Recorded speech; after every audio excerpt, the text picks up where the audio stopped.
Welcome and thank you for coming to the first day of the Atlantic Air Quality and Health Workshop hosted by NB Ahead of us, we have many fantastic speakers, panels, and presentations covering topics of indoor and outdoor air quality and health.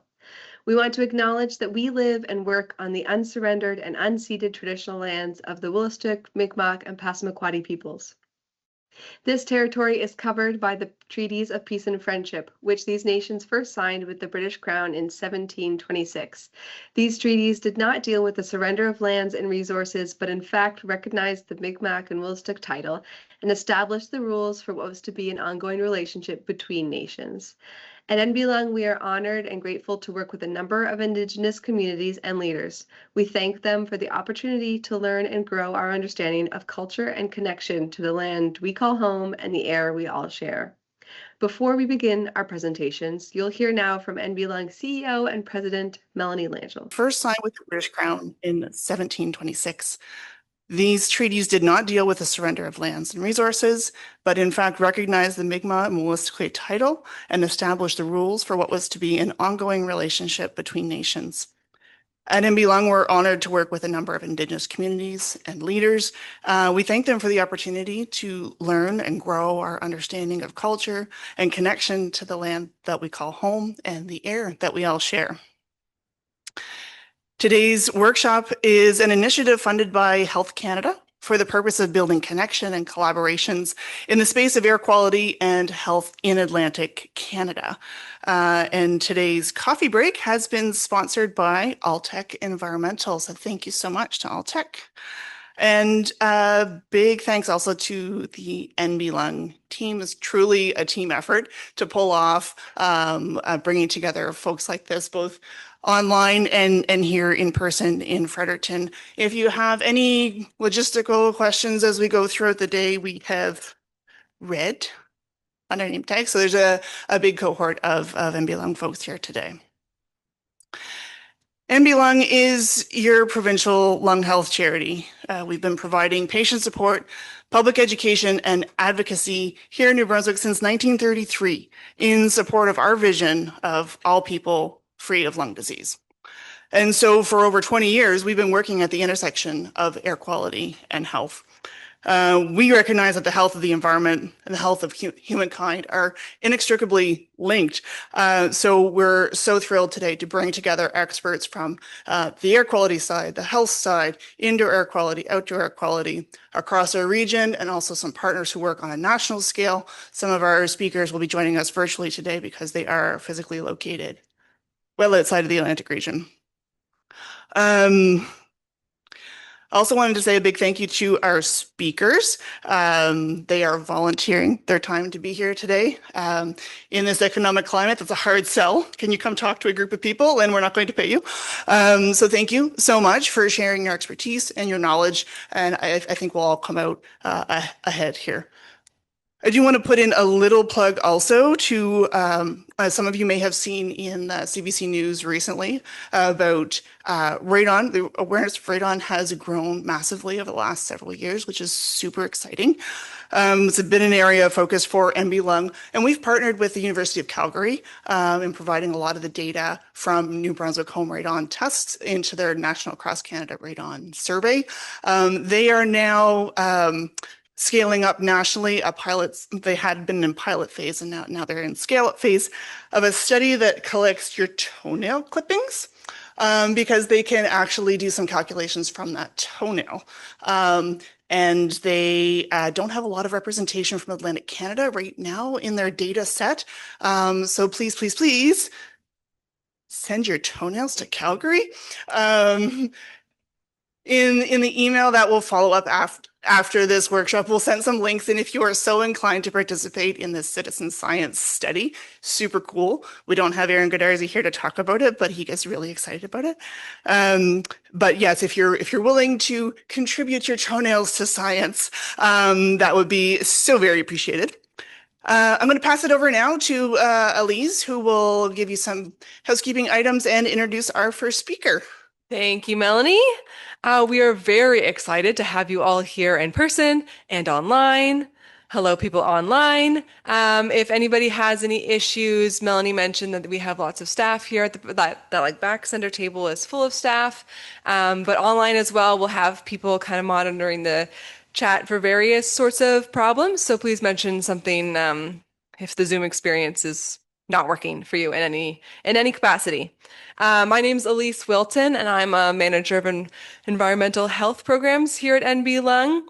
And I am kind of coordinating this event today. So like me in particular, you can definitely find me to answer any questions that you might have. On the housekeeping side of things, in case you haven't found them yet, the bathrooms are basically just outside the door and to the right towards the front door, but they're before you get there. There's a little hallway off to the side. You'll see fountains. Those are the bathrooms. There is coffee and tea just outside the room also. That is also where our breakfast and meal buffets will all be. We have a snack time at our coffee break coming up at 10:45, and there's lunch for everybody at 12:30. Wi-Fi, you might be interested in having Wi-Fi access while we're here. The Radisson guest Wi-Fi, it says there's no password, but you click on that and it reroutes you to username, password. The username is capital R Radisson 0101.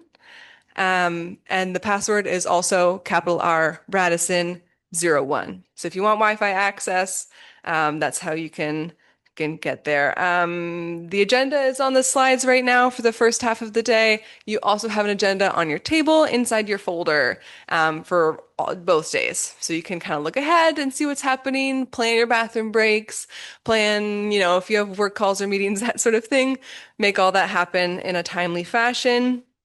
And questions. Hopefully, will be time for questions after each speaker. We'll keep an eye on the time and see how that works out. But if you have a question after the speaker, raise your hand and we will bring a microphone to you, so that a speaker can hear you, particularly our speakers online, our listeners online can hear your question, and it can be translated as well. And online, if you're on Zoom and you have a question, type it in the chat and we'll be monitoring that as well to bring your questions forward. Okay, our very first speaker is Erica Phipps. She's the Executive Director of the Canadian Partnership for Children's Health and Environment, or CPCHE, you may have heard it called. And she'll be talking about the impacts of toxic chemical exposure on prenatal and childhood health. And Erica's here. Welcome, Erica. You can hear us all right here?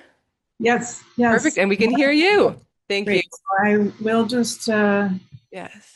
share screen here. Are you seeing the slides okay? Yes, that looks excellent, Erica. Thank you so much. Take it away. Great. Well, thank you, Elise, and thank you, Melanie. I'm really thrilled to be part of this important event today on an important topic. Thank you for making it possible for CPCHE to participate in this event and from afar. And I'm also grateful for the interpretation support as I will be presenting in English. Before I begin, I would like to acknowledge the Canadian Partnership for Children's Health and Environment acknowledges that our work takes place on Indigenous territories that stretch from coast to coast to coast across Turtle Island. As organizations and individuals dedicated to environmental health, we are deeply grateful to Indigenous peoples for their ongoing stewardship of these lands since time immemorial. We recognize that we are on a journey of reconciliation and are committed to listening, learning, and working to decolonize our collaborative efforts towards the goal of healthy and sustainable environments for all children. So just a quick overview of CPCHE, the Canadian Partnership for Children's Health and Environment. We are a national collaboration of organizations that have been working together for 25 years towards our shared goal of healthy environments for all children. The partners and affiliates that you'll see displayed at the bottom share diverse expertise in public and clinical health, environmental protection, childcare, disability advocacy, law and policy, health equity. And in much of our work, we expand beyond the core CPCHE partners to engage with NB Lung and many others across Canada. So today I'm speaking on the topic of invisible threats, toxic chemicals in day-to-day life. These are increasingly ubiquitous, with posing threats to children's development, well-being, and lifelong health. Throughout what I hope to share with you this morning, I'm going to focus on the settings where children spend time. That's the way that we organize our work, looking at homes and learning settings in particular, and trying to highlight as I go through the ways in which toxics prevention actually has win-win connections with sustainability and also action on climate change. As somebody who has invested nearly my entire career in collaboration, facilitating folks working across sectors and engaging with the grounded expertise of those who live in community settings, especially those that are disproportionately affected by environmental issues, as well as the knowledge and expertise of frontline services. I really want to focus on the opportunities and the motivation that we find in CPCHE of working across sectors to draw on different types of knowledge and expertise to advance both practice level change as well as policy advocacy. So toxic chemicals everywhere, every day. As you are probably well familiar, we encounter toxic chemicals in our homes, other indoor environments, outdoors in the form of air pollution, water, soil contamination, etc. In workplaces, in the products that we use on our bodies and in our homes, and through our food and our water. So biomonitoring results confirm that we are all exposed. No one is exempt from exposure to toxic chemicals in our modern societies. Typically the levels are at low level, but nevertheless concerning, especially since we're all exposed to multiple chemicals throughout the life course. In Canada, we're fortunate to have the Canadian Health Measures Survey and the MIREX study, which has provided that really important data to show the chemical contaminants that are in our bodies, including children and the developing fetus. These are often, as I said, low levels, but nevertheless with concerning consequence. So there's a whole suite of health concerns related to environmental toxins, reproductive and developmental effects, developmental neurotoxicity, and just a few examples there. There are well-established links with lead, mercury, certain pesticides, showing impacts on cognitive development and cognitive function. Obviously important for children as we think about learning, for example, and behavior and social cohesion. Prenatal BPA exposure is linked with behavioral changes such as anxiety, aggression, hyperactive or depressive symptoms. And prenatal PBDE exposures, those are the flame retardant chemicals, have been associated with poorer attention, fine motor coordination issues, and cognition challenges. In terms of cancers, number of cancers linked to environmental toxicants, not surprisingly, but including those of the reproductive and endocrine systems, such as testicular cancer and thyroid cancer, which are actually among the fastest growing cancers in younger adults. And endocrine disruption, a really important area of concern, given the role of endocrines in orchestrating all functions in our body, and in particular, the development of the fetus and child. There are some 800 or more chemicals known or suspected of interfering with normal hormone function. Many of these have not been tested for their effects. Okay, so this is obviously a complex field with lots of uncertainty and incomplete knowledge. Establishing causal links between a certain type of exposure and a health outcome is often very difficult, especially since we're dealing with multiple exposures across the life course. It is not as simple as the dose makes the poison. Timing really matters. There are certain windows of vulnerability during early fetal development, throughout the pregnancy, and in early childhood. Those exposures will have a greater effect than a similar exposure in an adult. And as I mentioned, some substances are capable of interfering with the hormones that orchestrate all of the development of brain and body systems. As such, given the particularly high stakes of these complex exposures across the life course, we must err on the side of precautionary measures. Prevention is the goal. So lots of sources of contaminants, and I tried to highlight in particular those that link to the topic of the workshop today, which is on air quality, outdoor pollution, traffic-related air pollution, pesticides, wildfire smoke, obviously, and you know, a growing concern, and I'm glad to see that on the agenda today. Chemicals indoors, building materials, furnishings, we'll get a little bit more into that, chemicals and products likewise. So air pollution and toxics, you know, in our Western societies, we tend to try to deal with things in silos. You know, we have research specialties, we have governmental departments that try to splice out toxics and chemicals from air quality and other forms of environmental action. But these often belie the fact that these things are all interrelated.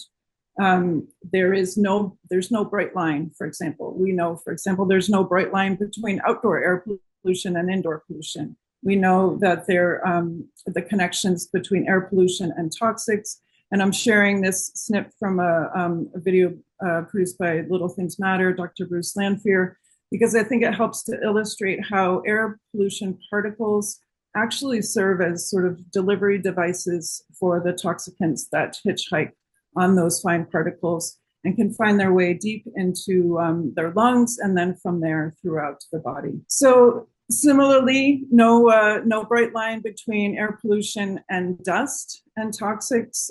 As you can well imagine, air pollutants will settle into dust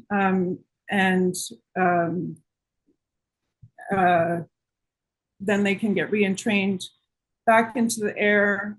Children are at particular risk of exposure. You know, they have rapid breathing rates.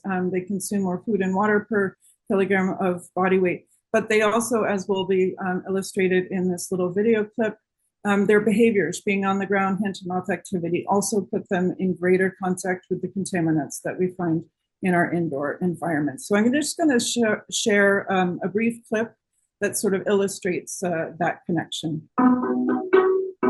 As part of children's natural development, they often explore their environment with their hands and their mouths. And so they're on the floor, they're playing, a bit of that dust is going to stick to their hand. All of a sudden, it's back in their mouth. And that's all just very natural behavior that you want children to have, because you want children to explore their environment and to continue to develop.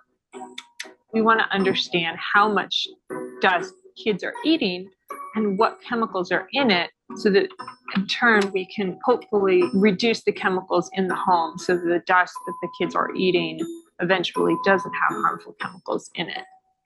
So there's a number of different things in your home that have chemicals in them. So for example, many sofas have flame retardants in the foam in the sofas, and those flame retardants aren't bound to that foam. They're chemicals and they come out of the sofa. And then once they're in the air, many chemicals have a low vapor pressure. They don't want to be in the air.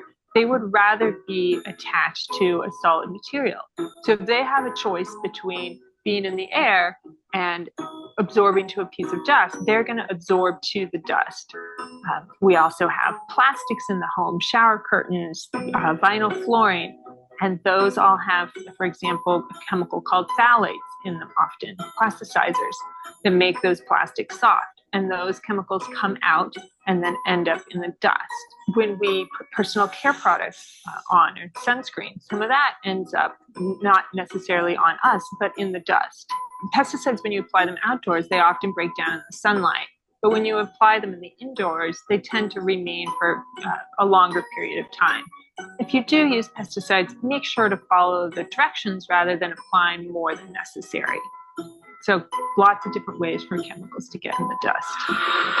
So I'm going to pivot now to talking about the opportunities for action and prevention.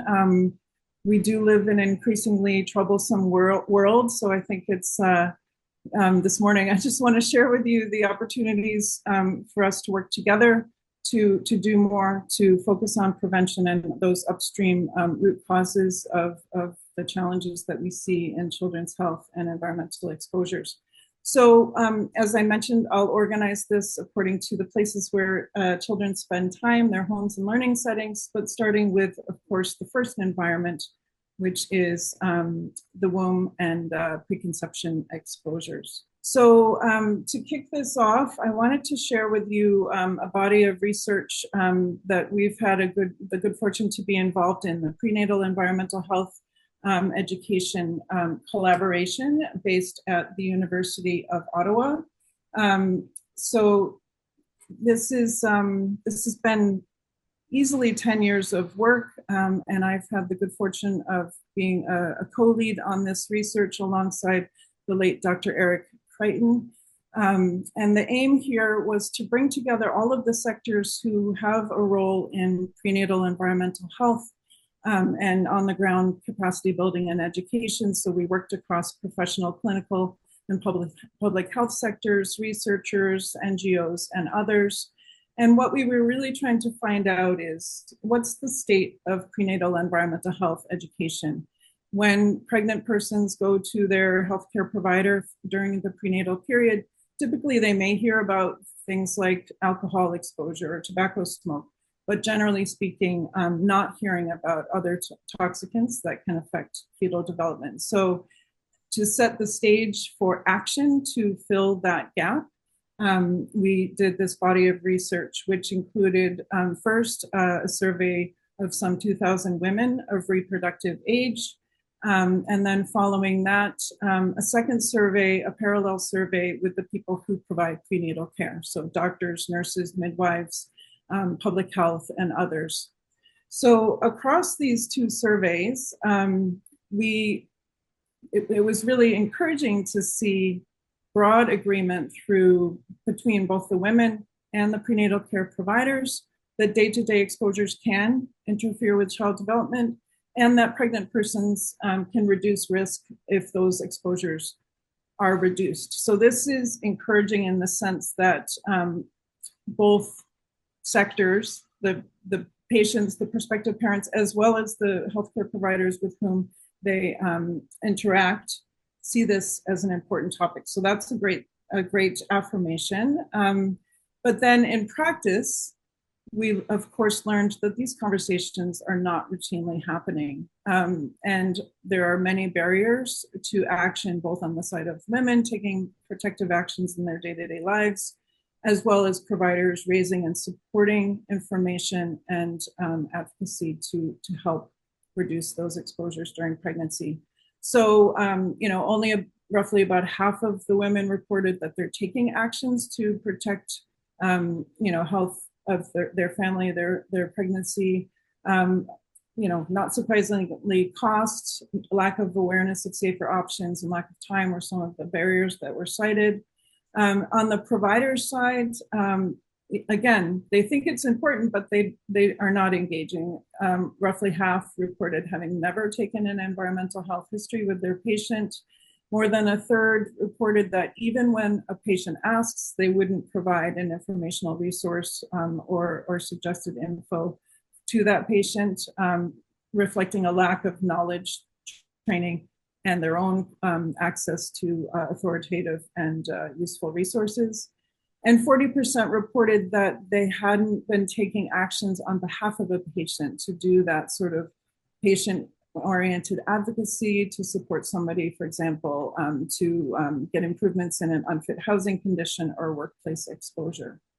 So this is the baseline research, and at this point we are now really pleased to have some short-term funding from Health Canada's Chemicals Management Plan to join up the CPCHE collaboration with the consortium in the research team, the PHE collaboration research team, to try to scope out what's next.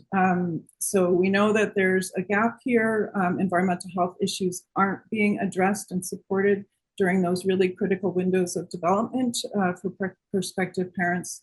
How can we do more? So we're currently in the midst of this project. There's lots of opportunities to get involved. We've got a couple of webinars coming up on equity-focused approaches in disproportionately affected communities. A webinar in March that's about educational resources and how to make those more accessible to providers and community members. And then we're convening a series of gathering insights, really trying to get input from relevant sectors, community members, and frontline health and social services workers to help us put together a draft strategy so that we can all be pulling in the same direction and have some kind of game plan for how these sort of systemic gaps can be gradually improved and addressed. So this is just a plug to check out the website, get involved, send me a note if you have an interest in being part of this strategy development work. Before I pivot off the preconception prenatal, just want to make a note of what is often forgotten. We often put the onus on women to be the protectors of fetal development and prenatal health, but dad's preconception exposures matter as well. Paternal exposures to chemicals have been linked to various concerns such as low birth weight, birth defects, cancer, and developmental delays. So dad's toxic exposures do matter. There's the concerning drop in sperm counts, phthalates and other toxins are thought to contribute to that trend. And then during pregnancy and even as the child is growing up, father's exposures to chemicals in the workplace can be a source of take-home exposure. So this is really an important area where we need to make sure that we're engaging prospective parents more generally, and ideally all manner of people, including young adults, to learn about these issues even before they consider becoming parents. There's always some positive hope, which is based on the disconcerting effects that can happen during fetal development when there are adverse exposures. This is an example shared by Dr. Bruce Landfear in a webinar that we held a couple of years ago on indoor air pollution and children's brain development. This was a study actually in Mongolia where they handed out HEPA air filters to households during pregnancy, and encouragingly, they saw a 50% reduction in spontaneous abortion among the women who had the benefit of cleaner indoor air. So I'm going to pivot now to the place where young children, in particular, pregnant moms and families spend the majority of their time, which is the home environment. Housing-related concerns, obviously chemicals and products and furnishings, building materials, etc. Radon, and I'm considering sending my toenails to Calgary, so thank you for that, Melanie. That's a really important indoor air quality issue, and I'm really grateful to see the action on that. But housing is also where some of the most potent inequities and disproportionate exposures can happen. We know we're in the midst of a housing crisis. Part of that housing crisis, it isn't just numbers of units to house people who need homes, it's the condition of those homes. So we see very concerning problems with inadequate ventilation, lack of heating and cooling, issues around mold and dampness, pests, pesticides, and poor indoor air quality, among other concerns that affect physical health, but also mental health, social well-being, and family life in ways that are really important for children's well-being. About 10 or so years ago, maybe up to 15, CPCHE launched our top 5 tips for healthy home environments. This was really geared towards supporting those who do prenatal education. We had a 13-minute video on the top 5 tips meant as a plug-in to prenatal care that we co-created with prenatal providers, public health nurses, and others. And then our top 5 tips, which interestingly, up until that time, CPCHE had focused really on this chemical does that. You want to be concerned about BPA or phthalates or lead or mercury or whatever. This was a pivot for us. We decided that what was more important is to talk about the actions. So bust that dust. We know that toxics settle into dust. It doesn't matter if you know whether you're cleaning up a phthalate or a lead particle or whatever. Just a simple measure that parents can adhere. Okay, dust is where the toxics can settle. If we're doing wet mopping or HEPA vacuuming more frequently, we can curb those exposures in a low cost, not zero effort way. So similarly, go green when you clean, renovate right, get drastic with plastic, ways to reduce plastic use, tips such as not microwaving plastic, which allows the chemicals in plastic to move into the food or beverage, dish safer fish, which is focused on mercury. So this was really well received. The video, we had it's in English and French. We had a request to have it be translated into Anishinaabe language. The tip cards are available in 7 languages. And we're currently, as part of the revamp and thinking about prenatal environmental health education, doing a refresh on these to make sure that they're still meeting needs and are adequately and sufficiently tailored to the different circumstances that families find themselves in, including opportunities to have their voices heard to push for safer policies. So alongside that, we've done some work on fragrances. As you are probably well aware, chemicals in fragrance can irritate, exacerbate asthma. They also typically contain a class of chemicals called phthalates, which are linked with health concerns. And I'm really looking forward to hearing Rohini and her team speak about chemical sensitivities. I think right after this, fragrance is part of that important issue. And then on the right there, just sharing a campaign that we did together with the Firefighters Lung Association, as well as the injury prevention stuff, trying to link radon testing to more familiar safety measures in the home, such as smoke detectors and CO detectors. So I mentioned earlier the inequities that exist in often low-income housing that's poorly maintained. One of the core projects that CPCHE leads is Rent Safe. It is actually an Ontario-based project, but with national implications. The aim is to improve the quote-unquote intersectoral system. So how can we better connect public health with housing support services, legal aid clinics, property inspectors, tenants, landlords, so that when tenants are faced with unfit housing conditions, there is a system, referrals work, and there can be action to make those homes healthy. As is the case virtually across the country, the onus is typically on the tenant to raise a concern. When you are a tenant living on low income in the midst of a housing crisis, it is understandably risky endeavor to raise any concern about your housing. So the reality is often people suffer in silence, or they simply move and then the next family moves into that same home and encounters the unfit conditions, mold, whatever. One of the key features of Rent Safe, and the thing that has made it most impactful, is tenants with grounded expertise, lived and living experience, are right at the table, and their experience, their expertise, it guides the definition of what the problems are, which not surprisingly are upstream problems. They are systemic problems, and to provide guidance and advice on what is practicable in terms of solutions. So one of the recent initiatives in the Rent Safe project was to focus on mold. That's obviously relevant for today's topic. The expert report that you see there on the left was put together to address the situation that often happens when a tenant goes to a landlord and tenant board, some sort of tribunal, to try to get remediation or the possibility of breaking the lease to leave an unfit housing condition.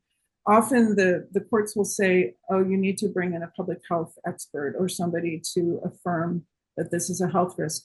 We put together this expert report to try to shortcut that. Obviously, mold is not compatible with human health. Health Canada clearly states that we don't need to bring in experts every single time. Mold is simply not something that people should be living with, especially extensive.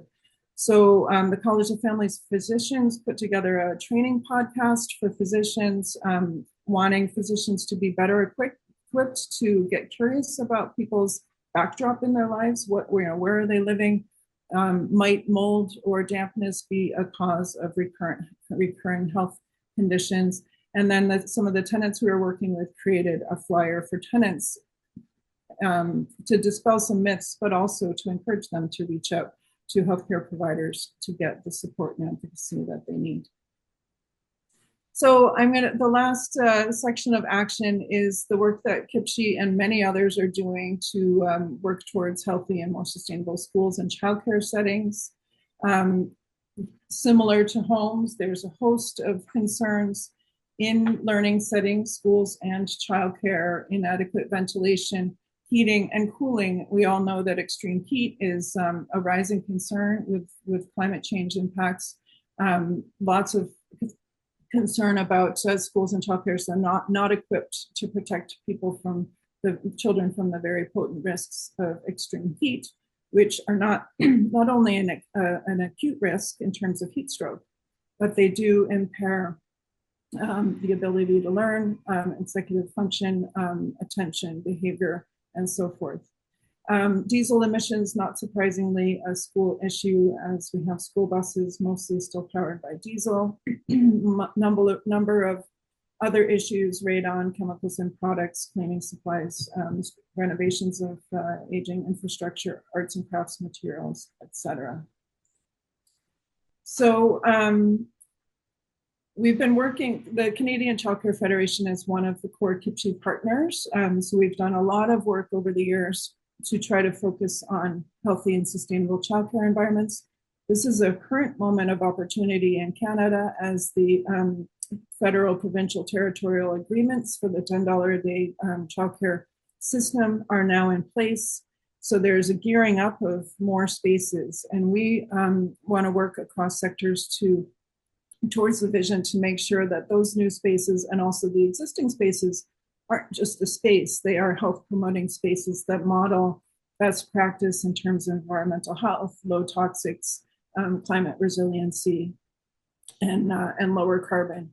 So we have at the right there a 10-point vision statement that we launched in 2022 with some 40 or 50 co-signatory organizations outlining what that means. So wanting childcare settings to be sited away from heavy traffic corridors, for example, having adequate ventilation, using less toxic products, modeling carbon reduction, active transportation, and so forth, towards that vision that every child in those really formative and vulnerable years of toddlers and children have health promoting environments instead of environments that might actually put them in harm's way with respect to toxic exposures. And then we are also working to support frontline capacity. We have the childcare checklist, which is it's a menu of some 100 actions that childcare professionals can take that go above and beyond what's required of them in their regulatory and licensing standards to try to move towards what many value as important and many families value as important, those healthier settings, things like composting and getting kids out into green spaces, but also reducing toxics such as plastics and harsh cleaning chemicals and the like.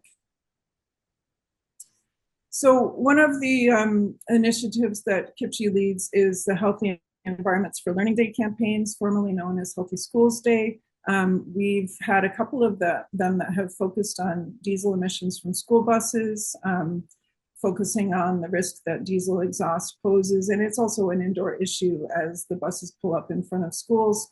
Some of that diesel exhaust gets infiltrated into the building where kids are being exposed. There's obviously physical health risks associated with diesel particulate, but also other concerns that impede learning. So this is just a quick overview of some of the reasons that diesel exhaust is particularly concerning from a child health perspective, and also because it is part of our lack of action on the climate crisis. So diesel exhaust, as I alluded to, clearly respiratory effects, cardiovascular effects, cancer, central nervous system effects, effects on immune function, reproductive and developmental effects, but also brain function and learning.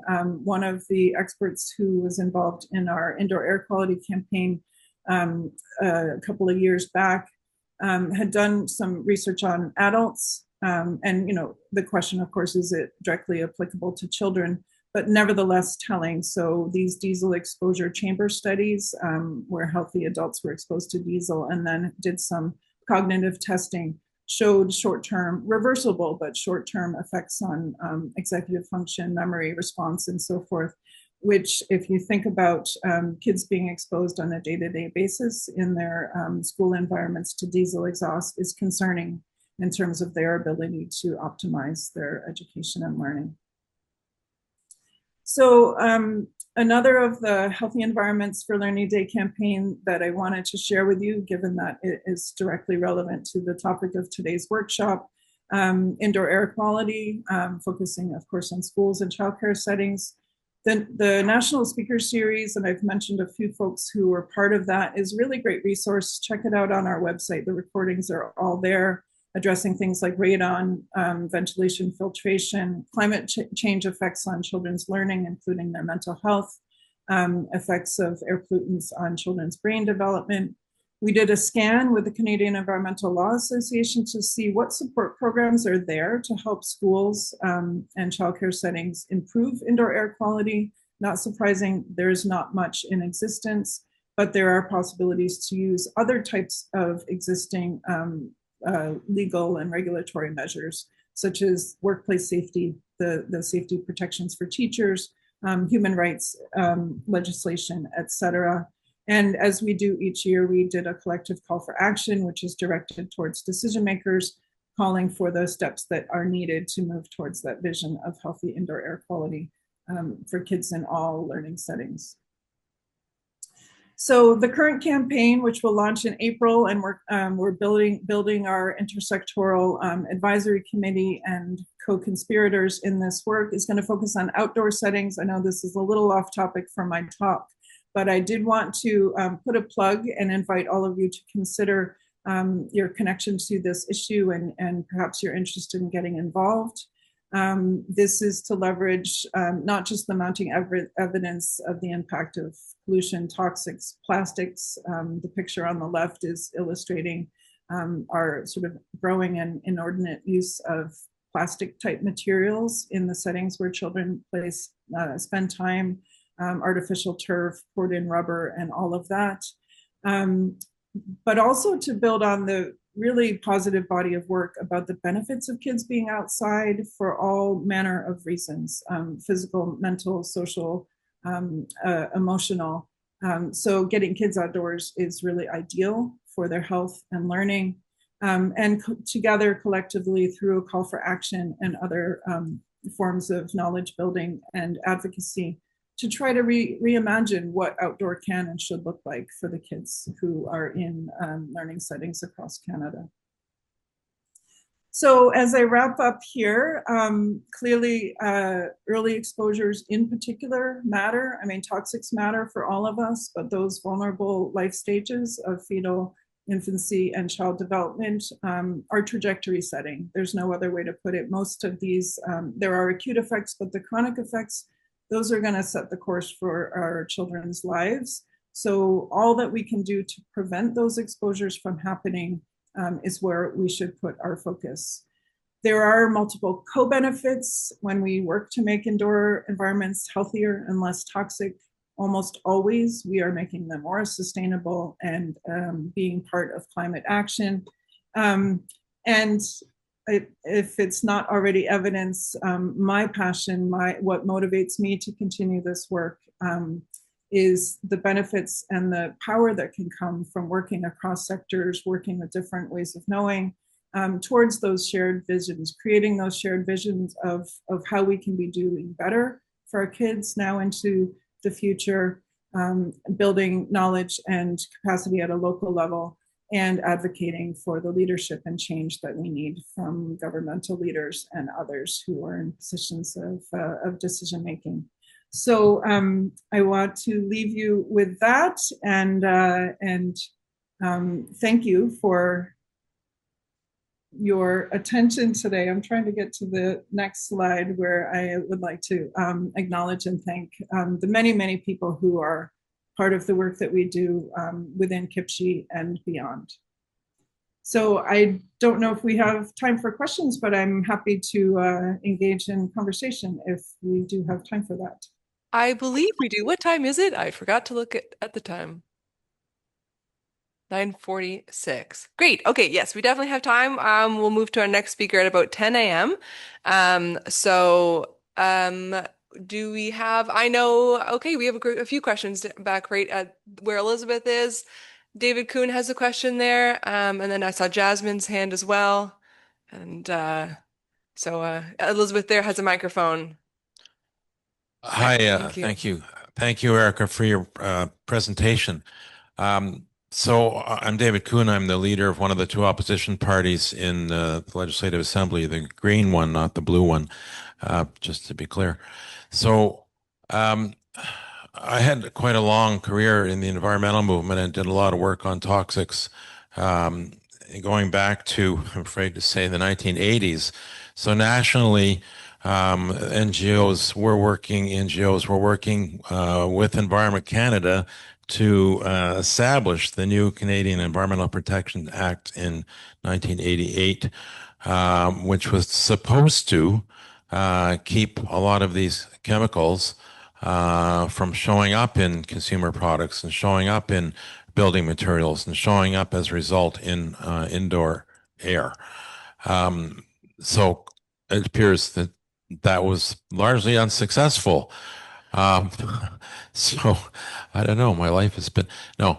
So the question is, I guess twofold. One is, do you have someone whose job it is to liaise with politicians, with senior civil servants around, improving or changing the regulatory approach so it actually is more effective?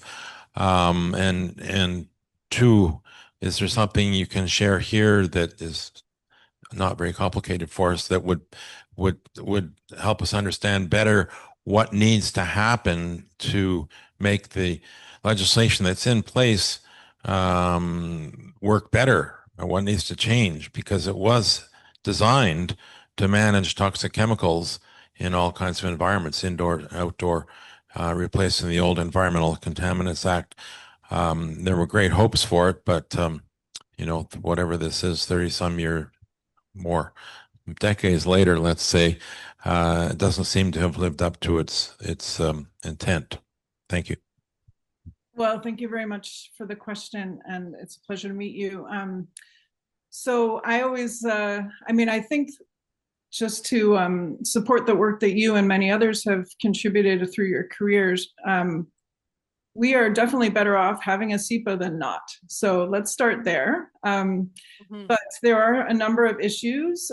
So the way that toxic chemicals are managed in Canada, it's the sort of classic risk management model, where the regulators will assess risks based on what they understand about exposure patterns and the hazards that are inherent in the chemical substances.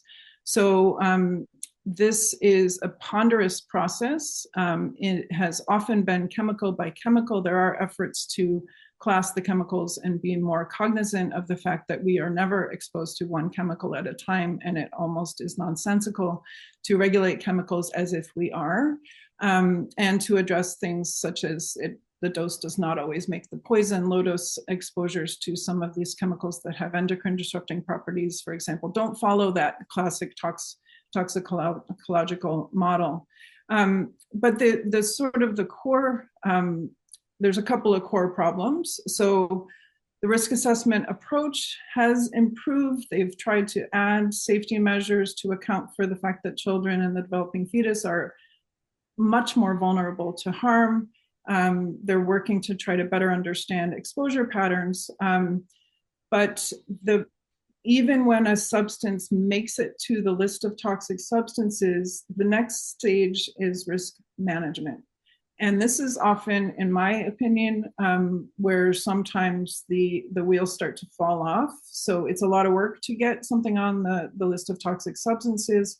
And often the risk management approaches are not systems wide. They are piecemeal. So if you think about BPA, BPA is known to be harmful. And so we banned it in baby bottles, but that's downstream from when the exposure really are most exquisitely important, which is during prenatal development and of course across the life course. So we have this sort of way of giving small little risk management responses rather than saying, okay, once a substance is toxic, let's just not use that unless somebody can convince us that we absolutely should.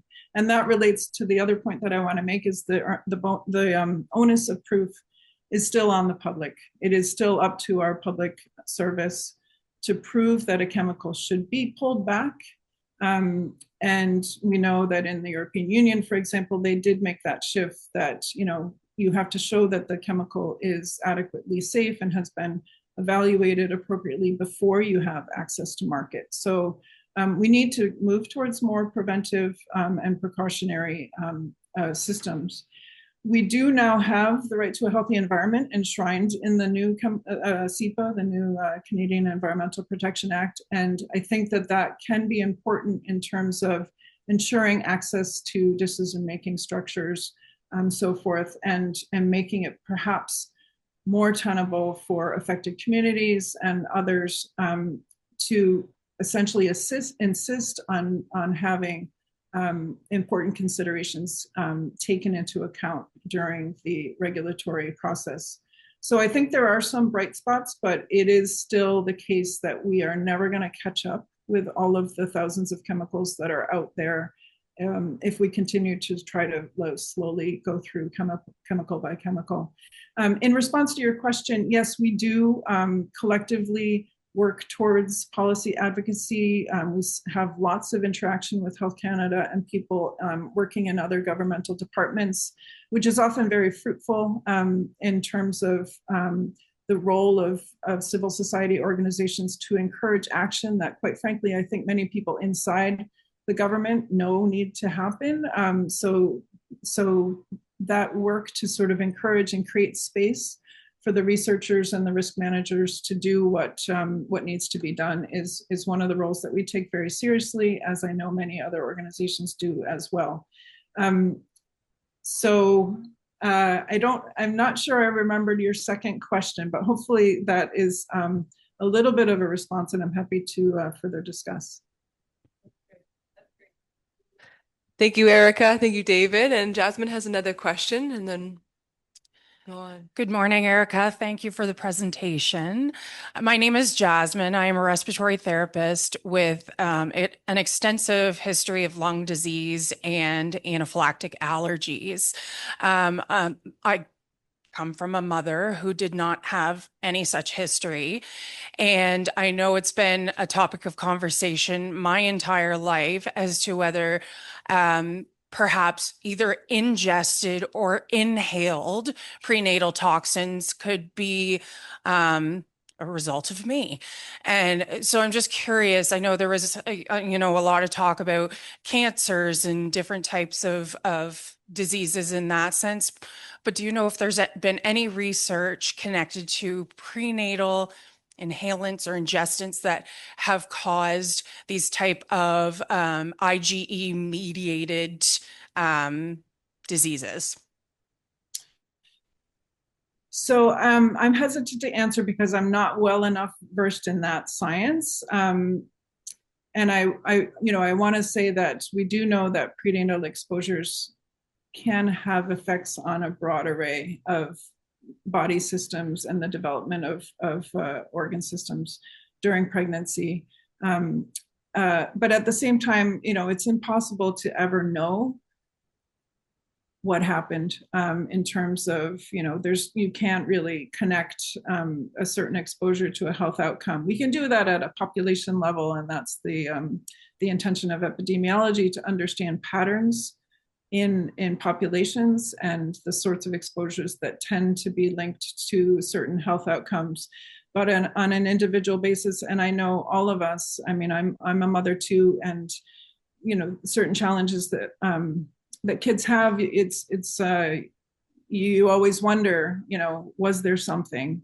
I guess my intention is to work towards prevention, work towards awareness, right to know, so that we can be proactive towards the future, and to assume, I think it's appropriate to assume, to be skeptical about the safety of many of the things that are day-to-day in our home environments, in our workplaces, and so forth. We need to keep questioning.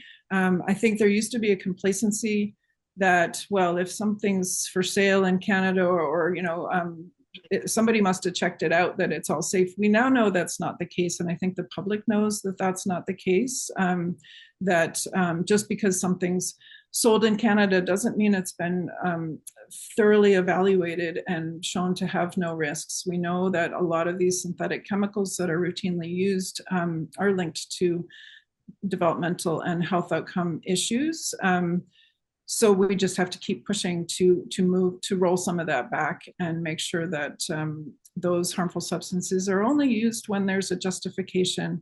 And for many of our day-to-day products, the justification's, in my opinion, really not there. Thank you, Erica. I see that we do have an online question, I think. Is that right? Yes. So Erica, Melanie here. Thank you so much for this great presentation and all the work that you've been doing tirelessly. We as NB Lung have worked with CPCHE for a number of years, and they do excellent work. So thank you for sharing it. We've got a very detailed question from the online audience, and you may or may not be able to speak to us, and certainly say you can't if you can't. But there was a follow-up question to one of your slides about some research that had linked a reduction in spontaneous abortion rates or miscarriage rates with the use of indoor HEPA filters. And so the participant is curious about whether there's research linking increased wildfire smoke exposure with increases or neutral with spontaneous abortion rates as well. I know that there's a lot of concern and active research around the role of wildfire smoke during pregnancy, and I can look into that just to see what I can find about spontaneous abortions specifically. I'm not a healthcare professional, so that's not right at the tip of my tongue, but I do know that there is considerable interest and concern about all those pregnancies that are affected by relentless wildfire smoke during those events. So maybe I can take that offline and see if I can find something helpful. Absolutely. Thank you so much. Are there any other online questions or questions in person? So does someone, David, did you raise your hand again? Thought somebody just flinched, It's really just a comment, and maybe Erica can respond to it, but this area is so difficult, and that's why the work that Erica and others are doing is so important on two counts. I mean, I saw this for years working on the outside of the legislature as an advocate, and now working from inside the legislature as an advocate. And that is one, governments have a hard time making the stretch to implement preventative healthcare measures. There's no immediate payoff. The payoffs are longer term, and so it doesn't tend to enter into their health strategies. That's one problem. The other in combination problem is an observation that politicians and sometimes senior civil servants really play down or dismiss outright environmental risk factors when it comes to population health. So you put those two things together, no interest or even hostility to try and put any kind of preventative healthcare measures in place, and hostility to the notion that there are actual environmental risk factors, indoor and outdoor as well, that play a role in health outcomes. This makes it quite difficult for moving the bar forward, making progress. So maybe, Eric, I don't know if that's your experience as well, but that's certainly my observation on this side of the country. Yeah, I mean, I wholeheartedly agree. I think we certainly know from public health research that a lot of the healthcare burden can be tied back to exposures that are ultimately preventable. So my passion for environmental health when we think about the well-being and health of children and populations, environment is where the prevention can happen. You know, everything else is downstream. Once you have that health outcome, once you have that disease or disorder, the race for the cure gets the headlines and gets the top drawer funding. But really, the preventive work would be arguably much more effective at reducing the burden on the healthcare system, and you know, more importantly, ensuring that kids get a healthy start on life, and that all of us aren't being affected. So I do agree that it's not the sort of headline, it's like slow, steady background work that doesn't get the attention. And, you know, frankly, there are interests in our country and everywhere around the world that benefit from environmentally harming activities moving forward, nevertheless. And so that's kind of what we're up against, to adequately make the case and call for action to do that preventive work, rather than trying to pick up the pieces once the harms have occurred. Yeah, well said, Erica. Can someone tell me what time it is again? I will bring my phone up next time. 10:01. Okay, if there's any remaining questions online or in person, please let us know and we'll do some follow-up afterwards. But we will move on to our next speaker. Yes, thank you, Erica. Thanks. Thank you for joining us, Erica. We're going to stick with the indoor air quality theme, and we'll hear from two persons from the Environmental Health Association of Canada and Quebec. Rahini Paris is their president and CEO, and Adriana Trifanovsky is a researcher with their team, and they'll be speaking to us just continued on air quality, scent-free policy, is what they'll be discussing with us. Rahini and Adriana, are you here with us yet? Perfect. I can see you. I can see your slides. Can you hear us? Yes, good morning. Perfect. And we can hear you. Good morning. And that was an amazing presentation. Thank you, Erica. My name is Rahini Paris. I'm the president and CEO of the Environmental Health Associations. I lead this research through both these organizations, the Environmental Health Association of Quebec and the Environmental Health Association of Canada. And we work on the Canadian Association at a national level. We thank NB for this invitation to present our work to all of you today. And I'm pleased to be co-presenting today with my colleague, Adriana Trifanovsky, and Nene Diallo, who was supposed to be here but could not be here with us today. And we thank her immensely for her very important contributions.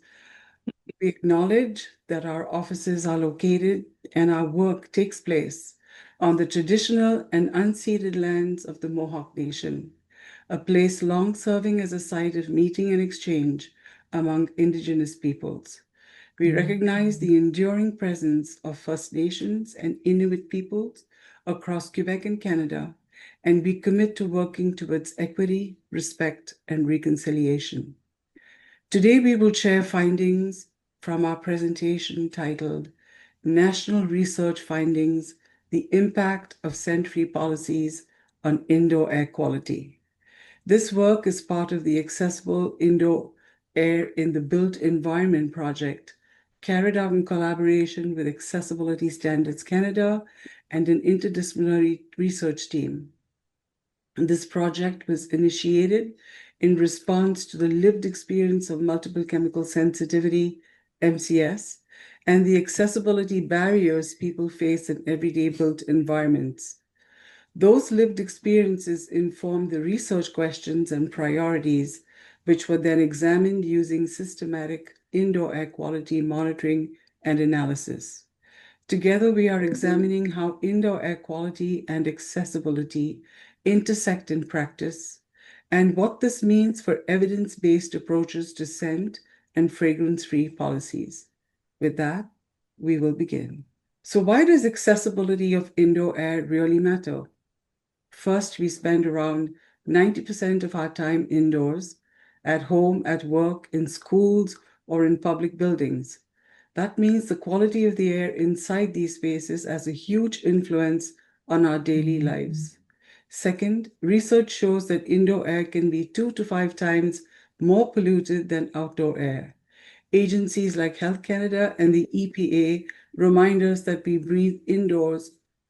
what we breathe indoors often contains higher concentrations of pollutants than outside, even in cities with smog. Third, with forest fires and climate change, more people are spending extra time indoors to protect themselves from outdoor hazards. This trend means our reliance on indoor spaces will only grow, making indoor air quality even more critical. Fourth, indoor air is not just a personal matter. It is a shared resource. The air we breathe together directly impacts our health, well-being, and productivity. Poor air quality doesn't just make people sick. It also affects how well we can focus, learn, and work. And finally, for individuals living with disabilities or chronic conditions such as asthma, multiple chemical sensitivity, COPD, or rhinitis, clean indoor air is not a luxury. It's a basic need. For them, access to safe air is the difference between being able to participate in everyday life or being excluded. So when we talk about accessibility of indoor air, it is not only about comfort, it is about fairness, inclusion, and protecting public health. What is multiple chemical sensitivity, or MCS? MCS is a chronic condition characterized by a person's adverse reaction to chemicals, resulting in a multi-system response that can range from mild to severely debilitating, with prevalence increasing since the year 2000. Many Canadians face accessibility barriers to the built environment, even from low-dose exposures, leading to symptoms which can occur in all body systems. Dose-response chemical exposures are increasingly being challenged due to reactions to exposure guidelines, which now prompts a more precautionary approach to protect susceptible populations, such as source control methods. So source control is defined as eliminating or substituting products and materials that emit pollutants. It's considered an effective and sustainable approach to improving indoor air quality, with one study highlighting cost savings of up to 13,000 euros over a 10-year period. These cost savings were attributed to less energy and ventilation utilized in family homes due to healthy material and product selection.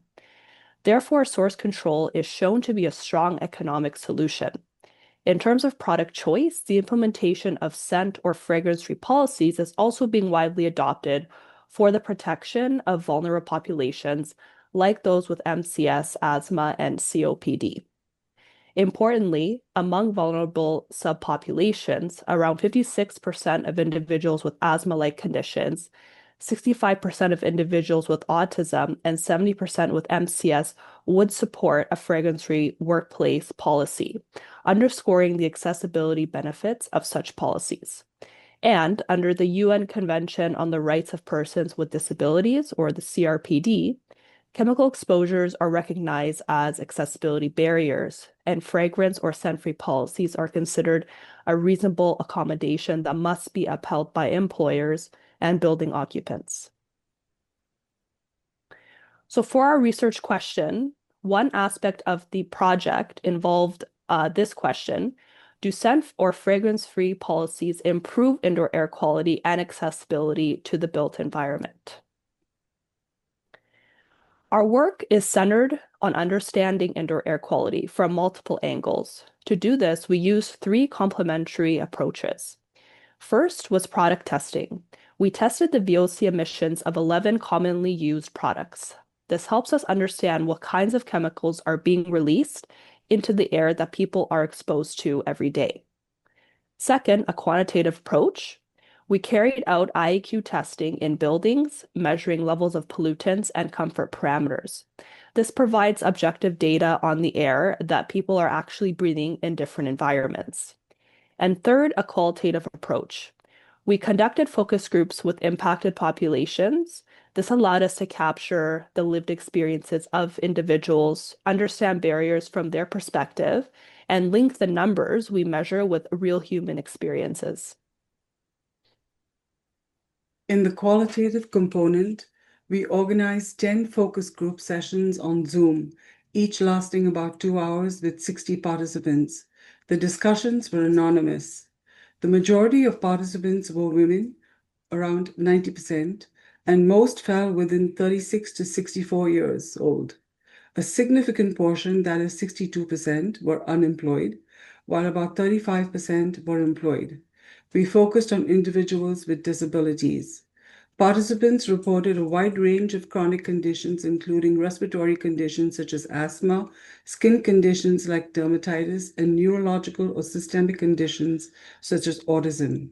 As you can see on the slide, the most frequently reported were chronic migraines or headaches at 47%, followed by MCS at 37%, and chronic fatigue at 32%. Realizing that a study like this is rare in literature, especially from an accessibility lens, we conducted an exploratory and observational study. We targeted office spaces across different Canadian provinces, 17 with scent-free policies and 17 without scent-free policies, to reflect the economic disparities groups with MCS and other conditions that rely on clean air often face in work settings, as they are often not accommodated and may lose work days and even jobs because of poor indoor air quality. We collected IAQ parameters that are known to affect populations with underlying conditions, which are VOCs, formaldehyde, carbon monoxide, carbon dioxide, and particulate matter, or in our case, PM2.5 specifically. We also collected comfort parameters, including temperatures and relative humidity. This was all done in 3 separate office spaces, which were meeting rooms, offices, and washrooms. This was all done in 3 separate office spaces, which were meeting rooms, offices, and washrooms, with 2 VOC measurements being taken per space, including 1 outdoor sample, 1 of the other pollutants in each space, and field blanks for quality control. Are you okay to continue? Do you want me to? Yes, I think so. Thank you, Rohini. Upon literature scans, there were gaps detected in current protocols in minimizing VOCs coming from technicians who are present during IAQ sampling and may expose personal VOCs from clothing, fragrances, and vehicles. So ASEC took extra precautionary measures to minimize confounding IAQ results. The technicians were trained by ASEC on how to minimize personal VOCs, especially from fragranced items. That were to be done 2 weeks prior to sampling dates. The protocol included smoking prohibitions, clothing selection, laundering practices, fragrance elimination, awareness of greenwashing tactics, and least toxic product choice, proper Tyvek suit handling, and formalized protocols that we created are in the process of being submitted for peer review to try and expand research in this area and hopefully help IAQ researchers create more reliable and robust scientific results. We collected a wide range of IAQ parameters. Total volatile organic compounds, or TOVs for short, and the top 35 VOCs were collected due to health risks associated with high indoor concentrations and to compare to regulatory guidelines. VOCs are common in furnishings, building materials, and occupant products, and cleaning supplies. Additionally, collecting the top 35 VOCs is a good indicator of what is coming from inside the building. Formaldehyde was collected because of its common occurrence in office spaces, as well as its known carcinogenic effects. PM2.5 are very fine particles that can enter the lungs and into the bloodstream. It is shown to cause respiratory issues, cardiovascular disease, and increased risk for vulnerable populations. CO2 is an indicator of ventilation rate efficiency and can contribute to poor indoor air quality along with CO. Temperature and humidity were also collected as occupant and comfort parameters and are also known to affect VOC and other pollutant concentrations. ASEC funded additional product testing on both conventional and eco-labeled items, such as glass cleaners, hand soaps, disinfectants, and laundry products. This was done because we noticed some VOCs that were of concern in scent-free spaces. Frequency analysis was conducted to identify products that were used by building managers, as well as photos that were submitted by the technicians. The purpose of this was, again, to see why certain harmful VOCs were being found in scent-free spaces. There were 2 surveys distributed to capture occupant comfort and policy implementation levels with spaces utilizing a scent-free policy. Each survey was distributed via Qualtrics. We aim to determine attitudes and interpretations of occupants towards scent-free policies. As done in previous literature, the idea of this was to triangulate the data to the IAQ testing results and contaminants found. Using the 10 criteria of an effectively implemented policy by CPCHE, we calculated a percentage for each space. The IQ testing results were analyzed for each individual office space to see if there were contaminants detected, triangulated with occupant comfort, and health complaints reported in the previous 4 weeks, and policy implementation level, if any. So we will now be covering the findings of the project. Using previous literature, these parameters are shown to influence VOC or pollutant concentrations. This table presents the sample characteristics of the buildings which were stratified by policy groups. So office spaces with policies had a more diverse sample than spaces with no policies, with both healthcare and educational facilities present. On average, office spaces with policies were almost double the age of spaces with no policies. Most of the samples for both spaces with policies and none were from Ontario, and the total building size was on average bigger in office spaces with policies. Amongst all respondents, they utilized a mechanical ventilation system with a small subset using both natural and mechanical ventilation. Meeting rooms with policies on average were smaller than meeting rooms with no policies, and washrooms were larger than offices and washrooms with no scent-free policies. There was larger occupancy in meeting rooms and offices with no policies than spaces with. However, there was larger occupancy in washrooms with policies than without that were reported by building managers. Most of the office spaces were tested in the spring season, while some were tested in winter and summer. And recent renovations included new furniture, painting, and carpet installation, and were similar between both groups. Outdoor emission sources included airports, parking garages, designated smoking areas, heavy traffic, and nearby golf courses that used pesticides, which were mixed among the groups. More non-policy buildings were near airports, while scent-free buildings more often reported proximity to heavy traffic. Comfort surveys were distributed to building occupants. Participants were asked 2 key questions. First, whether they had ever been diagnosed medically or self-diagnosed with any chronic condition, and second, how often had they experienced specific symptoms in the past 4 weeks while in the tested offices. The table on the left shows that more than 67% of participants in scent-free spaces reported at least one chronic condition compared to 43.8% in non-scent-free spaces. This pattern is important because, as we see on the graph on the right, reported symptoms were also higher in scent-free environments despite lower VOC concentrations.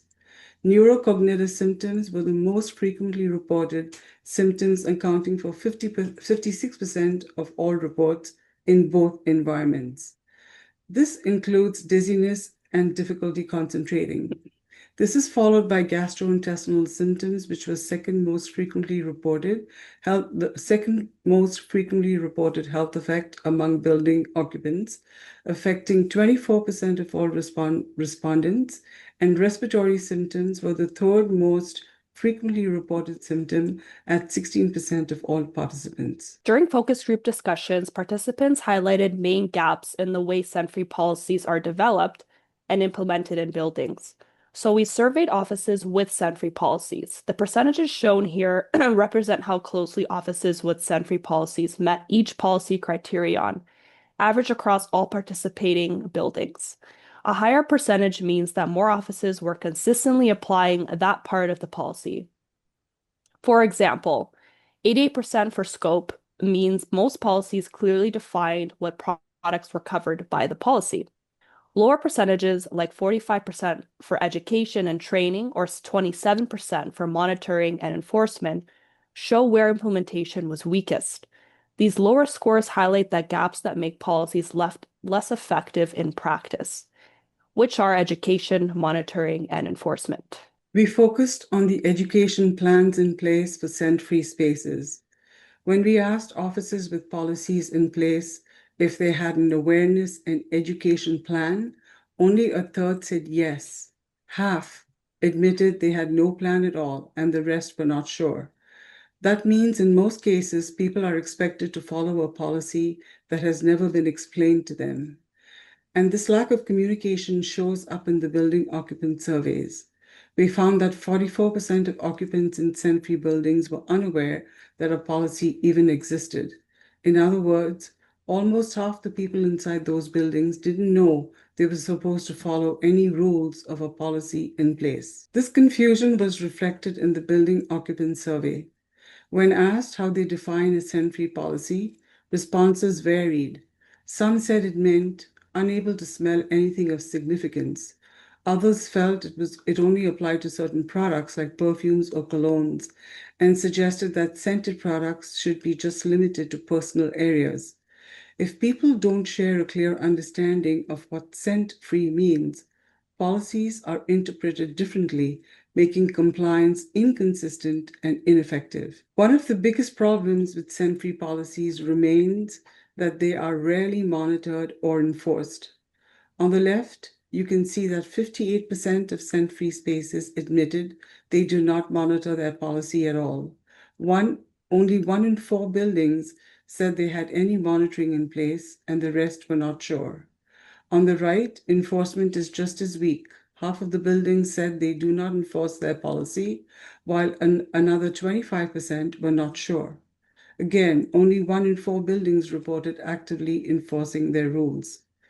In focus group discussions, participants confirmed this observation, explaining that once signs were put up, there was no follow-up.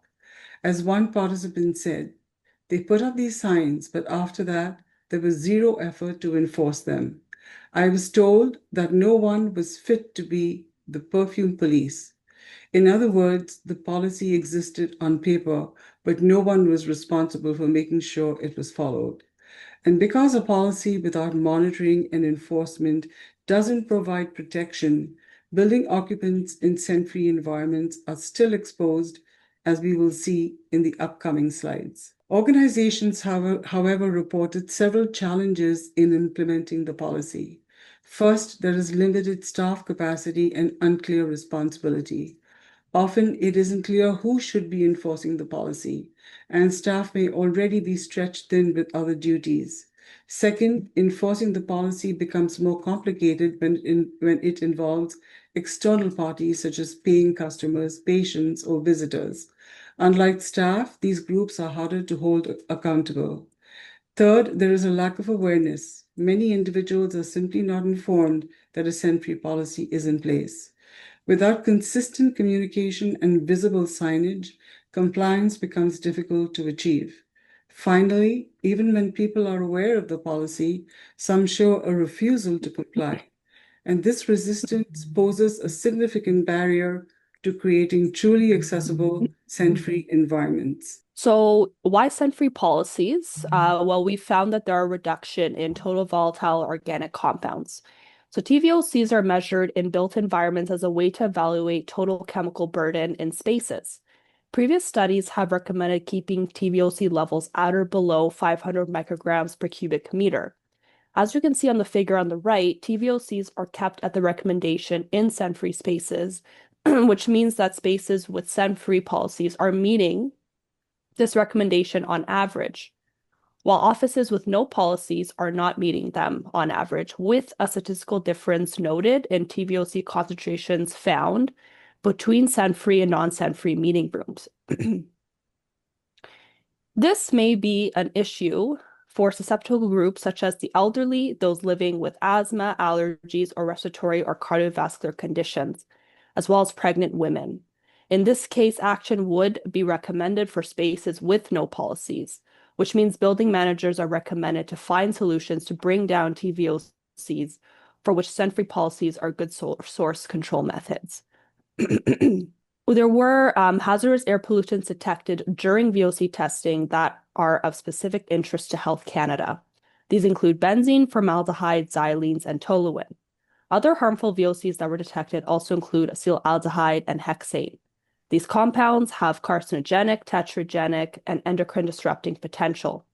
They're also shown to exacerbate symptoms and heighten sensory irritation in individuals with respiratory and neurodevelopmental conditions. In addition, even at low dose exposures, certain compounds, including endocrine disrupting chemicals, can affect chemical receptor sensitizations, such as TRP1 and TRPA1 receptors. And repeated exposure of these receptors can amplify reactions to the chemicals in the indoor environment, potentially contributing to the development of MCS. We also completed regression analysis, where we controlled for occupancy, space size, and ventilation rate. The results showed that compounds such as acetone, toluene, and xylenes were sometimes 2 to 7 times higher in non-scent-free office spaces. So across all the 3 spaces to be specific. This finding is consistent with the fact that these compounds appear on the International Fragrance Association, or the IFRA transparency list, and this statistical difference further supports the likelihood that these compounds may be originating from fragrance consumer products. This slide presents a further investigation of the IFRA transparency list to determine whether the indoor air compounds measured in our study appear on the list, and whether they are identified as skin sensitizers or TRP receptor sensitizers, both of which are key pathways implicated in science in the development of MCS. All of these compounds were tested were found on the IFRA list, several including acetaldehyde, acetone, benzoaldehyde, D-limonene, linalool, xylenes, styrene, thiamol, which are all identified as sensitizers capable of inducing skin allergies and activating TRP receptors. The majority of these sensitizers are lower in scent-free spaces, but still present, which highlights potential discrepancies in the implementation of scent-free policies. We are also working on positive matrix factorization, and some work has been done by Dr. Arthur Chan and Nicholas Ali from the University of Toronto, to which I will be presenting their preliminary results. Taking all VOCs detected and categorizing them into species, there were 4 underlying factors that were found to contribute to IAQ, one being personal care products.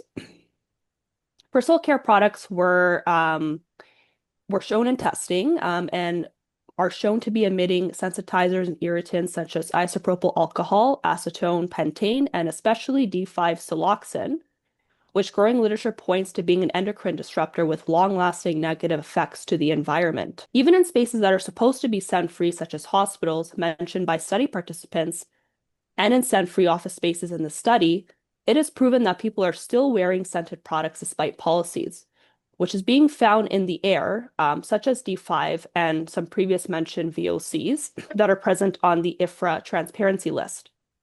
Going back to the policy implementation finding slide, the lack of education, enforcement, and monitoring could be contributing to the detection of these fragrance VOCs and sensitizers that are causing barriers to accessibility for many susceptible populations that need clean air. Statistical associations were identified using the Pearson correlation coefficient test, which showed that several hazardous compounds had reduced concentrations, particularly in meeting rooms, when ventilation rates were higher. These compounds included acetaldehyde, D5, carbon dioxide, ethanol, heptane, and toluene, aligning with long-standing indoor air quality guidelines that recommend increased ventilation, whether mechanical or natural. However, despite this, higher ventilation may carry environmental costs, as these contaminants are exhausted into the outdoor environment. As the next slide will show, some of these compounds have environmental impacts with long-lasting effects. Ventilation helps lower VOCs, as we have seen. However, outdoor samples collected at building exhaust vents show that many toxic VOCs are being expelled into the environment.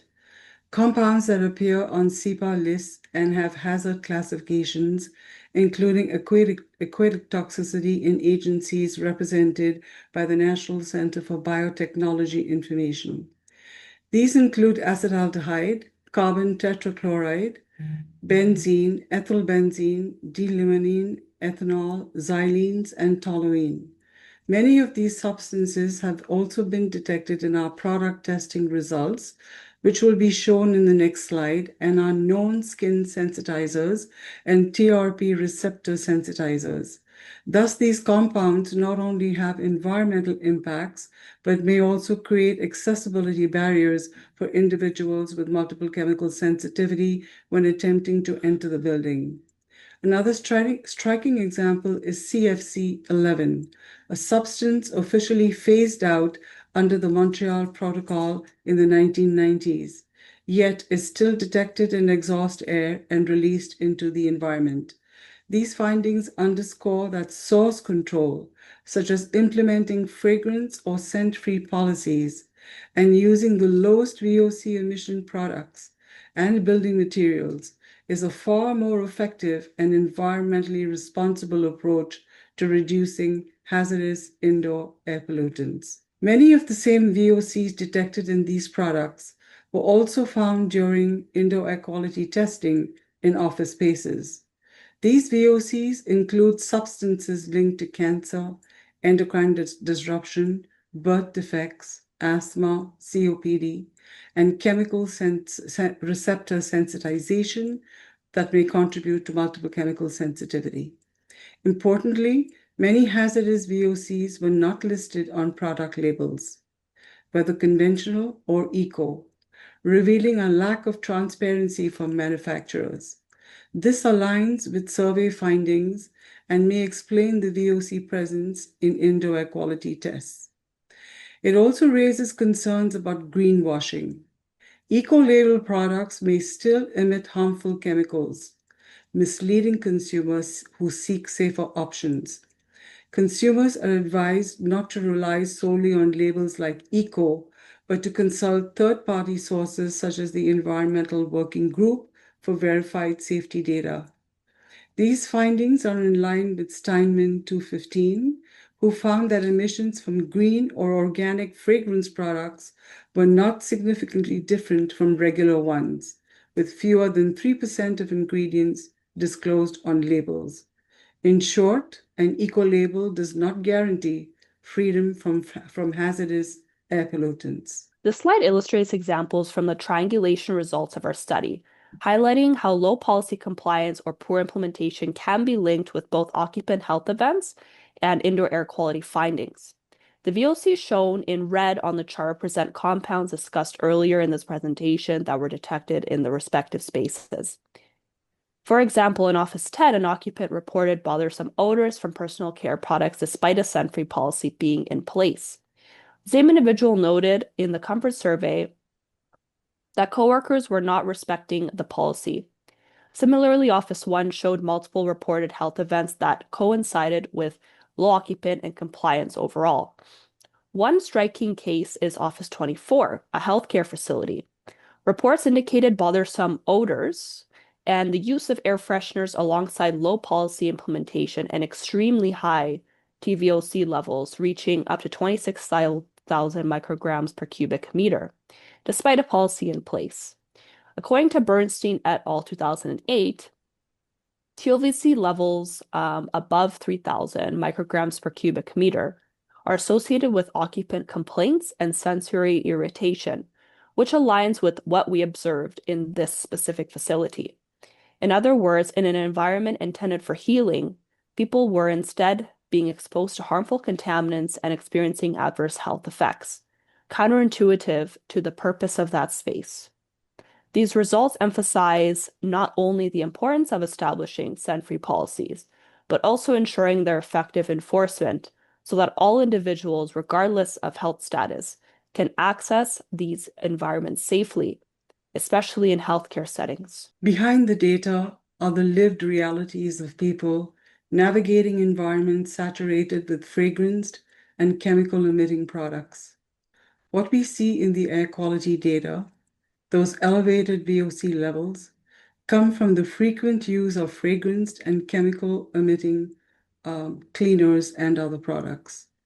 These include not only perfumes or deodorants, but also laundry detergents, surface cleaners, air fresheners, and even building and renovation materials. Because exposure is so widespread, virtually every indoor environment, home, workplace, school, and healthcare facility, individuals with MCS have very few safe spaces to access. To protect their health, many are forced to confine themselves at home where they can control exposures. But this confinement has profound consequences.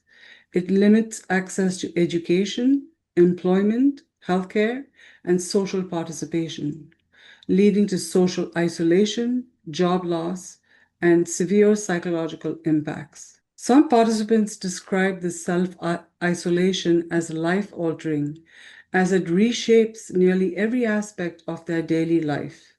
Loss of work is a recurring theme. Participants describe the financial and emotional toll of being unable to remain in workplaces where fragrance or chemical products are routinely used. These are individuals who are highly skilled and motivated, yet were forced out because their health could not be accommodated.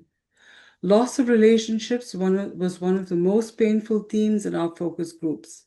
People spoke of being physically separated from loved ones, unable to join family gatherings or visit friends because of the products others wear or use. Over time, that isolation becomes chronic, taking a profound toll on mental health. Many participants described the immense effort to stay positive. One noted that it was one of the hardest psychological things. Another shared falling into a deep depression after losing not only their health, but also their career and sense of purpose. The cumulative loss of social support, employment, and physical well-being results in deep psychological exhaustion, captured in one participant's words, "I can't do this anymore," which, by the way, we hear very often. Despite gaps noted by focus group participants, fragrance-free policies emerged as a theme for improving indoor air and accessibility. A few recommendations were highlighted to improve its efficiency.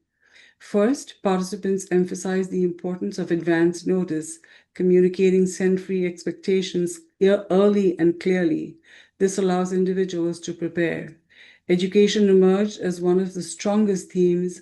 Participants emphasized the need for enhanced education on fragrance products, what they are, their emissions, and health impacts. Guidance was another key piece suggested to help identifying truly scent-free products and avoid greenwashing practices. Enforcement was also frequently mentioned, and enforcement not in a punitive way, but as a form of consistency and respect. Finally, participants highlighted other forms of accommodation, such as offering remote participation or flexible scheduling to improve inclusion when other measures are not successful. So, tying everything together, we need an interdisciplinary approach to address indoor air quality and accessibility. Product testing revealed we need more transparent labeling and better surveillance. Data triangulation revealed that scent-free policies need to be fully implemented and complied with to increase accessibility. Despite this, scent-free policies showed to be a promising tool in increasing indoor air quality and accessibility by lowering total volatile organic compounds and hazardous air pollutants by an average of 70%, which equates to increasing ventilation by 3 times. We believe this can serve as a tool in accessibility standards, both by protecting susceptible populations, the ambient environment, and future generations. We are currently working towards manuscript developments, thereby contributing to indoor air quality and MCS research. These papers include the Indoor Air Quality Technician Protocol developed by ASEC, an indoor air quality paper highlighting the role of scent-free policies as an inventive tool to improve indoor air quality and accessibility to the built environment.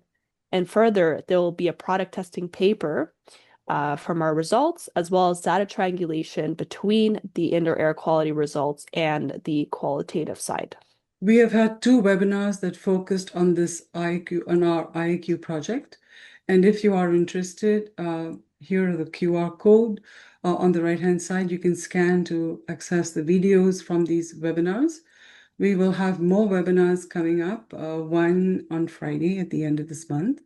Please scan the QR codes on the left-hand side to access registration, which does not have a cost. At the end of March, we will have a final conference of the project, showcasing the overall study results between the quantitative and qualitative side, which will bridge the gap between science and inclusion. We sincerely thank our partners on this project who have stood by us, including NB Lung. Thank you very much. Attended all our steering committee meetings and guided this research. And this brings us to the end of our presentation, and we are open to questions that you may have. Thank you, Rohini and Adriana. Thank you, everybody, for listening. I think we do have time for one question. Is there any questions in the room before we move to online? Okay, yes. Elizabeth will bring you a microphone. Thank you, Rohini and Adriana, for that presentation. I think, when it comes to scent-free policies, I think it's definitely a step in the right direction. I was just curious about your definition of scent-free policy. So I was kind of thinking, my first thought, when we have a scent-free policy at work, is anything, any products that we use that could be quite odorous, and you gave some examples. I had some extra thoughts around this, and maybe this falls under your definition as well. Would food products fall under the definition of that they would need to respect a scent-free policy? The reason I ask is we've had situations in my workplace, and I know other workplaces too, where extremely odorous foods can cause people to have migraines, feel nauseous, and so forth. And also some food products are sources of some of the VOCs you listed. So limonene, is naturally found in lemons, other citrus fruits, acetic acid in vinegars, and so forth. So does the scope of scent-free, would that also extend to, to food in your view? Thank you. Thank you for your question. The papers that we are working on right now to send to the journal before March 31st, which is the end of the project, will define what a scent-free policy is. It basically depends on product choice, to make the answer very short, and to understand that multiple chemical sensitivity triggered through sensitization from exposure to chemicals. If people don't get the accommodation they require, which is an environment with the lowest emission VOCs, as healthy for them as possible, if they tell you after everything that you've done that a particular product that you are using is still not okay, it should be changed because their body knows better. And as we've seen in testing eco products, we found benzene in some of the highest rated eco products. And so it's important to listen to the individual. And as the MCS progresses and the person has more exposures, they also develop more sensitivities. That is the nature of the TRP sensitizers. And when they develop more sensitivities, that could also include food. And so in this case, if certain foods are triggering symptoms, then you either have it in a designated area away from the area where the person is working, or you restrict heating of food in these areas. We have a housing project, and we also maintain a tenant list. And we also want to have a community center for this population to get together and basically get back to life. And we put out a questionnaire to convince the government on why we needed a community center.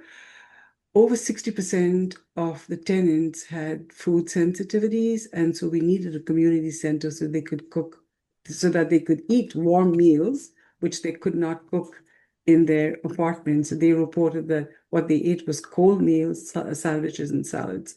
So to your question, yes, it does exist, and yes, accommodation should be provided and included in the Sanfree policy. I hope that answers your question. Thank you. It does. Yeah, awesome. Okay, thank you. If there's any other questions, again, in person or online, please feel free to communicate those to us, and we will get them to Rohini and Adriana and get you an answer as quick as we can.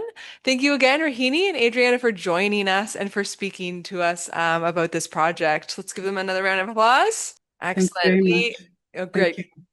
All right, thank you for joining us again. Our next speaker is Ryan Murphy, who's a teacher in Anglophone South.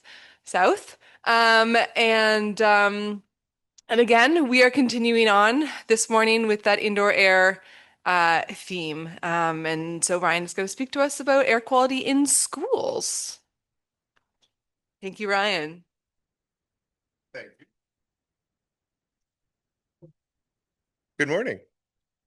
We're going to spend the next 30 or so minutes exploring the world of air quality in New Brunswick schools. We'll do a little bit of background information. Yes, I can. I am. I'll talk about what is and isn't tested and some of the data that's made available and some of the work that I've done to try and make it a little bit more accessible.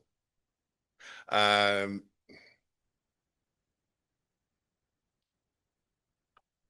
about the remote. First, a bit of a disclaimer. I'm a teacher, I'm a parent. Recently, I'm an occasional writer or presenter or interviewee. I'm not an engineer. I'm not an occupational hygienist, physicist, medical practitioner of any type. I'm not a researcher or 100 other roles that might have led me to this podium today. But I have paid attention to a lot of people who are a lot smarter than I am. I've learned from them, and I've tried to take those lessons that I've learned and share them with others. I've shared some of those with the New Brunswick Teachers Association, both the membership and their staff, with members of the 60th and 61st legislatures, the last two, through numerous organizations on a national level, and my only international presentation, the World Health Network's Clean Air Expo. Hopefully you'll learn something useful today. Is there anyone here, I expect there are probably a couple, who have tried to find information on air quality in New Brunswick schools?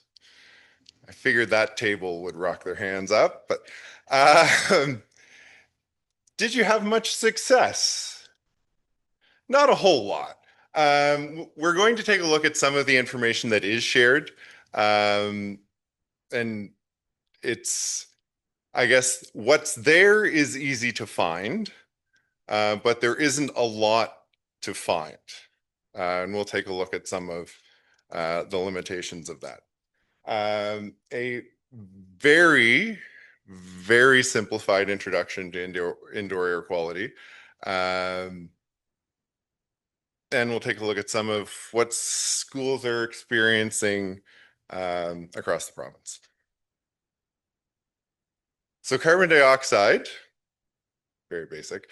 Carbon dioxide is used as a proxy for measuring indoor air quality. It's relatively easy and relatively inexpensive to measure that. Easier than setting up, I see some RPC shirts here who might be more familiar with the more expensive processes. But my little aeronet that's in the corner is a little bit easier and a little bit less expensive than actually measuring the airflow to determine what that is. Carbon dioxide is a byproduct of respiration. So as we exhale, we're producing carbon dioxide that's going into the room. And generally, an increase in carbon dioxide levels is going to indicate there's been more exhaled air. So as we exhale the air, the carbon dioxide levels go up. It's different than safe exposure levels, right? Those are for acute health effects. We're not generally talking about that, although they are often mentioned in the province's press release. They haven't had any of those 30,000 parts per million tests yet. I'm hoping that's not in a kindergarten. And there are also negative effects on academic performance, attention, and health. I'm sure there are folks here who are joining today who could probably tell us the exact number of what outdoor carbon dioxide levels are, but about 430 parts per million is where we are currently. So that value is used as a baseline. And indoor air quality is compared to that. Sort of that's none of the air has been rebreathed if you're outside. Inside, we measure up from that value. And the difference between those two values tells us how much CO2 people, animals, machines have added to an environment. In New Brunswick workplaces, they're regulated by the Occupational Health and Safety Act. That uses ASHRAE 62.1/2010, ventilation for acceptable indoor air quality. Yes, if you guessed that the 2010 was the year, that is correct. That spec takes into account things like the number of occupants in a room, the size of the room, and what that room's used for. Right? So a classroom would be different than a science lab, would be different than all kinds of other facilities that might exist. I know the school one's a little better, but the Department of Education and Early Childhood Development, or ECD, often cites a guideline of 1,500 parts per million. And that was developed with WorkSafe as kind of a rule of thumb to determine essentially which schools were worst off, to prioritize installing mechanical ventilation systems in those buildings that didn't have them. It doesn't take into account the number of occupants or the ages of those occupants. Little kids produce less carbon dioxide than teenagers. The room size or what it's used for. Just kind of a catch-all, like this is our cutoff.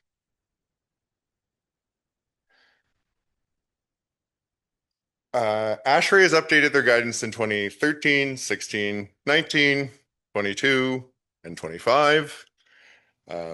We've learned things in those years. New Brunswick still uses 2010. And 2 years ago, technically 3 now, I guess.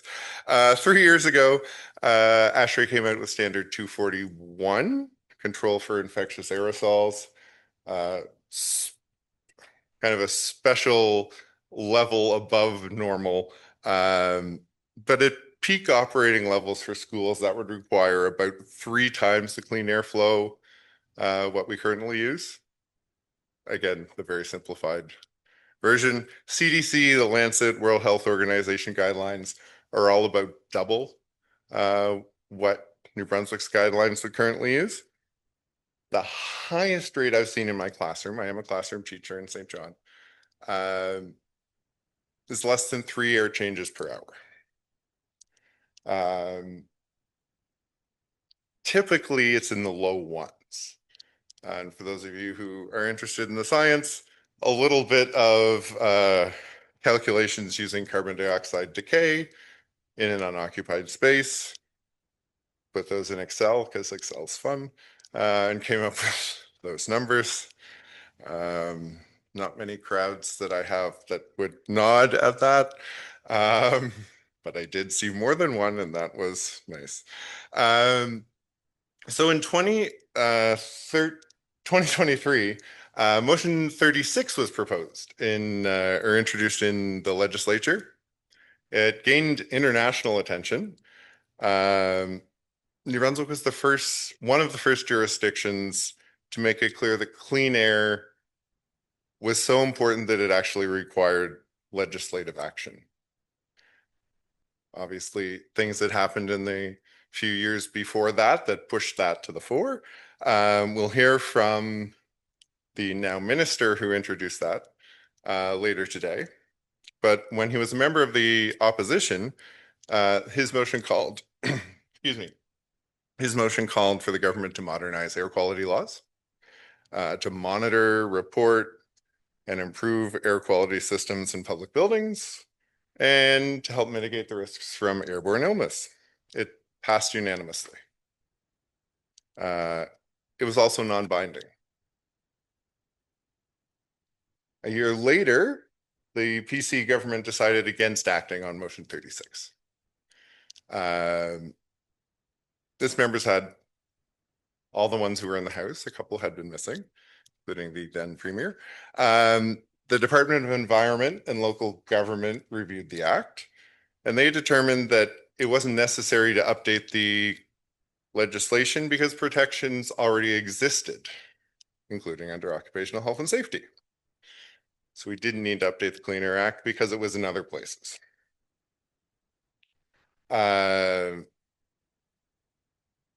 Department of Environment and Local Government said that the Clean Air Act was intentionally designed to target air quality in the environment, and that indoor spaces were primarily a matter of ventilation and building design. The Occupational Health and Safety Act outlines exposures, exposure limits and guidelines for workers. And that act is the responsibility of WorkSafe. But there's a thing about workers. Children aren't workers. So it doesn't, and because of WorkSafe's mandate, it cannot consider what's best for children in schools. So that 1,500 parts per million guideline, the Occupational Health and Safety Act, none of those consider essentially the existence of children in schools. So non-workers, including those children, aren't currently protected by legislation. I know you can't read that. That came to me as a 12-page PDF. Imagine you had the most ridiculous set of data and you printed it out so it was over 12 pages and you had to like tape those pages back together to see what it meant. I tried to turn it into something that wasn't that, and I understand you can't really tell, but green, ventilation systems are on, red, they're off, yellow, they're somewhere in between those states. So I think we can probably tell that much. A list of different government buildings on the side, and I'll go through some of them. This is not easily accessible data. This was obtained through a right to information request. It included 27 schools, some school district offices, some government buildings, and the legislature, because I was curious. The schools, a lot of them, it's a not entirely scientific random list. Some of them were schools that my friends' kids went to. I came up with a list that was about 10% of the schools, but it's by no means an excellent sample. All government in New Brunswick and school district offices that were in that RTI have their systems running by 6 a.m. They're the ones on the far left that you can see. That first dotted line, if you can see it, is 6 o'clock. 4 of the 27 schools had their systems on by 6 a.m. All the schools reach full flow, so they're considered occupied, by 9 o'clock, which is the second line right through the all green. Schools begin to shut down at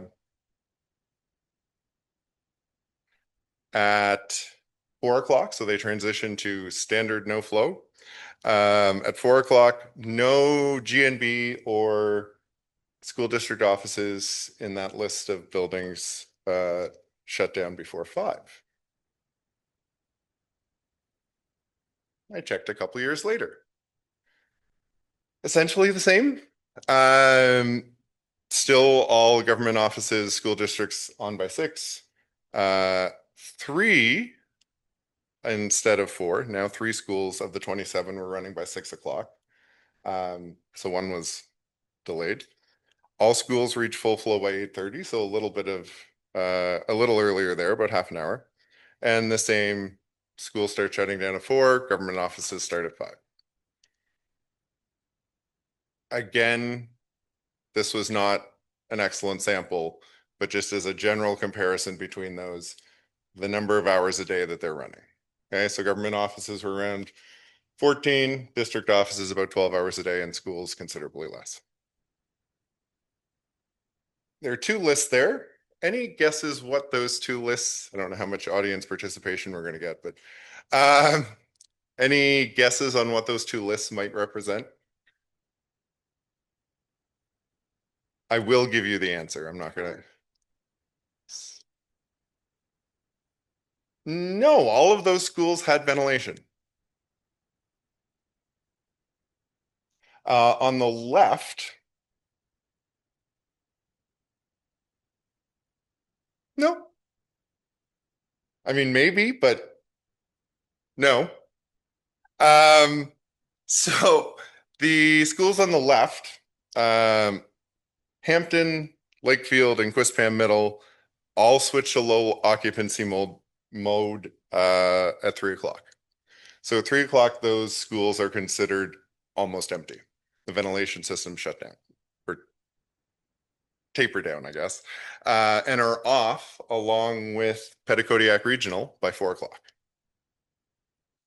On the right, I did highlight those 3 high schools. I don't know if any of you have been to high school before or have children or relatives in high school. But generally, high schools aren't empty when that last bell rings. Whether it's with school events or community events, a lot of the times there's things going on. Those schools are considered unoccupied at 5 o'clock. So Miramichi Valley, Moncton High, St. Max, again, there were only, I think, half a dozen high schools in the sample, but there are 3 there that are considered vacant as of 5 o'clock. And although high schools are considered unoccupied at night, the legislature is considered occupied until 11 p.m.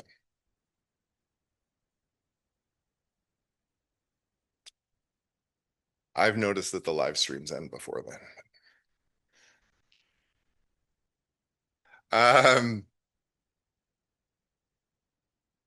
A graph of my classroom. It's just a day. It's nothing special about a day. It changes a little bit depending on when my prep period might be, but it's generally going to follow that same outline. There are 2 sections highlighted in the early part of the day. This goes from 9 a.m. to 9 a.m. the next morning. The first section is my prep period. It's just me in the classroom, right? You can see that the carbon dioxide concentration goes down. Class comes in, then I think it was a smaller class. There's a little dip there. And then at lunch, mostly empty room, goes down again, and then climbs. It peaks just right around the time classes ended at 3:40.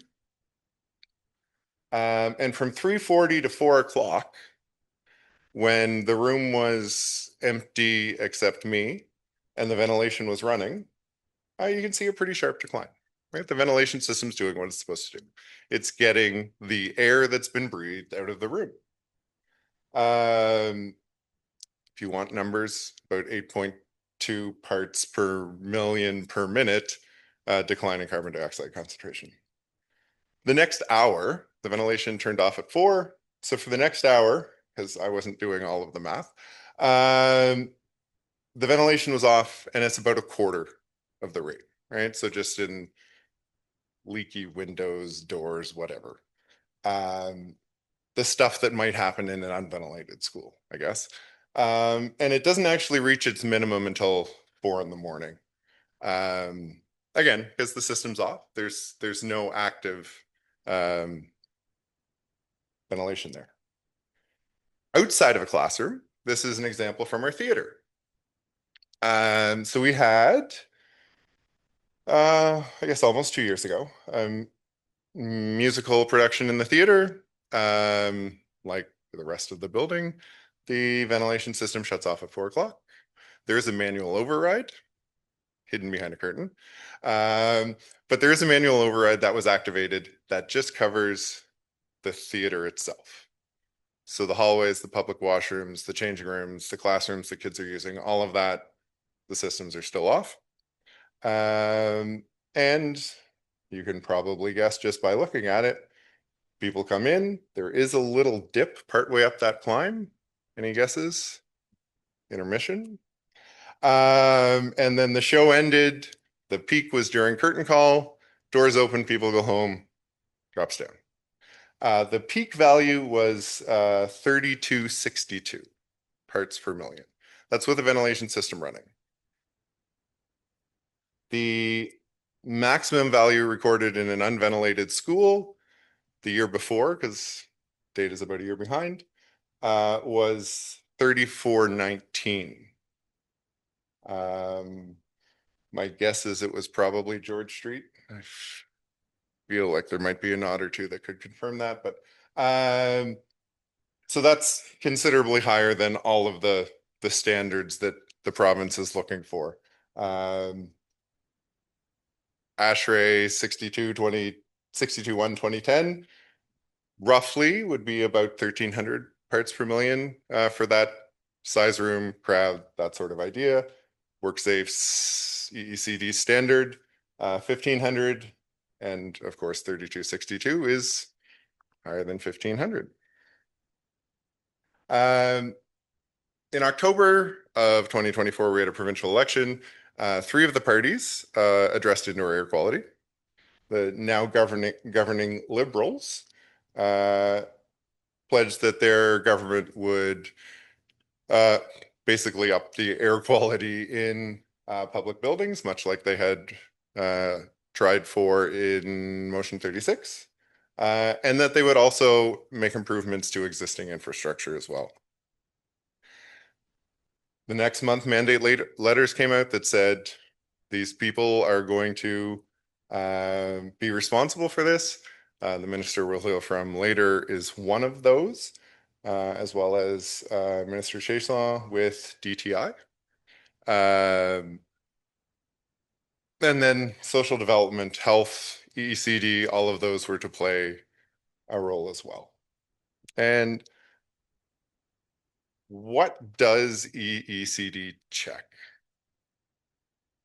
So during the first year of publicly reported testing, schools without mechanical ventilation systems were tested under conditions likely to create CO2 buildup. So in winter, when heating was on and windows were probably closed, and when classrooms were occupied. Annual follow-up tests were planned for schools that still didn't have systems installed. So they were trying to install systems, and those would be excluded. And it had previous peak levels above 1,500 parts per million. So in that first year, the province tested schools without mechanical ventilation systems, and there were 60 tests reported. That's how it's shared. That's a 2-page PDF. They didn't flatten it as an image and then put it as a PDF, so you could sort of copy and paste it, but that is the extent of the data that was shared. Better than what it could have been, but you can't really tell a lot from that. The next year, 51 schools were tested. Any schools that had a peak result of 1,500 or below were excluded, right? So the previous year, if they passed the test, they weren't tested the next year. And they were kind of considered to still be working. Following year, 35 schools, because some had passed the test again. And also there had been some that had systems installed, right? So they weren't tested as one of the unventilated schools that needed testing. And the most recent data we have available, the system or the program was expanded or uncontracted to include all of the schools that had previously been part of the program. I had this open on my computer at school last week, and I had several students comment on this slide. So that year they tested between 66 and 68 schools, because I teach in a high school. And this was the first time that schools that had a system recently installed were also tested and published.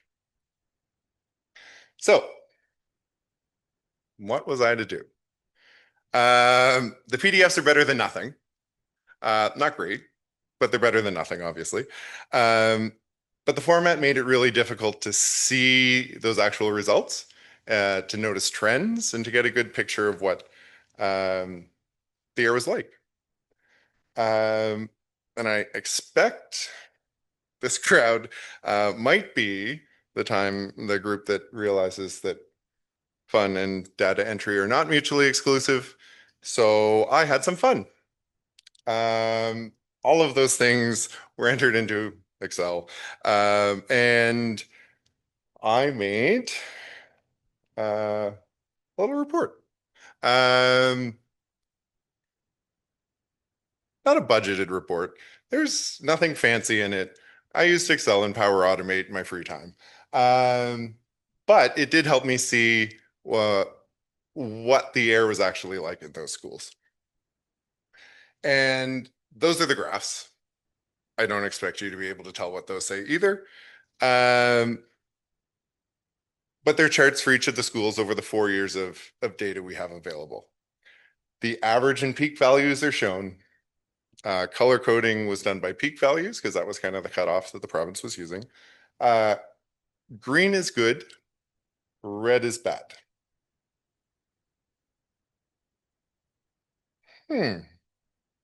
There is some green there, but it doesn't stand out. There's a lot of red. So what does an EECD check?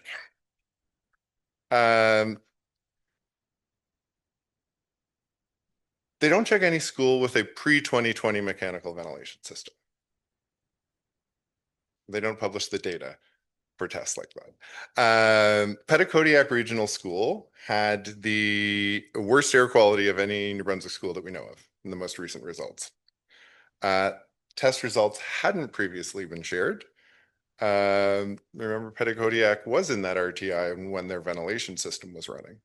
They already had a system, right? So they hadn't been tested.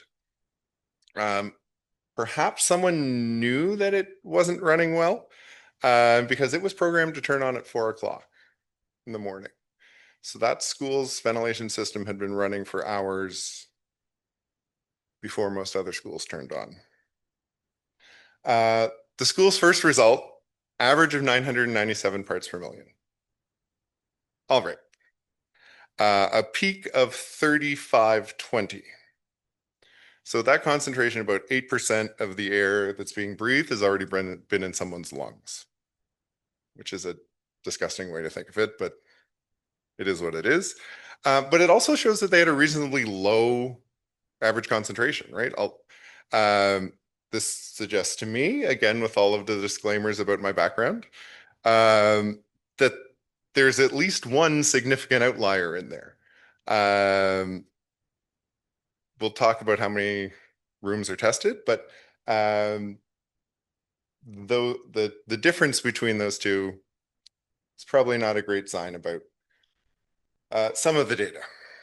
So until last year, any school without a mechanical ventilation system that had previously obtained that 1500 goal wasn't retested. Okay, so we didn't know if systems that tested well were still working well. We didn't know if those results were by a fluke of whatever day it was, or field trips that took kids out of school or whatever it was. We just didn't check to see if those results were consistent. This is Grand Bay Primary. They tested out of the program with a single result of 1322, wasn't tested for 2 years. And when it was expanded again, it had a peak of 2143. Okay, not tested because it's okay, bad. They also don't test more than once a year. Beaconsfield Middle School in St. John scored pretty poorly the first year, 2224 parts per million. The second year, the posted results averaged slightly better than outdoors. So it was 416 parts per million. The sub 1500 score, so just even if it's 1500, once it's below that point, they're not going to be tested again, right? But they were no longer tested, and possibly because it's used to determine the priority for installing ventilation systems, that could have, I don't know, but that could have affected their prioritization on installation. They had most of their installation work done, completed this past summer. So they're good now. The result, not likely possible, but because there was only one test day, those results might not have been determined until it was too late, right? First time I presented that data with people who actually test air quality in the room. They also don't test all the classrooms, right? So the scope was never to test all of the classrooms. Any reports have been about 10% of the rooms in a school. Petitcodiac is the second line. Average of 997, peak of 3520. But there are other schools that had similar differences. So like an average of 672, peak of in the 1900s, average in the 1200s, peak in 3900s, average 900, peak 1900. So there's considerable differences there. But because they're only testing 10% of the rooms, there's a decent chance of missing some of those outliers. How many other schools would have similar rooms that haven't been tested? Don't know. How many schools have ventilation systems that, whether by blockages or age or 100 other problems that might have happened, also have a room that's not getting the air that it's supposed to get? Don't know. No information on how those rooms are selected has been made public. I'm sure there's a reason it hasn't been made public, despite my attempts. And they also don't check the validity of the results. So there were 2 schools that actually produced lower than outdoor results that were published one year. So like Beaconsfield, Princess Elizabeth in St. John, 80-year-old building, about 15% mechanical ventilation coverage. Asbestos management plan reported better air quality indoors than you'd find on the outdoor soccer field at Central New Brunswick Academy. If you don't know where that is, it's surrounded by trees for a whole bunch in every direction. They probably had better air quality than any outdoor venue in New Brunswick for about 20 years.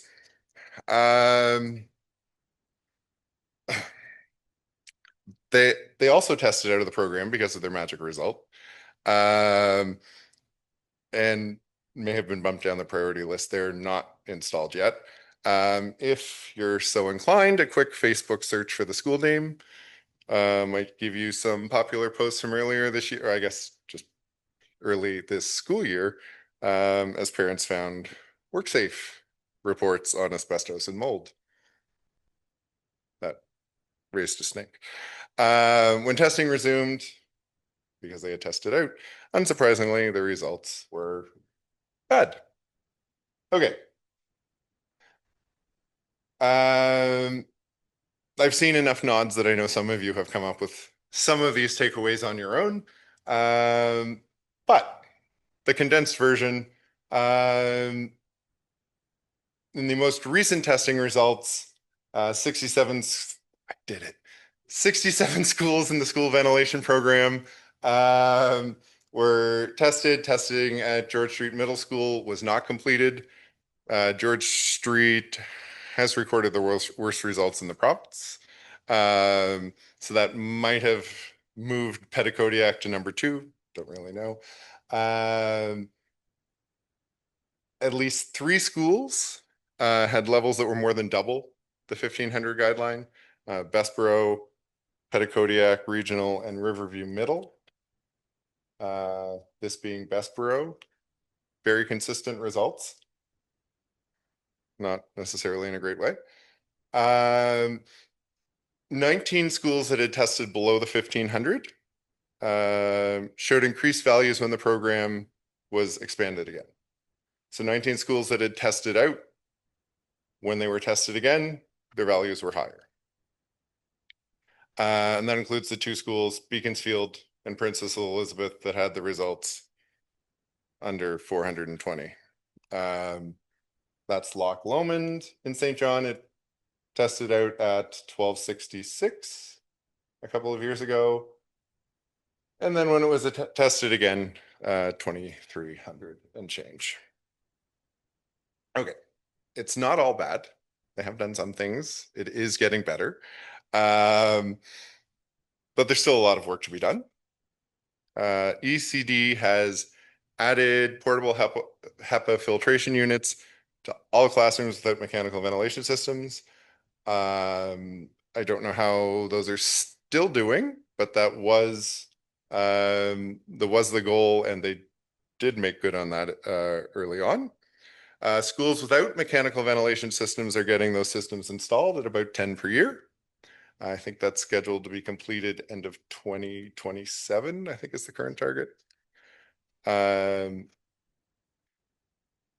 That's what it should look like when a system's installed. Bad, immediate drop. You can probably figure out where in that graph the ventilation system was installed. It would have tested out, but they expanded the program, tested again. It's a different color, but it's only 30 parts per million difference. It's still pretty good. Okay, so that's what it should look like. And the average values are close to what's recommended by current standards. All of the standards. But there are other easy things that could be done. Like running mechanical ventilation systems when the buildings are actually occupied.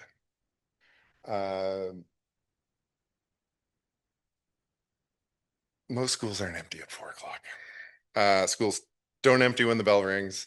I'm at work after that.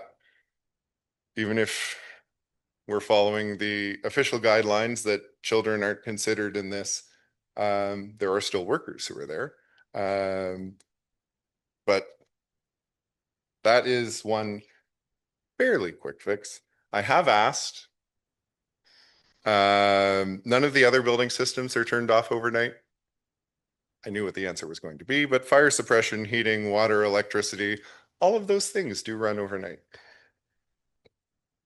which you would hope. But there is one that's turned off, and that's the ventilation. So as part of that report, I came up with 3 recommendations. Again, I'm not an expert. I would guess many of you have already figured out what those recommendations might be or have thought of those things years ago. But the province should expand the air quality testing program to include all schools. Their own data suggests that just testing the original schools from their program isn't supported by data, right?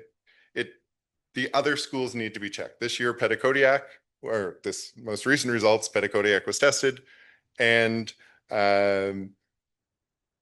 its results were the worst in the province. It has a ventilation system. Unfortunately, don't know how that compares to the more than 200 schools that aren't tested, that have ventilation systems. Second recommendation, that they increase the frequency of the testing. The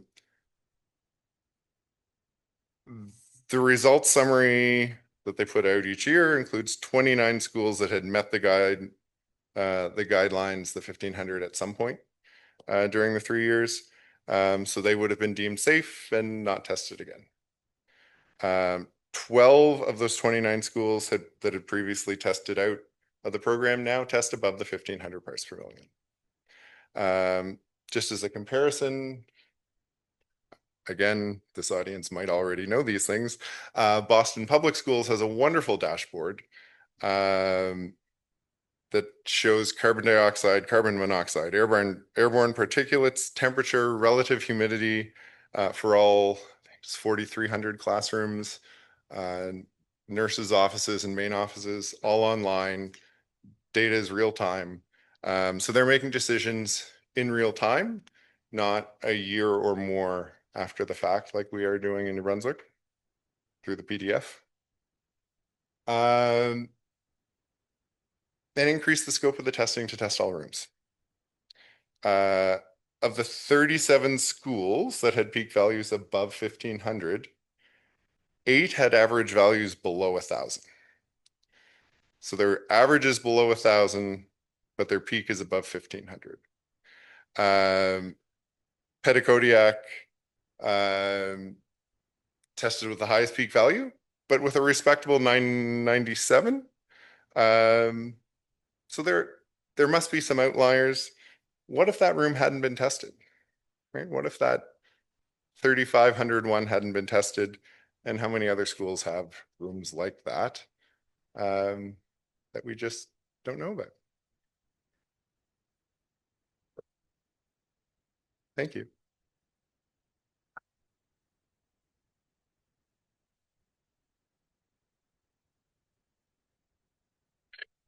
Well, I mean, you stick around. Sorry. We do have time, I think, for 1 or 2 questions, and I see a hand already. Elizabeth, are you? Yeah, right in front of you. Thank you. Just wondering if you can provide more information. The dashboard you were speaking of, do you know how they're monitoring that real-time data of air quality in school systems? In Boston? Yeah. I don't. I know they have sensors in all of those rooms. So what the system is, no, I don't know. But I have, like, their website has a clickable map of all of their schools. You can drill down to your specific room number and it will show current and historical data for those 5 or 6 measurements. It would be an undertaking. Oh, I'm not suggesting it wouldn't be. Definitely, but I'm just of the mindset that, hey, if we're behind provincially on that sort of data set, there's nothing stopping from a smaller organization from attempting to do that, right? And additionally, I'd kind of like to just put in a comment that I think this speaks to more of a long-term funding issue in education. I mean, there seems to me that there's a definite lack of operations and maintenance funding for those schools. Because I mean, if you're having schools that are tested 1 year, passing, a couple of years later not passing, well, then you could assume that maybe those units aren't being maintained. But, you know, do those facilities even have the dollars to long-term maintain those air quality systems, right?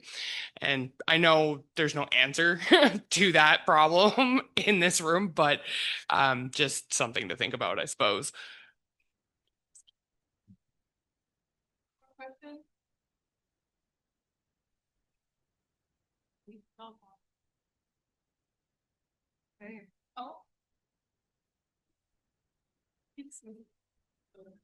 Thank you so much, Ryan. That was an excellent presentation. And if you haven't read Ryan's report, it's also excellent and way more easy to digest than that giant PDF that came out with all the data. So thank you for taking the time to do that and providing some insights. You had mentioned that I think the elephant in the room when it comes to air quality in schools is that we're using this WorkSafe, workers protection number, and that assumes that one, you're a healthy adult, and two, you're there for 8 hours a day, and you have a respite away from that on your hours off and your weekends, and all those sorts of assumptions that go into that modeling. But that number is not applicable to children. You've said that.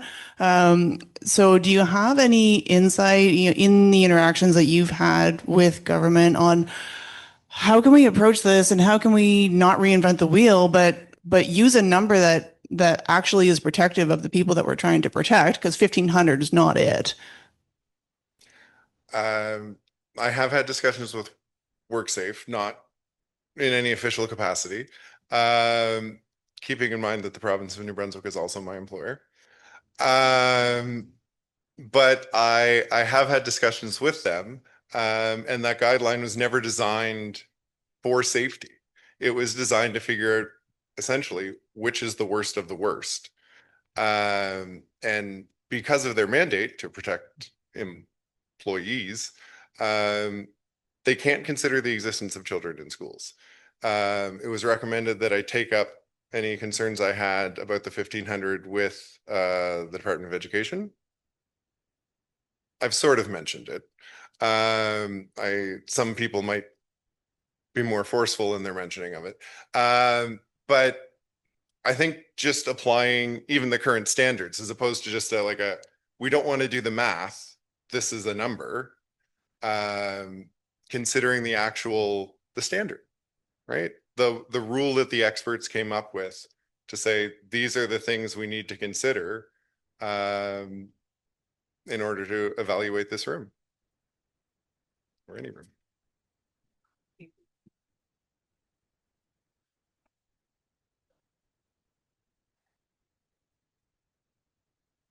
Just to echo a comment that's come in online, I believe, that Health Canada has a standard for residential settings, which is to keep that below 1,000. So although a school is not a residential setting, it's getting closer. It's getting closer, assuming various different life stages, spending a lot of time in that space. So I'd argue that we should do at least 1,000. Sorry, Megan. Okay, great. Thank you, Ryan.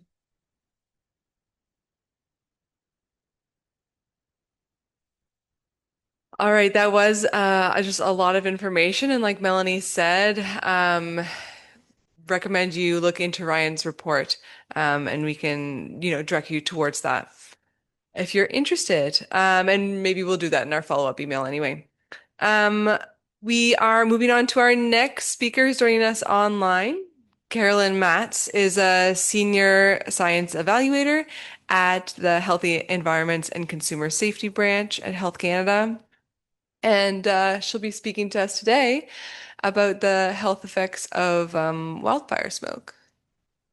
Oh, excellent. Hello, Carolyn. We can see you now. Can you hear me?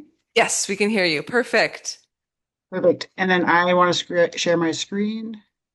Yes. There we go. And can you guys see it? Not yet. Not yet. Okay. Oh, I have to press the share button at the bottom. Okay. Oh, I had. Yes. Okay. It's starting now. Okay, great. Now okay. Sorry about my scratchy voice. And just one more. When I advance, do they advance? Yes. I'm still on your front slide, I think. Okay. Let me see. Should I advance again? There we go. I can see it. Yeah. Okay. Perfect. Okay. Go back to the start. Thank you for the little IT check. So good morning, everyone. Thank you for the introduction. I'm very pleased to be a part of this workshop to present some of the new and updated work that I've been leading at Health Canada on the health impacts of wildfire smoke. And before launching in, I always feel a dad joke is nice to break the ice. So my question is, why do ducks have tail feathers? To hide their butt quacks. Okay, with that, we can get rolling. Okay, so wildfires are a natural hazard and a key element of terrestrial ecosystems. In Canada, about 7,000 fires occur each year, burning just over 2.7 million hectares on average. But as we all know, both last year and 2023 were significantly above these long-term averages. About half the wildfires in Canada are caused by lightning strikes and account for a majority of the area burned. This is because they're more likely to occur in remote and more rural areas and less likely to be subject to firefighting responses. Also, the wildfire activity in Canada is largely associated with the boreal forest zone that stretches across the country from coast to coast, as indicated in the image on the right. So, as was mentioned, I'm in air quality. We're here to talk about air quality. So really, our big interest for wildfires is in the smoke, which is composed of many pollutants, including PM, ozone, NOx, VOCs, PHs, carbon monoxide. And the smoke can both impact populations that are close to the fire zone and populations that are thousands of kilometers away as the smoke travels on the prevailing winds. Wildfires are a main contributor to PM 2.5 exposure in Canada, which was estimated at about 17%. And this was actually similar to this estimate for transportation-related sources. So this is a really good indicator that wildfire smoke is something that we should care about and be interested in. So, given the need to understand the health effects associated with wildfire smoke exposure and the implications related to climate change, Health Canada conducted a concise weight of evidence review that was published in 2024. This document provides the scientific evidence base to inform the guidance and actions on wildfire smoke that the government recommends. It's available online, or feel free to contact me for the link or for the PDF. I'm just going to go over the main highlights of this report. And as disponible en français aussi. So to start with, there's a lot of research activity on the health effects of wildfire smoke. I've been working on wildfire smoke on this file for about the last 10 years, and it's actually quite astounding how many more studies and the quality of studies have come out in the last 5 years, 5-6 years. So definitely we're understanding a lot more, and it's also helping us to inform our guidance much better than we were in the past when there was very little known. And so compared to other sources of air pollution, so other sources, I like to always tell people, like, think of like an industrial source, like a factory or traffic. Wildfire smoke has some unique challenges for researchers. The exposures are seasonal and episodic. There we go, okay. The exposure level and duration are highly variable, and there's a need to separate wildfire smoke from the effects associated of air pollution in general, because we're always exposed to a mix. So what is this wildfire smoke part of it?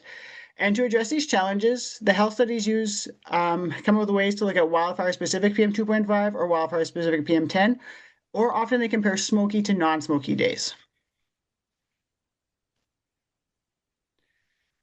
So what did we learn from these studies, from the evidence review? So wildfire smoke exposure is strongly associated with the adverse respiratory effects, such as exacerbation of asthma or COPD, and with premature death.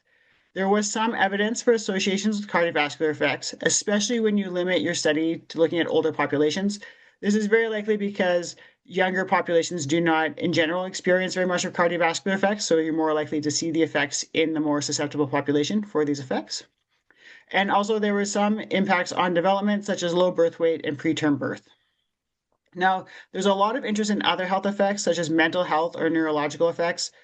However, more studies are needed to really evaluate those outcomes and their association, specifically wildfire smoke. For example, with mental health, there are a lot of studies that look at mental health effects of wildfires, but the study populations are often people who experienced a wildfire, like, for example, had to be evacuated, had issues with potential loss of home and property, loss of livelihood, that type of thing.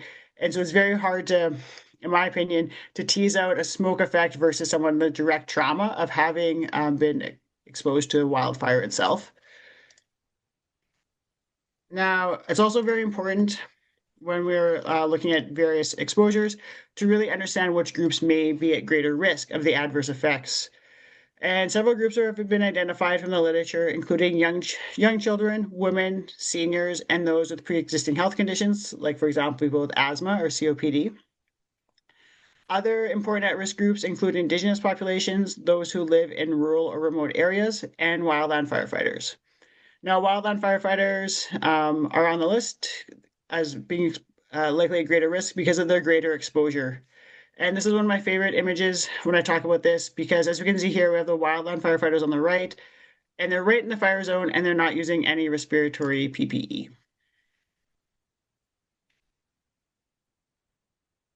So I'm going to switch gears a bit and go through some key a recent study I led that quantified the health impacts of wildfire smoke in Canada. The study was done in collaboration with Environment and Climate Change Canada, or ECCC, and was recently accepted for publication in GeoHealth and really should be available online any day now.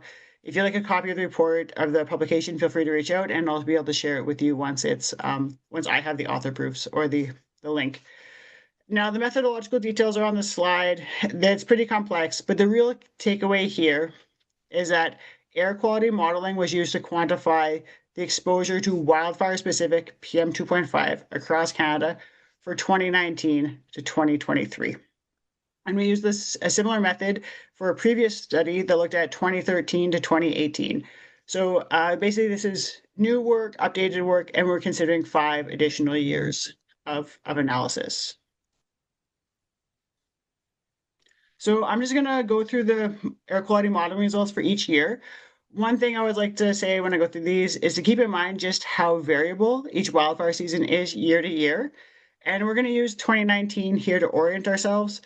On the left, we can see the color scale, and that the maroon red color is the highest levels of exposure. So this is really associated with like where the fires are, the fire zones.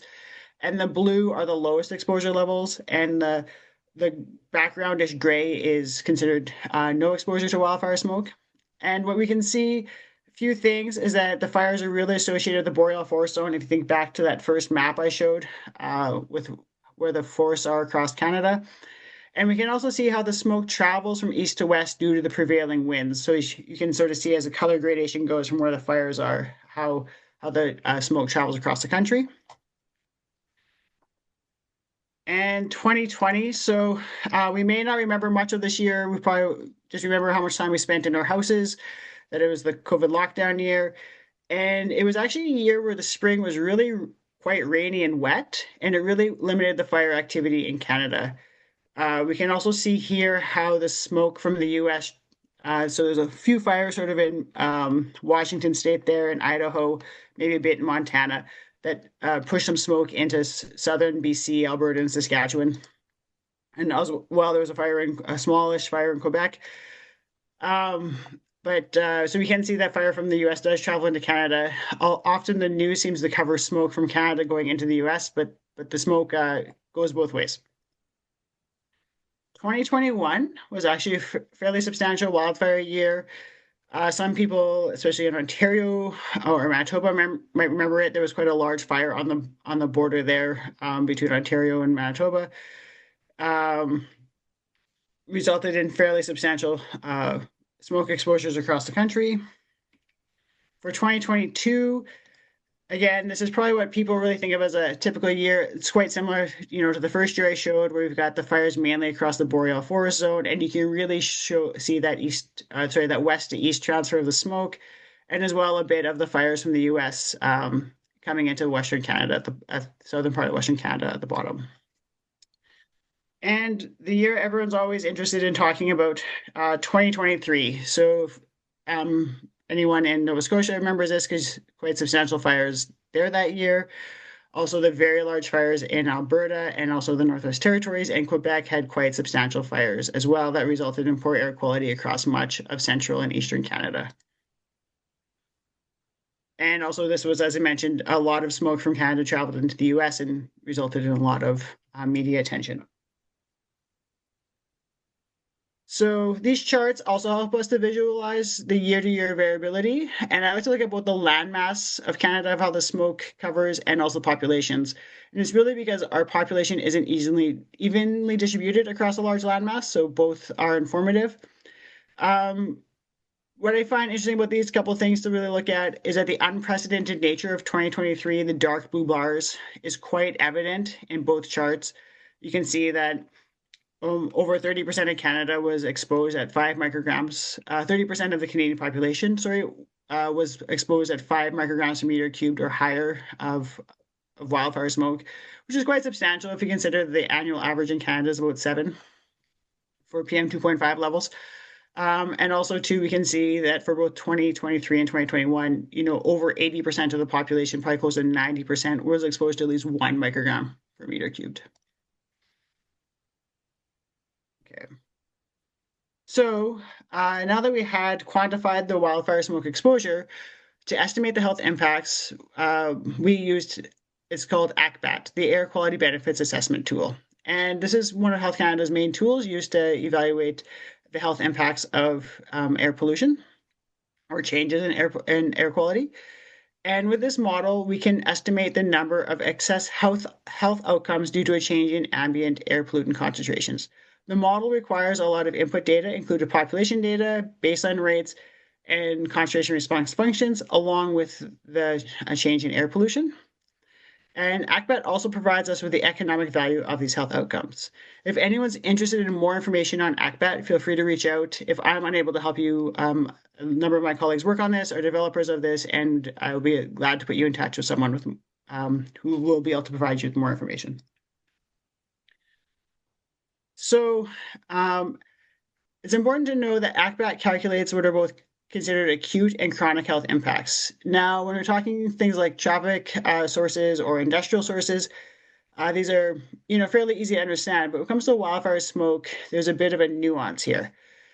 Now, the acute health impacts, they're really easy to understand. They really represent what are the health impacts associated with that year's wildfire season. What was the health impact attributable to the smoke from that year's wildfires? Very easy to understand, no problem. For chronic health impacts, this one requires a bit of a hypothetical, a bit more thought process. So one of the things, first step we do with this is that the exposure to wildfire smoke outside of the wildfire season is assumed to be zero. That's not too much of a leap, right? Like today, it's January 28th, wildfire smoke exposure is very likely zero. Easy to believe. But when it comes to what does the implication mean for chronic? It means that these are the health impacts that would be expected if the wildfire season was sustained or recurring year after year. Now, this is the part that's a bit of a mental challenge or hypothetical, as I say, because as I just showed in the previous slides, the wildfire season is quite variable year to year. So moving on to the results. Oh, scroll too far. Okay. So for the acute health impacts, the number of premature deaths attributable to wildfire PM2.5 in Canada ranged from 49 in 2019 to 400 in 2023. And there are also many non-fatal cardiorespiratory health outcomes, and the economic value of these impacts was in the millions to billions of dollars. Now, for the chronic health impacts, again, this is the one as if you had that type of wildfire season year after year after year. The number of premature deaths ranged from 660 in 2019 to 5,400 in 2023, and the economic value was in the billions of dollars. Now, an important part of health impact analyses is making comparisons to other various similar studies, just to provide context or to help situate where these are compared to other sources of air pollution.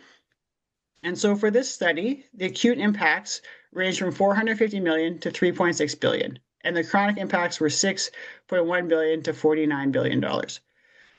It was very interesting that this was really in the same range as the previous work for the 2013 to 2018 wildfire seasons.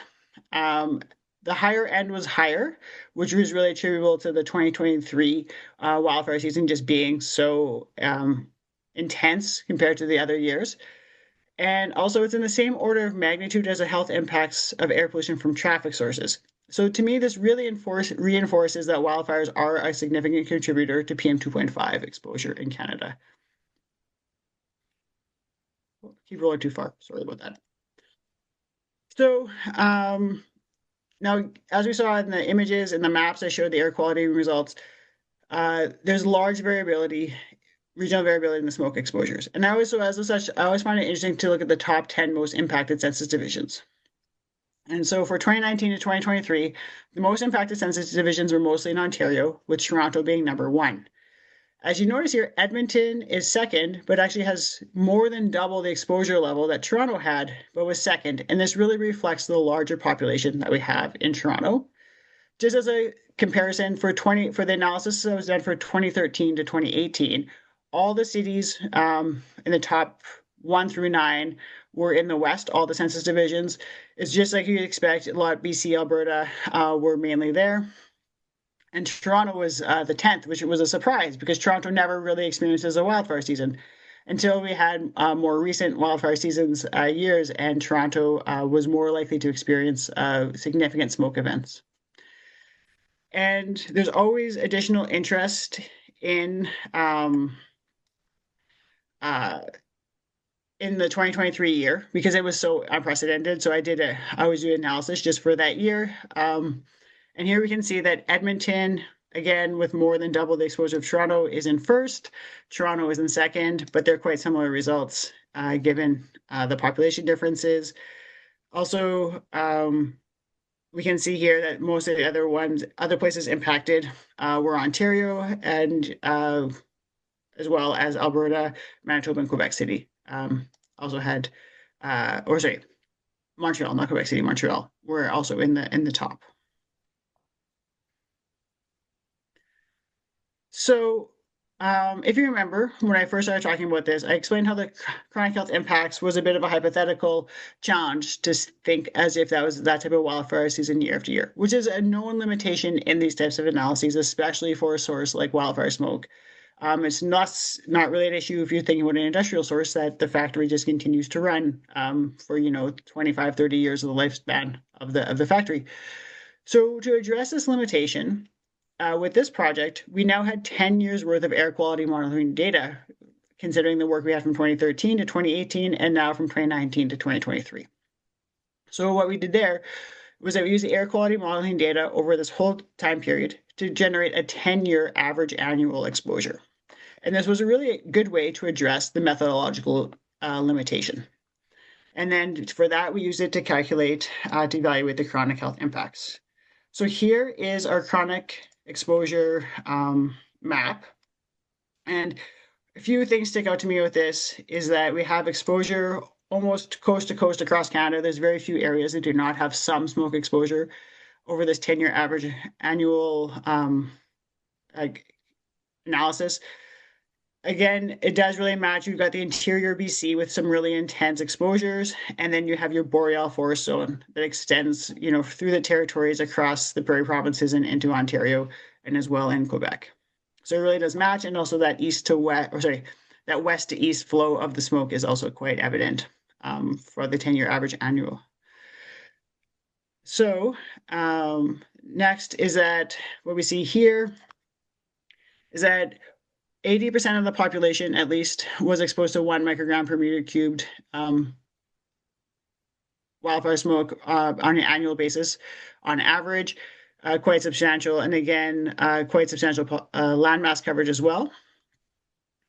And if we look at the annual they're annual, but they're for chronic. So there were 1,900 attributable premature deaths per year over this time period, analysis period. And the economic value per year was 18 billion. We're also able to calculate the impacts on life expectancy.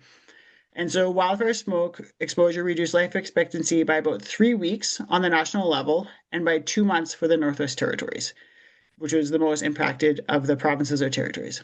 Now, these do seem like very small values when you consider life expectancy in Canada is about 81 years, but considering this is just one source of air pollution, it does seem quite impactful.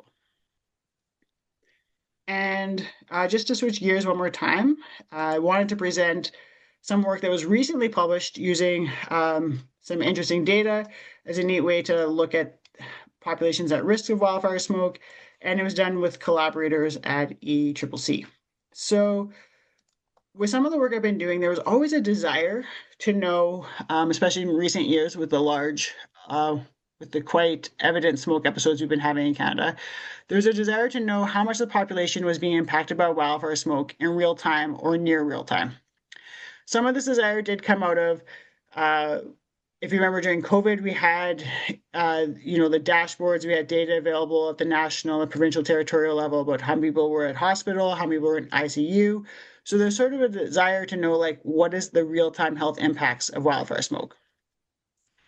For wildfire smoke, as I always point out, there is no diagnostic test for wildfire smoke. As opposed to, say, COVID, where you could do a COVID test. So it's not quite there. And also, the health research that's done is all done retrospectively because you're looking for, say, hospital visits or hospital visits or doctor visits or sometimes even asthma medication dispensations, where you look at retrospectively, you try to see, is there a measurable increase in these versus baseline rates? And so you can't really have that type of data available real time or near real time. So to address this, I thought about this approach of taking the air quality alert data and geolocated population data to calculate a person days of smoke exposure, or person days of people at risk. And so this quantifies on people at risk to the adverse effects of smoke. And this can be quantified on a near real-time basis. So this is an example of air quality alert issued by Environment Canada on the right. But we defined, for this project, we defined a smoke impacted day as a day where an air quality alert was issued. So these can include air quality advisories or special air quality statements, SAQs. And these are issued when it's considered when everyone in the population is at risk of the adverse effects of wildfire smoke. So it's not just for the high risk groups. So it says everyone is considered at risk. And we use the 2023 data set to test this out for all the reasons I like to say. Is going to give us a really rich data set of air quality alerts that would be useful to really see if this tool does work the way I was hoping it would. And so here's just a reminder of what the 2023 wildfire season looked like for smoke exposure. And then here's what it looks like for the air quality alert days. So I'll just go back again and then forwards. And so as you can really see, is that the air quality alerts, the geographic areas in here are considered forecast regions. That's how Environment Canada issues air quality alerts, is for forecast regions. And so you can really see how it resembles a smoke bath, where we have these really large numbers of air quality alert days in northern Alberta, BC, and Saskatchewan, and then also in parts of Quebec. Now, when we take this air quality alert data, layer in our geolocated population data, we actually see a substantial change. And we can see here is that we have a shift where now the person days are really elevated in population centers due to the higher higher population density, despite fewer air quality alert days and being a greater distance from the fire zones. Although the not very population dense areas of northern Alberta still show up just due to the sheer number of air quality alerts they received that year. And also, one advantage of a person days approach is that it really allows users to look at regional or time series trends.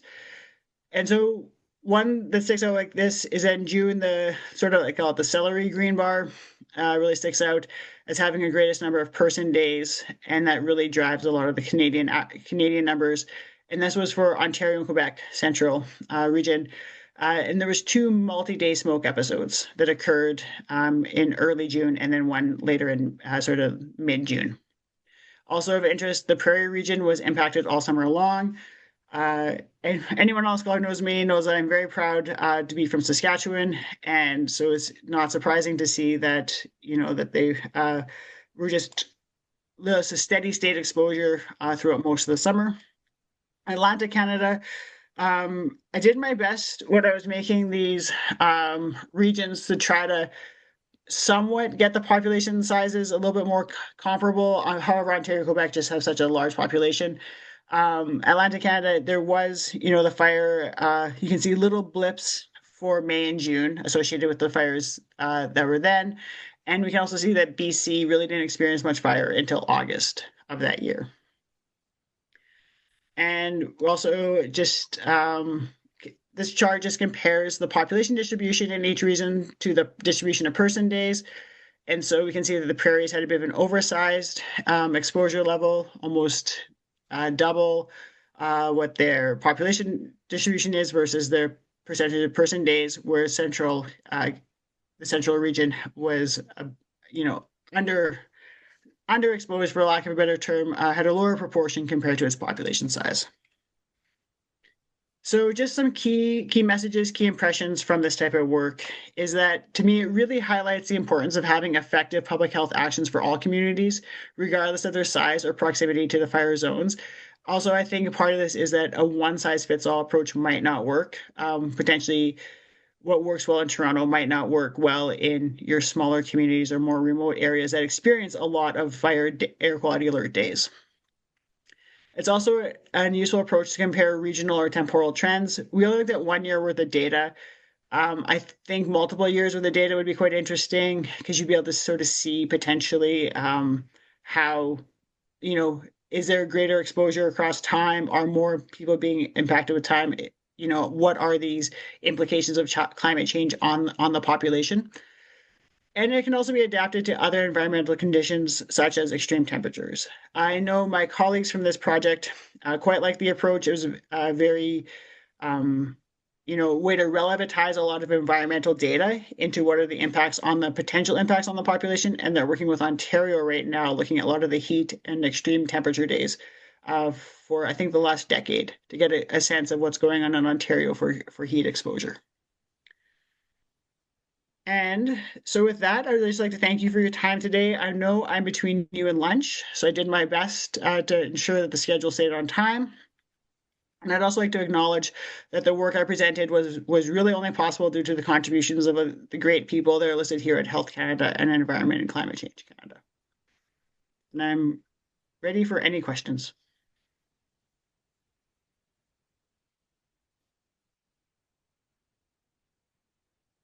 Thank you, Carolyn. You definitely did a great job keeping us on track, and we have lots of time before lunch.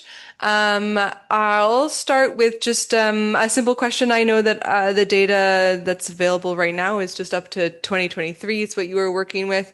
Do you know when we can expect the 2024 data to be public or available? Yeah, that's a great question. So when this project was first done for the first iteration of the project for 2013 to 2018, we didn't realize how popular it would be. And then it's like, we should consider doing this every 5 years. And okay, so the next round would be 2019 to 2023.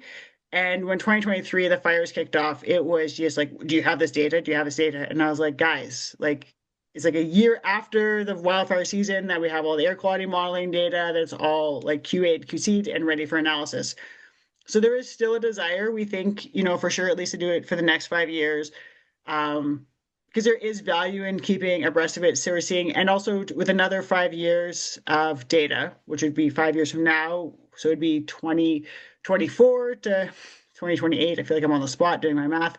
So probably available in 5 years from now for the next iteration for the analysis, but also to really 15 years of data, you can really start looking at some time trends where you're able to sort of pick out that long-term trend versus like a year, just a small, say, little blip year to year. So that's the plan. But yes, to continue the safer analysis, there's much interest in it. Okay, excellent. Put it in my calendar for 2028, our next workshop. Do we have any questions in the room? Melanie does, and I have one online on my phone. Okay, we'll start with Melanie.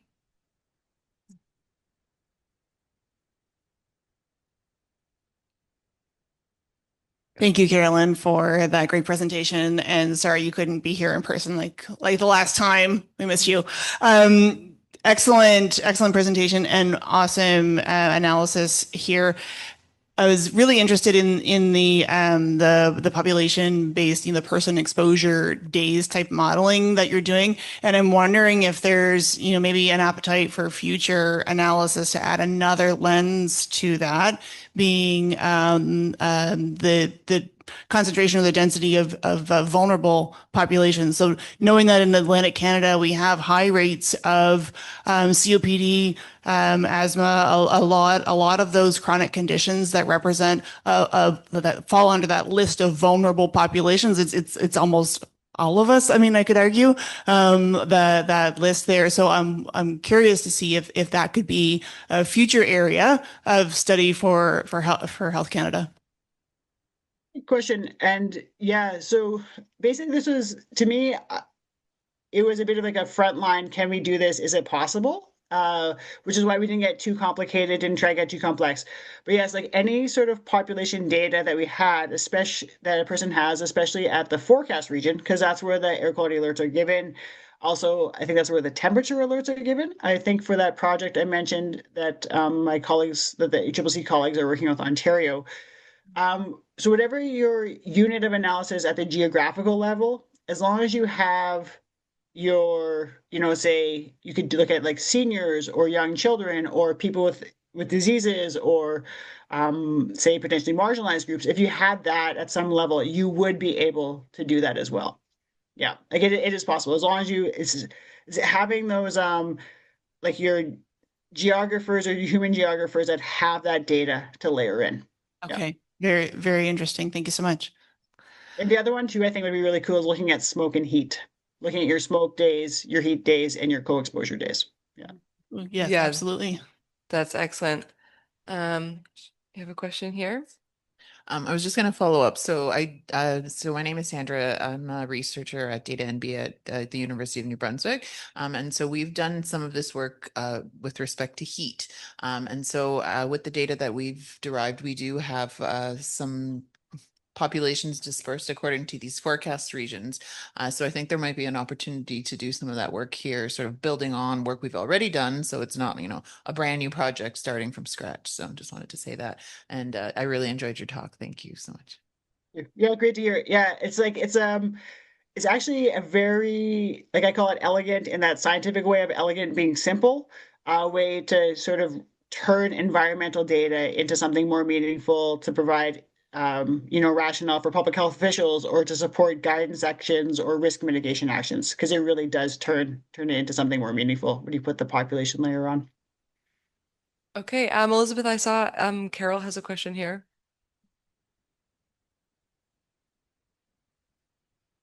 Thank you very much. That was like very informative and interesting. I'm also in public health and interested in the environmental impact that health has and the environment has, both ways. So I was wondering, more specific question. You said we could get access to this. How do we access you so that we can actually get this information, or should we go like through a lease, or how would you like that to work out? Yeah, so my email address is carlin.matz@hc-cc.gc.ca, but at least would have my contact info instead of you trying to like write this down madly. Yeah, feel free to reach out to me for anything that I have. If I can directly provide answers to your questions, I will. If I cannot, but have colleagues I can put you in touch with, absolutely I will. Yep, no problem.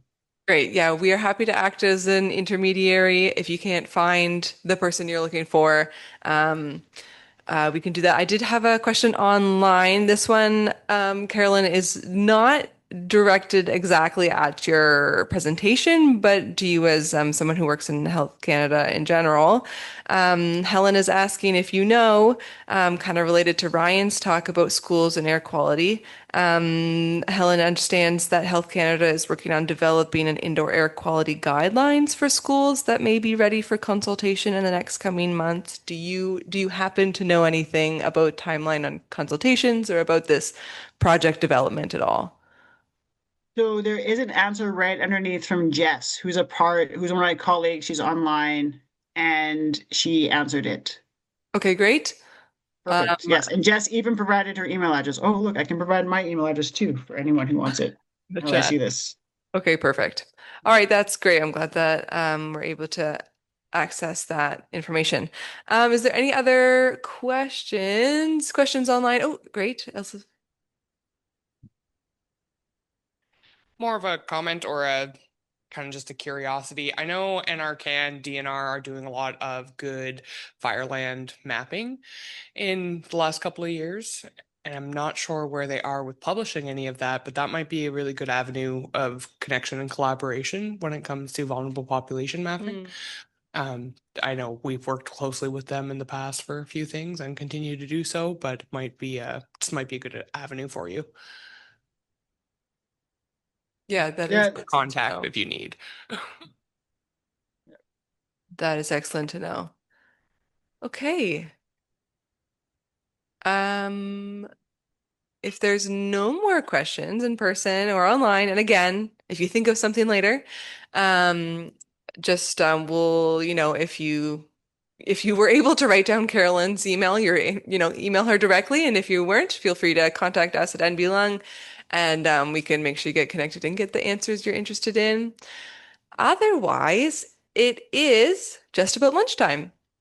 So thank you, Carolyn. Thank you again for being here, for joining us, for your presentation. We are happy to welcome you all back in person and online. Our afternoon presentations are all in person. We are starting here with a panel moderated by NB Lung's President and CEO, Melanie Langille. And I think we're going to let everybody introduce themselves, if I am correct. Okay, so then I won't dawdle with redundancies, and let's welcome this new group.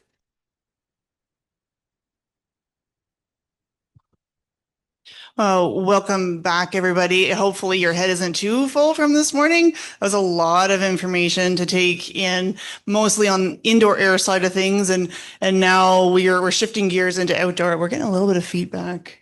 I don't know if I need to move. Let me know, Mark, if that, okay. So we talked a little bit about wildfire smoke just before lunch, and now we're going to really do a deep dive. For those that are maybe new to the room or the online space, my name is Melanie Langille. I'm President and CEO of NB Lung. What I didn't share with you this morning is I'm also an air quality geek. Really love this stuff. My background is environmental science, and mostly working on the human health risk assessment side of stuff in air, whether that air is inside or outside. And so I'm thrilled to be joined here today with a number of folks that work at the interface of health and community, particularly from an emergency measures perspective. So if we can just start maybe with you, Dawn, and just introduce yourself and the organization that you work with. Do we have other mics? Oh, right behind you there. I'm pretty loud. Yeah, but the folks online can't hear you. Just hold it and the light. Hold it and the light will come on.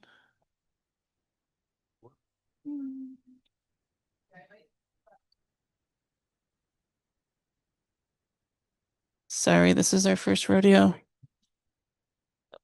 Think so, eh? Okay. Hi, my name's Don Stenger. I'm the Emergency Measures Program Manager for Wolastoqey Tribal Council Incorporated. Basically, to sum that up, I deal with mostly all of the Maliseet reservations along the St. John River and its tributaries, except for Tobic, which is with Kenny with Maui. Just a little bit of background. The reason why Tobic is the three biggest First Nations were identified, and they have their own tribal council because they have more needs, more monies needed for the bigger communities. So I deal myself with Oromocto, St. Mary's, Kingsclear, Woodstock, and Madawaska. And our primary role is to bring emergency management into the new age and the way it should be running, which has been lacked for. I've been doing this job now for I'm on my 6th year, and it basically started from infancy. Like, I really didn't know what I was doing when I first started. I had to learn to go along the way. And every year, every 6 months, we run into another newer subject, such as air quality, which was never on our radar before, but now we have to start adopting because of the issues with the wildfire smoke and stuff like that. Okay. Thanks. Can you pass it to Kenny? Same sort of intro, please. Thanks. Hi, everyone. My name is Ken Levi, and I'm the EMO coordinator, or probably change it, my email it on, program manager for Maui, which looks after the 3 largest First Nations Johnny mentioned. So it's also Oaktuk, Bicove, Escanombas, Burn Church, and Nugukuk is Tobic First Nation. I think the LC's with the largest population, 3,600 plus. So I didn't realize how huge the community is until you start. So, like, for example, just real quick, we used to be based out of Miramichi, was good because we're kind of centrally located. So, because we have Tobic, Burn Church, and Bicove, we could respond adequately or, within time. We moved our office, we closed that office, we moved the Elsabuktuk, so it makes it a little further dry. But right now, we just got approved yesterday for our TMR radio. So, that hopefully closes the gap. Yeah, I think. And then the rest of the questions we'll save for later. Thanks. So let's go. We have a mic over here, so you guys can share. Okay. Or whatever. Good afternoon, everybody. My name's Kirk Hanna. I'm the Emergency Management Program Coordinator for Wildfire Way Tribal Council. I know Don did a great job kind of expanding on what we do and what we offer. My role, we look after a variety of things. I mean, my job scope for 2026, community safety planning within our communities. Fire Smart is a huge part of our program this year, and I know we're going to get a chance to talk a lot about that. We collaborate with the Wabanaki Wildland crew, support them in any way we can. We support search and rescue in our communities, medical first responders. I see Dave Blanchard and his teams here today, so glad to see their group here today. Hopefully we can chat with them later. We do a little bit of everything. We're big into the drone world this year, which I'm hoping to get. We're going to talk about a little bit today and how we're helping with the wildland fire suppression and preventative measures. Thank you. Hi there, my name is CJ Tarling. I am the Emergency Management Program Manager for North Shore Mi'kmaq Tribal Council. We work to support 7 communities along the eastern coast of New Brunswick, spanning all the way from Fort Folly all the way up to Eel River Bar First Nation, and lots of work to be had. My main focus is generally enhancing EM capabilities at community level through knowledge sharing, funding acquisition, training, development, and so on. Excited to be here. I'm not much of a public speaker, so please bear with me. No worries. We'll try to keep it pretty informal here. I'm not going to stand up. So if you folks can't see me, you can stand up. So we talked a little bit this morning about wildfires and the situation across the country, and the scientific evidence is very, very clear that with climate change, we're seeing an increased intensity, frequency, duration of wildfires. And so I'm curious about how emergency management has changed. And Don, you kind of alluded to this a little bit in your opening remarks. You know, how has that changed for your communities, and what sorts of things are you putting in place, knowing that we're on a trajectory of increased frequency and duration? Who wants to go first? Well, it first started when we had the smoke forest fires in Miramichi. It started with us. I'll just give you a brief, just what took place when we did the call. We don't have an EM coordinator yet set up in Escondido, so there's 4 running, and they're going to have to select one soon. So I deal with Holly and Clark quite a bit, and the chief and band manager. So those guys are updated all the time. So within, I don't know, maybe 45 minutes when I first take the call, at the time she said we have a strong smell of smoke. And I said, oh, I said, just keep track, and and that's and when you mentioned it the last few years, that's one thing we've noticed is the smoke forest fires from out west that New Brunswick we smell them. It's something new. As a kid, I don't remember smelling forest fires unless they were in the backyard and I started them. But anyway, they've grown so massive and they're destroying so much besides the forest, but the property and so this summer I get a call from Holly and she says, Kenny, I said, I got a strong smell of smoke. Our elders are really nervous. We have some guys with breathing apparatuses or breathing troubles. So, okay, give it about an hour and call me back. So he calls me back in about an hour, and Kenny, it's getting worse, and it's actually smoke. I says, can you send me a picture? So I'm talking to John Glidden the same time as NBEMO, and Kenny said, we're going to be gobbled close. We might be issuing an evacuation notice. And that's when I panicked thing. I said, oh my God. Because I've always said, I said, we're not ready for an evacuation. We're just not there. I don't know who is, but we were on. So I left home, and Ron Lauren, he's NBEMO. He does the central area between my place and Miramichi, and John does Tanigwak. So I said, well, I'll stay up here in case there's any forest fires. So sure enough, it wasn't even 10 minutes as I lightened the strike, and on a Mullen Street mode, smoke rays. And I called that in, which is difficult because cell phones, they do get bogged down pretty quick. It was 50 kilometers away. And I went home and I actually told my wife, it's the first time in my stomach that I felt sick, that I thought, you know what? She goes, what? We might have to effing evacuate. Pardon my language, but that's how panicked I was. And I never in my life felt we were going to have to leave. And I said, what do we pack? You know, you take your dogs. We got to take some important documents and any cash we got in cars and any personal picture stuff that, oh my goodness, there's, you know. Anyway, that was a very frightening moment. And then it kind of not turned even though like I used to work for DFO for 29 years. And so that right there kind of turned my thinking cap on. I said, holy shit, you know, we got to start doing more work in this field. I know when you can't teach an old dog new tricks, but this dog was taught a few new tricks in the last few years. So, but it's good if I can pass it on. And right now, I don't plan to work till forever. I know a couple more years, but if I can pass on to or motivate somebody or mentor someone to take over, that's my intention. So, and talk with Donnie too. I like to talk to our management and see if we can get assistant, and I can pass on all I know anyway, if it's anything. So, and they can carry on with the torch, I'm hoping. And so in the fires this summer, it didn't come to the point where you needed to evacuate anyone in your communities. Yeah. But the thought was there. The thought was there to evacuate. And in the back of my mind, like with talking to Holly just one-on-one, how are we going to do this? Like she forgot, she said, God's sakes, don't say that. I don't know how we're going to do this. We're going to have to get the buses ready. We're going to have to get the transit systems ready. Then the other thing is what we had to think about is because the closest to our communities in Nadawarneg, Minamnagiak, Elsabuk, and Rexeconominich is that, and they have another piece of ground in Tebesandak. So we'd have to really know where they are. So when they're leaving, go to a family in a First Nation, they'll probably go to a family member, also, or a campground, or, you know, so we have to really find out and get where they're going to be going and keep a head count, right? So a lot of those things play a big role. And like I say, we're not quite there yet, but we will. So thankfully, just a close call this summer, perhaps a little too close for comfort. Don, what does it look like in your communities in terms of the planning going forward?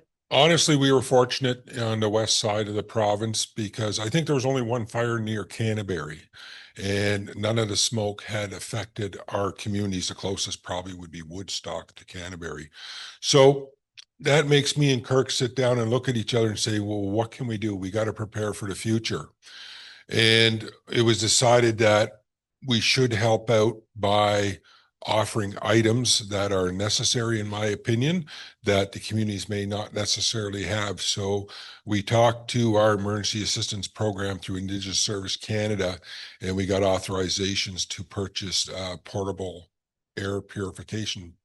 I don't want to say systems, they're just, you know, standalone like that. They're about, I think, $400 each. So they're good quality ones. It's funny, they'll buy the system, but they won't buy spare filters. Go figure.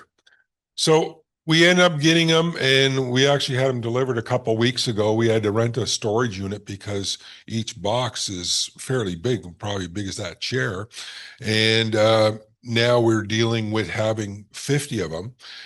We've made notification to the health centers and our emergency management coordinators that if you need us, if you need them, we will lend them to you. We'll come after the event. We'll collect them. We'll clean them or do whatever we can.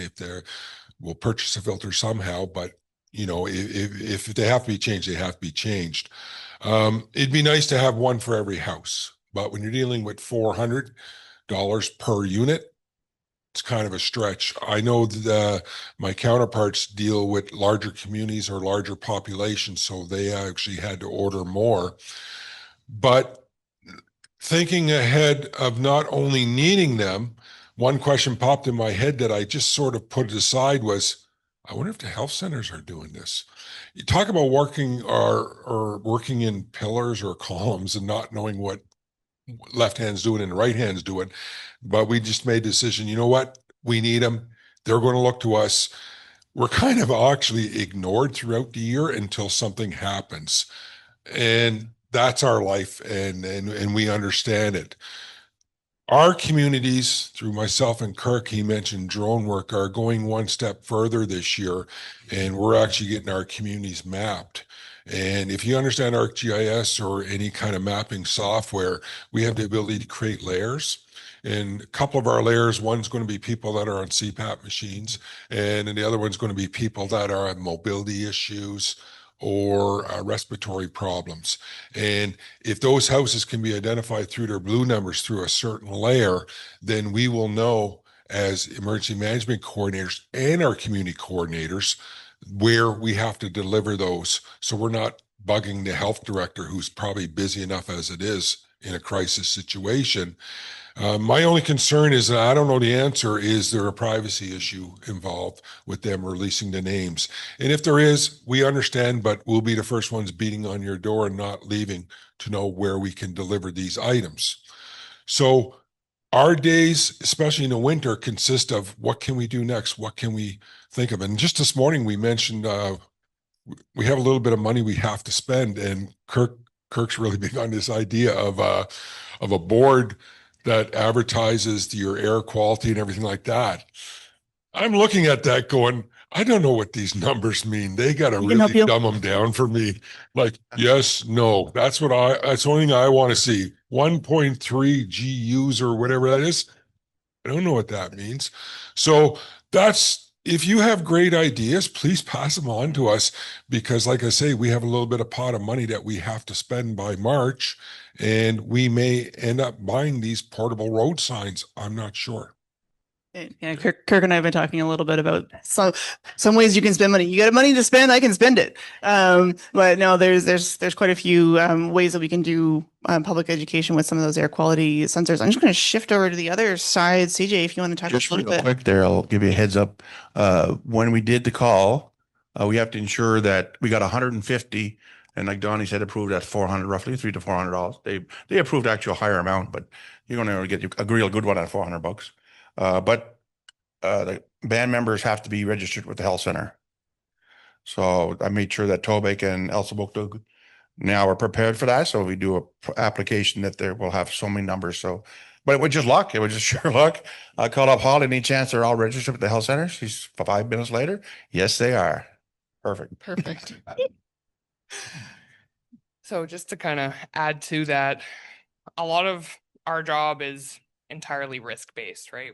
We're risk-oriented minds. And in that, we operate under a very wide scope, a very wide umbrella. That being said, there's a lot to be said for what I like to refer to as human assets. You got to know who you've got at your disposal or who needs help at like the drop of a hat, right? So there's a high level of coordination between ourselves and community level, whether that be directors or coordinators, or even just, you happen to know a community member that might need assistance. That being said, any response funding that we apply for through our funders requires that level of validation. So specific to wildfire smoke, we were approached by Maureen at Health Canada, actually, and we're working on getting a purple air monitor installed in each of our communities as a means of validating air quality instances or disruptions.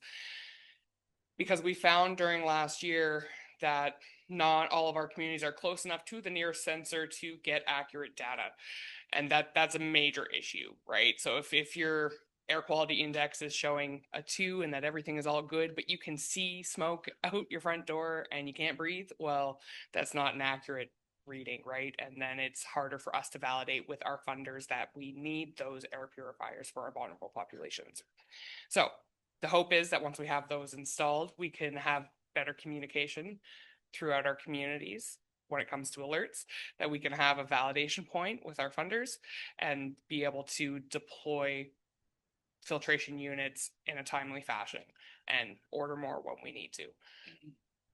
Just add on that, if anyone's not familiar with Purple Air, that's a brand of PM 2.5 sensors that are relatively low cost, and we worked with the ECCC team in kind of ground truthing these in New Brunswick and piloting them from a citizen science perspective. They are super cool and easy to use, but they certainly augment that body of data. So the National Air Pollutant Surveillance System, we only have 6 of those stations across New Brunswick. So there is significant pockets of the province that we don't really know what's going on at any given time, and the air quality impacts can be super localized depending on topography and all sorts of air modeling things that I won't try to get into because I know Andrew and his group can do that way better than me. But it is an area that we've explored with NBLung from a citizen science perspective, and they are very, very helpful. Perfect. And how about you, Kirk? You want to talk a little bit about things that have changed over the last couple of years in terms of your role and what you see going forward with this increased intensity and frequency of wildfires? We have record-breaking wildfire seasons a couple of years in a row, or in very, very quick succession over the last couple of years. What does it look like for you? Absolutely. I think listening to Kenny talk about this is really where I get a lot of the info on. Been there, done that. Don mentioned how we were very lucky, and that's true in our area, in our communities within a WTCI. So during those events, I mean, the first things I'm hearing, and after action reviews, speak with MBMO, DNR, Kenny is his team. The big thing was, were we ready? The elephant in the room, well, was no. And any provincial entity I've talked to will tell you the same. Maybe not in a room full of people, or they don't want that to be known. But evacuations were key. How do you get a people to leave with 3 parakeets and 10 dogs, and they're not leaving without them? Those little things are big hurdles. So to Don's point, when it comes, or even the air sensors and evacuations, we're looking at our communities. I know Tobic's not under our umbrella, but we work very closely with our team. If you're talking about Tobic and you're talking about egress and like getting in and out, not many options there. I think there's one. You know what I mean? Unless you know the area. So evacuations was a big one. So I want to talk a bit more about our mapping and Fire Smart program we're doing when the time comes, but sticking to the topic at hand, I mean, we're looking at right now is air sensors, the air sensors in communities. We have Fire Smart coordinators that we're hiring this year for our 3rd season. I see that a task for them, monitoring them along with our local EM. But when it comes to the evacuations, our mapping, which I'll talk a bit more of, those layers are creating, but the big hurdle is health data. We talk to our health team managers and health directors, health data within their communities, and not just Indigenous communities. Some of our partners, I've heard the same. This health data management is really hard to implement. Privacy, people don't want to know. Who do I want to share with? So having priority medical on who gets those air purifiers at home. If we have 50, I have a community of 400. Obviously, I can't give it one to everybody. So we're going to have to triage top down who gets those. Having that map with every in place evacuations, that would be our role. Aside from coming in with our truck and incident command post, sending out communications, our monitor, our whole team, we can do that. But just sticking a fire, what Kenny's communities deal with and around the province and our partners out west really opened our eyes. This could happen to any one of us at any time. And in my role, I think about it. I'm pretty bad for thinking, going right to the plan. Here do we do? But like Kenny just mentioned, I never really thought till he just mentioned it. How am I getting out? How's my mom and dad getting out? They don't live with me. They're down the road. How's my pets getting out? What about my kids? So preparation is key. And I think we're just getting over the threshold of being better at that this year. The Fire Smart program is going to be our biggest preventative measure, and I'll expand on that when the time comes. Why don't you go ahead right now? Sure. So those of you who are not familiar with Fire Smart, it's a preventative program. Fire Smart Canada is the lead on that. There's only 2 provinces that are bought into Fire Smart right now, and that's British Columbia and New Brunswick, that are really Fire Smart representatives with a provincial coordinator. So what we did 2 years ago, we get fire risk assessments done of every community, home by home. So the risk assessments that are available to the city of Fredericton, different municipalities around the province right now, they get a lump sum of the money they can put on a barbecue day where it's awareness of stuff. We went a much further. So every home has a score. High score is bad, low score is good. Is there debris in the gutters? Does that brush pile have to go? This dead tree, is it a wooded area? Does it get fire break going to be built? This grass, or around your home, you have your intermediate area, your intermediate, then there's another zone. So Fire Smart is preventative measures for homeowners to use to make their home safer from wildfire. I've watched a lot of videos and done a lot of training on this. The fire doesn't come up and catch on your home. The fire could be half a kilometer away. It's the embers that do the work. So some of our, and the wind, obviously, respiratory issues are a big one. So Some of our fire risk assessments specifically say there's 200 homes in your community do not have the proper screens on the home that don't allow embers to come into the home. So housing, different things can be implemented. So now our Fire Smart coordinators, their job this year, and they're going to take for 10 weeks, they'll take those assessments, go home by home. What can I mitigate? We bought them gear, vegetation management, chainsaws, PPE, we've given them training. So what can we mitigate? We can clear those gutters, and they employ students. Students will be on the summer projects. This grass has to be cut. This long grass has to be, some of these communities have gone a step further to get water pumps, gas winches, bush hogs now to keep up with their vegetation management in the Fire Smart program. So these workers, we're looking to be the ideal candidates for this team to be from our Wabanaki fire team. So the Wabanaki Wildland crew we work with, that's suppression, very separate. Fire Smart is preventative measures. So next step for us after that, we get our Fire Smart workers going. We start lowering those scores. We have communities aware. How do you make your home safe? So we have a large drone program a couple of years ago, and these drones were purchased. We have about $150,000 worth of drones and software we purchased. This was for search and rescue. This is for an MMIWG file in our home or St. Mary's. We still look for our sister Erin, and we continue to do that today. So our drone program, when Fire Smart came around and the mapping, so we currently have an M350 drone. It's a payload carrying drone. This can have a hook on it. I can carry an AED, a first aid kit, a warm blanket to someone in the woods. But mainly we have 3 payloads on that. So we have a P1 camera we bought. We're going to do 3D level model mapping of all our communities. The province is kind of looking at us going, whoa, slow down. We don't even have this. So with this software is incredible, not just the urban community, all the outlying areas. Now you have your layers for EM, evacuation, priority medical. We're going to have a layer that are for community members, hunting, trapping lines. Then we're going to have another layer. So the sky's the limit when we hand this data off to communities and give them the maps. But the big thing for us, how do we use this for managing fire? So recently we bought what's called the Nova Map software. Nova Map software has an integration we can use that is wildfire hotspotting. It can create wildfire perimeters during event. It can manage and watch smoke plumes. It can monitor air quality. One thing I can do during an event, I can stream up to 10 URLs. So this fall, we have a prescribed burn. This will be the first one done in Atlantic Canada.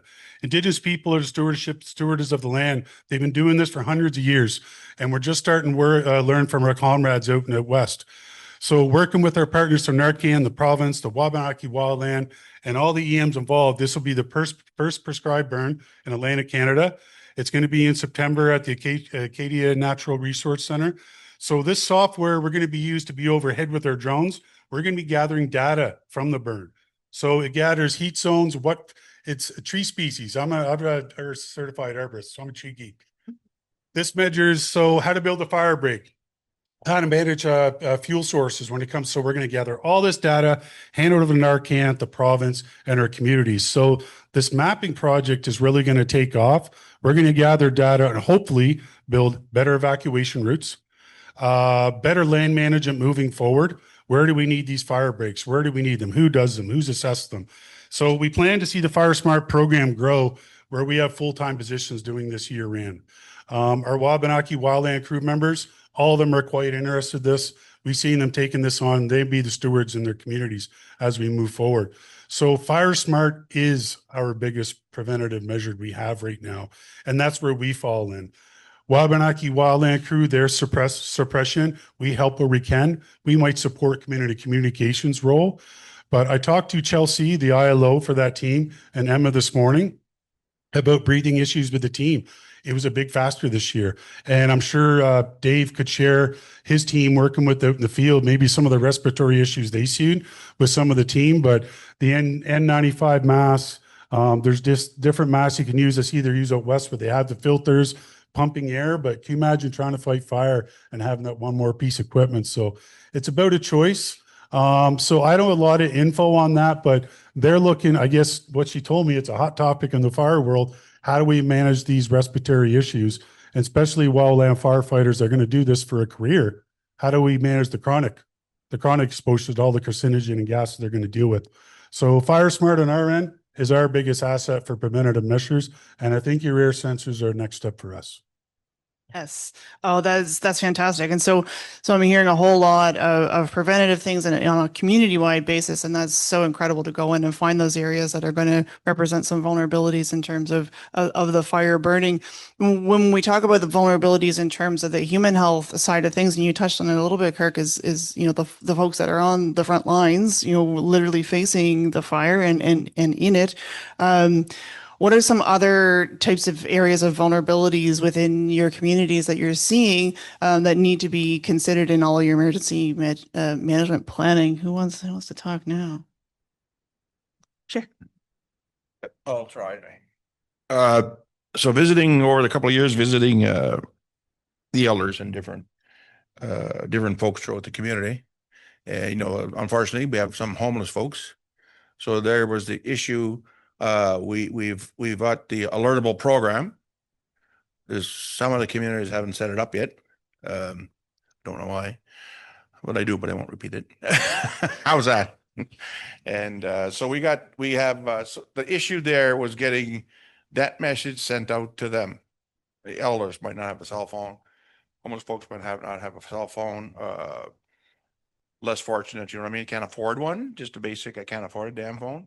So we wanted to get something that would make sure everybody knows. So we're developing a muster point because the communities are so big that if we do and they have to walk, it's a fair walk.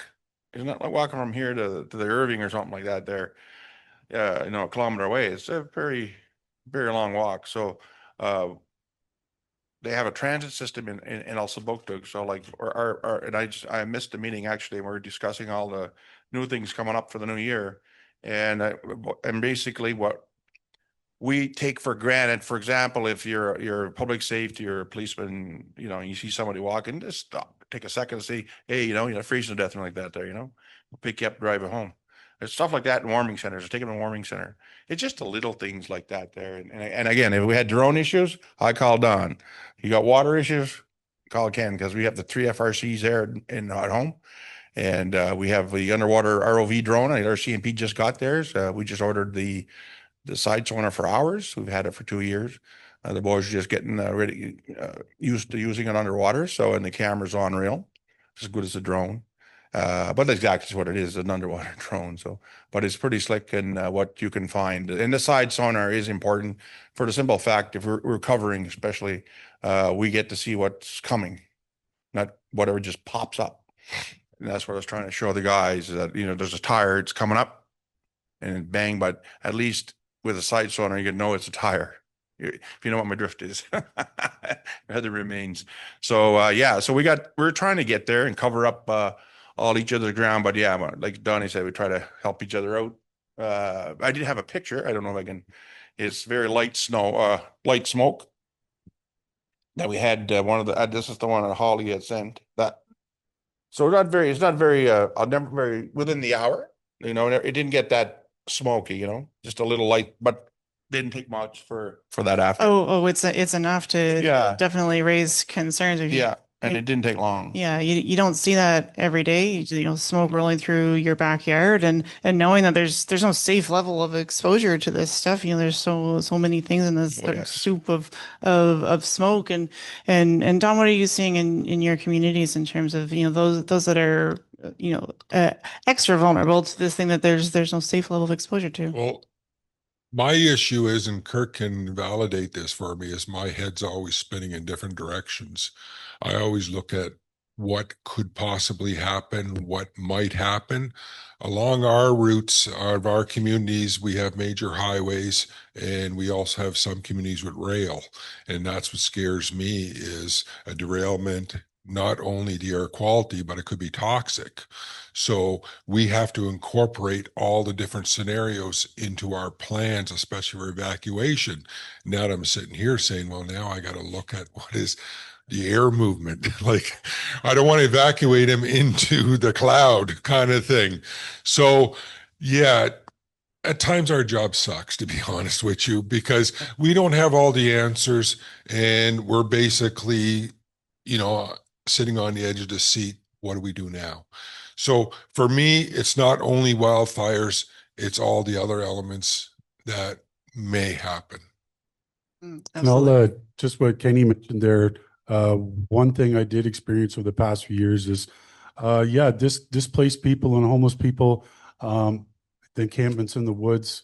I know, speaking with my colleagues, I sit on the New Brunswick Fire Smart Committee, Provincial Fire Smart Committee, and get to hear from the city of Fredericton and a few other municipalities, and just never thought of it that way. Like, here is our biggest ignition we have to worry about, is folks being in the woods. They need to cook, they need to eat, they just do these things. So how do you manage to look after that? On our end, in the communities we look after, it is an issue as well. We've been talked to before about it from chiefs, and how we manage this. Something can happen so fast, especially in August when the whole woods is a tinderbox. Still being worked on. But another issue I thought I'd bring up, I had noted here, is the use of fire within communities. So sacred fires, one for traditional ceremonies, sweat lodges. I mean, there's a fine line to walk there. Some of our EM coordinators, a lot of problems with that this year, but the data is there. I mean, you start a fire, here could be the outcome. But how do we manage that when it comes to vulnerable people dealing with addictions, and the fire is a source of healing? The sweat lodge is a source of healing. I don't know all the answers to that yet. I know it's being talked to. I've even been asked by a chief, or not a chief, one of the band directors, what if we had a sacred fire and there's a death? So the Makiakdemic Center in St. Mary's has a community center with a sacred fire. It's a metal bowl, very contained, but rules are rules. How do we get around that sacred fire where people just lost a loved one? It's a come out saying a prayer, whatever the case may be. I was asked, well, can we put your drone up and use the wildfire to manage? I said, well, maybe that's a good idea. I don't know. But then everybody in the world that wants to have a fire is going to say, well, yeah, I get a drone too. I can monitor this. So those are huge concerns in Indigenous communities right now. I don't have the answers to those or even the path forward.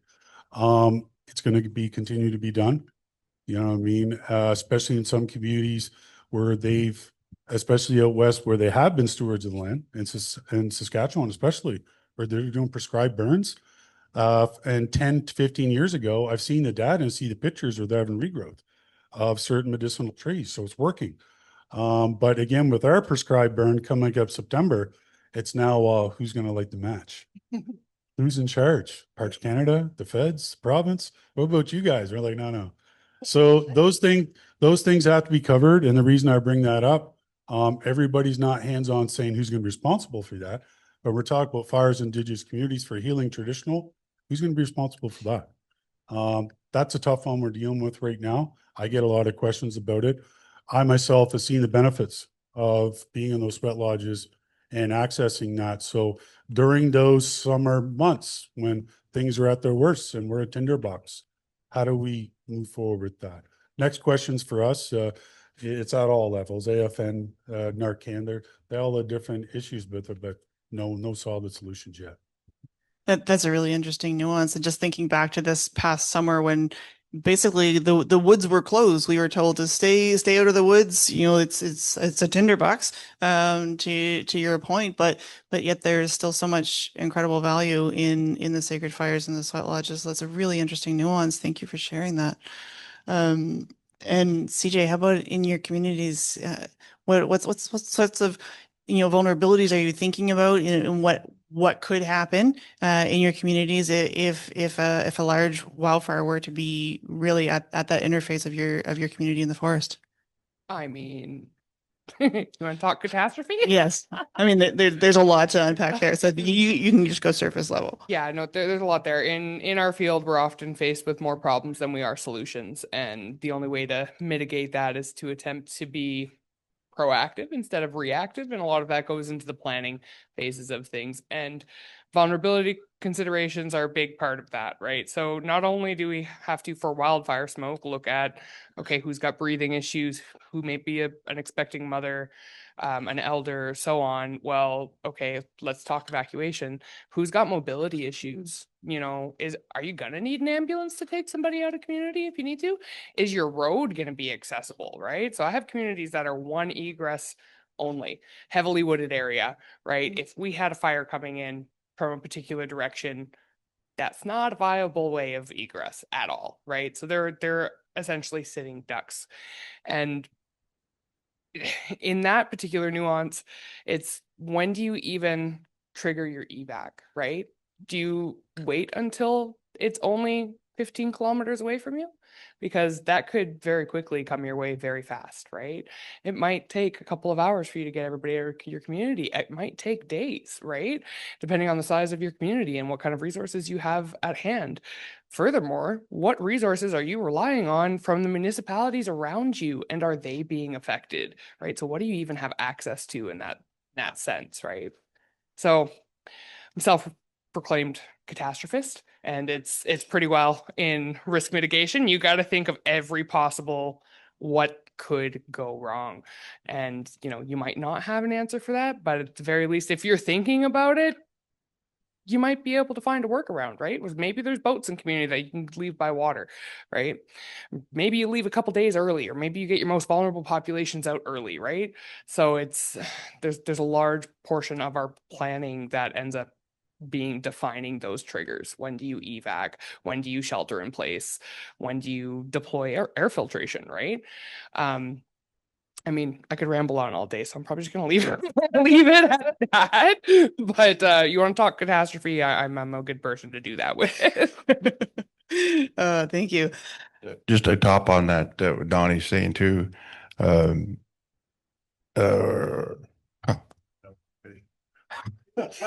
Well, if it comes back, you can interrupt me. Go ahead. I lost it. Well, Kenny, you had mentioned earlier that you hadn't. I know it is. Okay, you go ahead. I had to go to an elder's house because in Elsabuktu they have sweat lodges every week, and every Thursday they have sweat lodges. So I had to go over there because one of the counselors came to me and said, "Can you go have a look at Noel's site?" I said, "Yes, I can." And it's good wooded area, stuff like this here, and I said, "No," I said, "Any chance we'll come over maybe this summer and we'll tidy this place up and clean some of your brush away and stuff?" "Who's paying for it?" "Oh, don't you worry about the pay. We'll pay for it. Would you let us clean her up for you?" "I suppose, yeah. You can come this summer and talk to me and we'll see what we can do." But it's wooded quite heavily, and hopefully we'll get that done up for him. Yeah, and just to add that, I monitored a lot of social media last year during the events and when there was no fires allowed or no one into the woods. And of course, you had people complaining, saying for spiritual needs, we need to go in. It's the way to clear my head. But we just sat back and watched, and a few people stepped up and said, "You know what, guys, this is a bad time. Let's just put it aside for now." So thankfully, there was one or two people that could give a proper explanation that was accepted, because if we would have walked in and said, "Nope, you're not allowed to have that," then there would have been trouble. So you have internal community leaders or people that are regarded as leaders, whether they're elected or not, that can really help you in these circumstances. Excellent. Earlier, Kenny, you had mentioned that growing up, you never really experienced any sort of wildfire. And I think I can remember one time as a kid where you looked up and the sky looks funny, and it was wildfire smoke coming in from Quebec, and then 20 plus years pass and nothing really substantially here in New Brunswick. But we're seeing it more often. We've had fires here in our backyard, in our neighbors. Nova Scotia has had some wildfires in previous years, but we also see that transport from far away. So fires in Ontario, Quebec, Manitoba, further, that smoke does get here. So I'm curious about what sort of models is the word that I'm looking for, but I don't know if that's it. What sort of systems are you looking at to see what's going on or what could be coming? And to your point of not wanting to evacuate folks into an area that could be smoky, what tools do you have and what tools do you need? And that might be a very evolving situation. I think anyway, all of them talking, and we usually have calls, keep in contact with each other.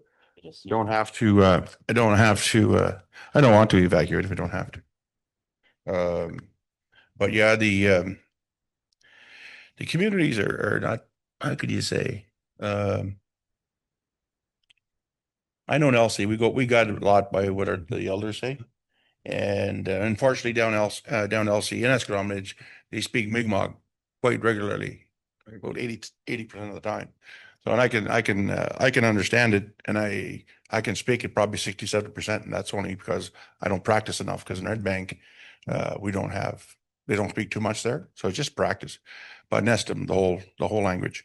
But that's where I'm from originally anyway. And so when we're doing this kind of I agreed for mitigation, fix that, the fuel source we're in the community, get that out of the way. There was a couple of things we went through the community to see what would be detrimental if we did happen to have a forest fire start. And so far we haven't. It's going to be an interesting summer, very interesting summer, and I don't know, kind of looking forward to it. So I don't know. Answer your question or not. I'm all over the place on the map there. So, as far as collaborating nationally, our group on February 15th to the 20th, us and a couple others from emergency management team, Craig as well. We're heading to Kamloops.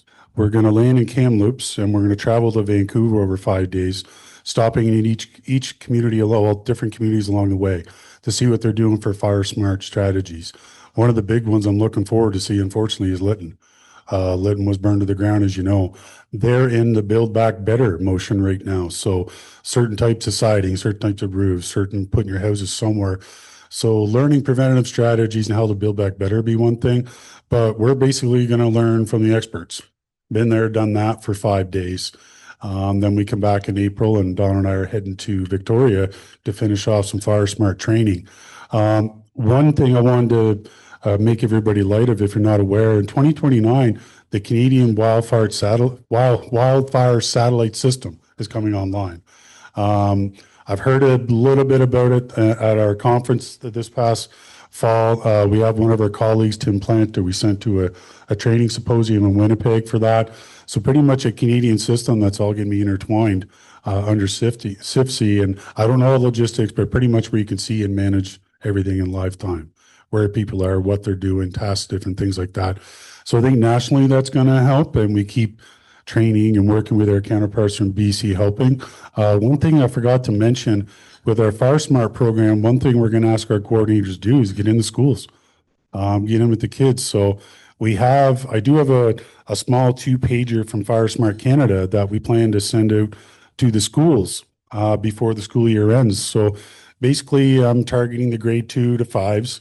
They would get a 2-pager. Basically, it would have scores on it. So it's a Fire Smart your home with mom and dad. So question number 1, what type of roof do you have? There's 4 options. You circle that, there's a score.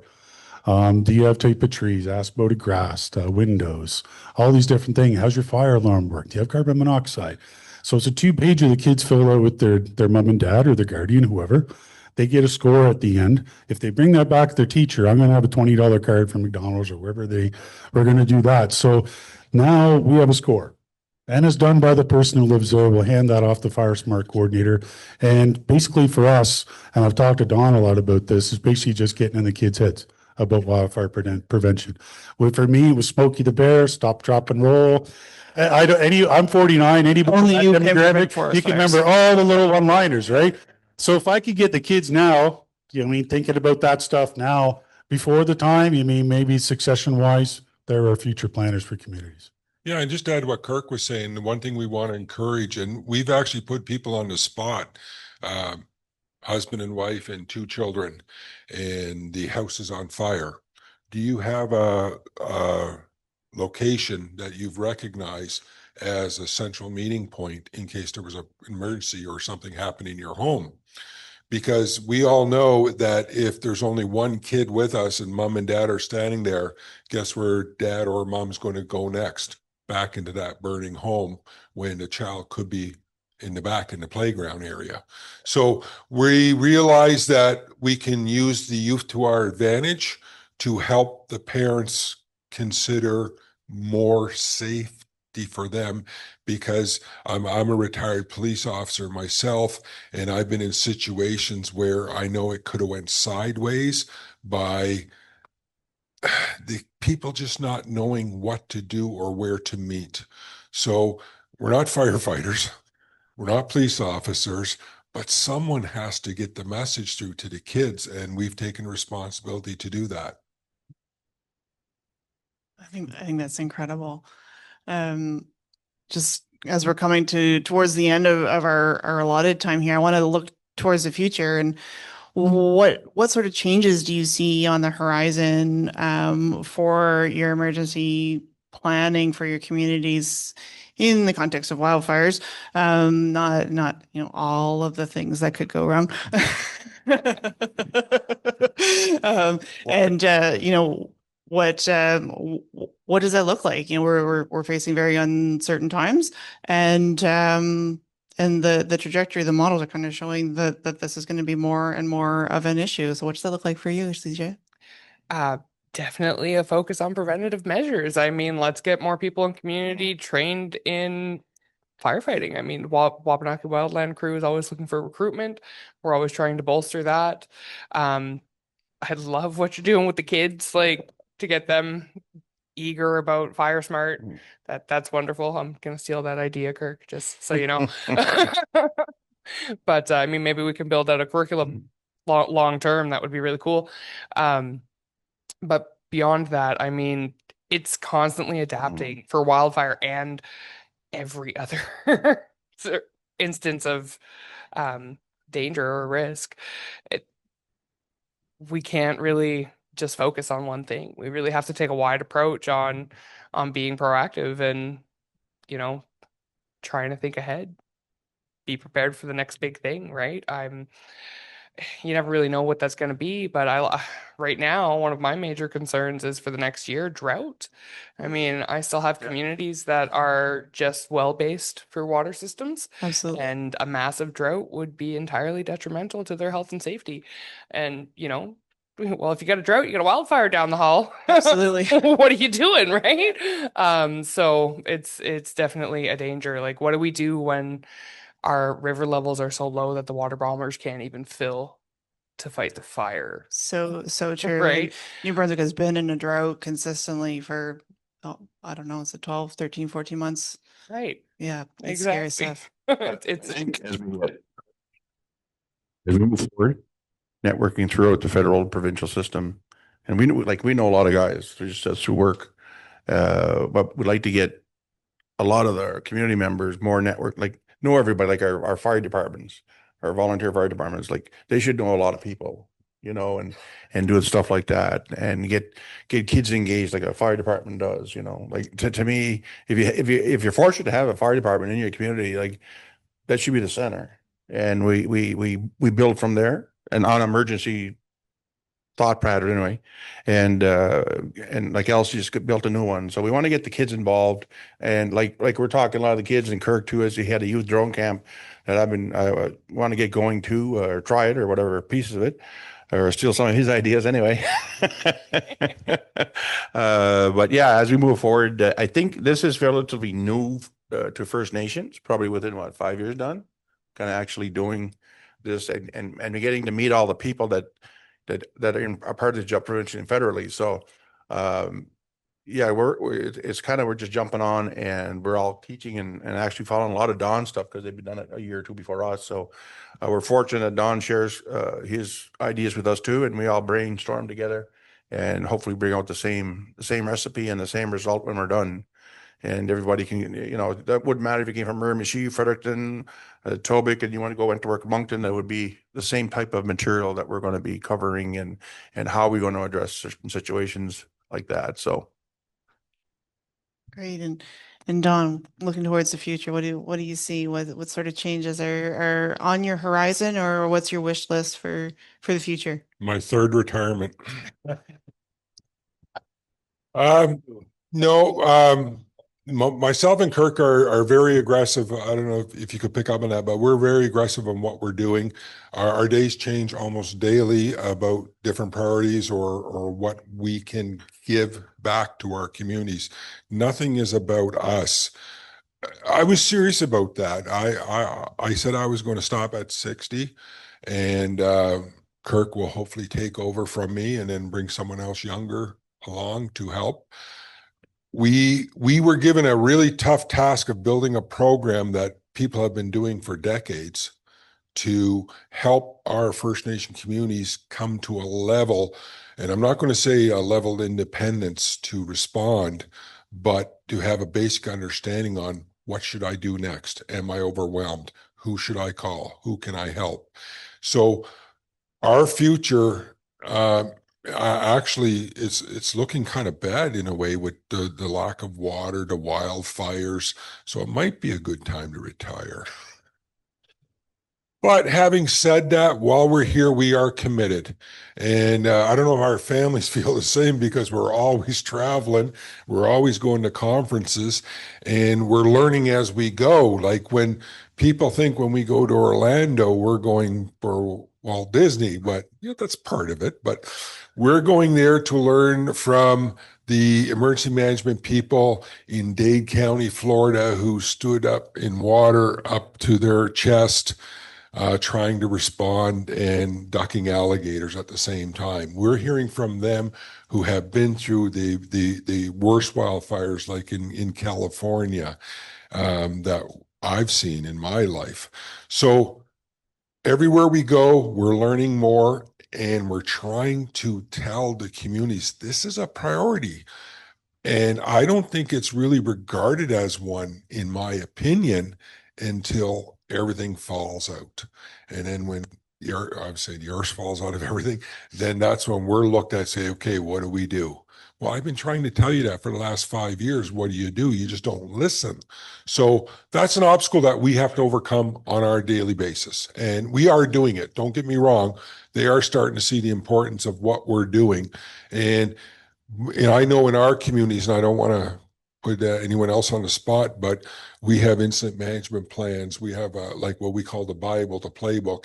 If something happens, they just have to turn to this one section in the incident management plan, and they want to deal with evacuation. It has them suggested items, suggested people to call, so they know I got to call the police. I have to call the fire. I have to call, you know what I'm talking about, RADCOM if they need radio communications. So we're trying to help make their life easier, but it's hard when you're learning as you go. But I love it. Thank you. And Kirk. Closing thoughts from me, I guess, moving forward. I just want to, anybody in the room wants to reach out to us, collaborate on anything we can help with, please reach out. I'm sure Melanie or any of the team would get us our contact info.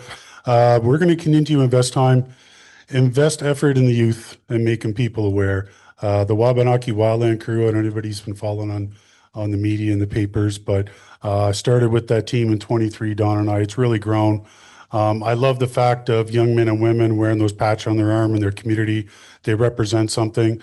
There's black holes out there for all youth nowadays, no matter what your background is. These traps have fallen from addiction to God knows what. So seeing the success of people wearing that patch on their arm, whether it be some of our search and rescue teams or Wabanaki Fire or EM or whatever the case may be. But I think awareness, getting in the schools and building these teams, I think we're going to get to a good place sooner than later. Please feel to reach out. Love to work with anybody on anything moving forward. And if you can be a help, call Don. He's not retired yet. He's not going anywhere yet. Like Kirk, I was just going to shout out to the Wabanaki. They put a lot of time and effort into that with Travis. Travis not here today, but also they just announced another team will be. So we'll have two teams. Like we'll have a Wabanaki team that will be part of this, and then one in the Miramichi area, I think it is district. 30 people applied or something like that.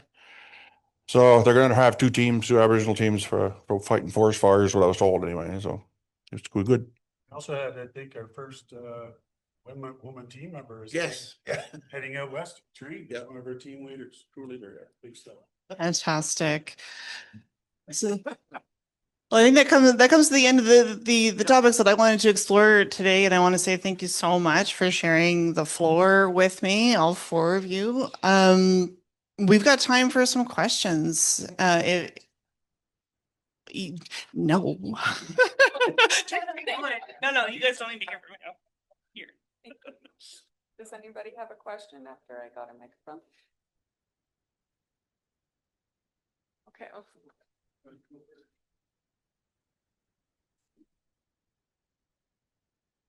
Hello.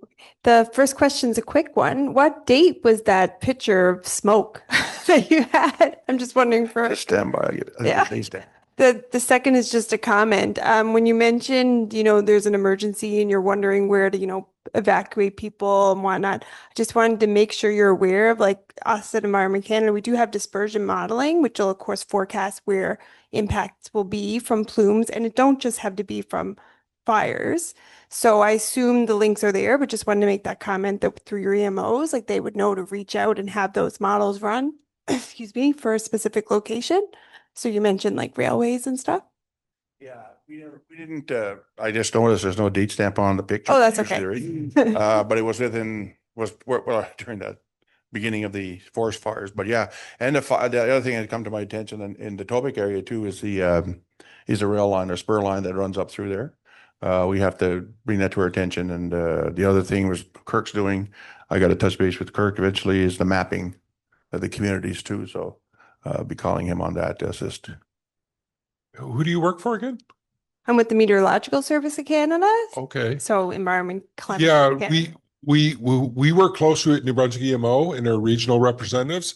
So a question like that is very, very valid, or a statement or that information, and we would get that basically through them, which is great. Everyone working together. Hi, I'm Andrew. I'm also with Environment Canada with the Meteorological Service. I just wanted to say I appreciate all the comments and insights. It's really exciting to see all the innovation and thought process.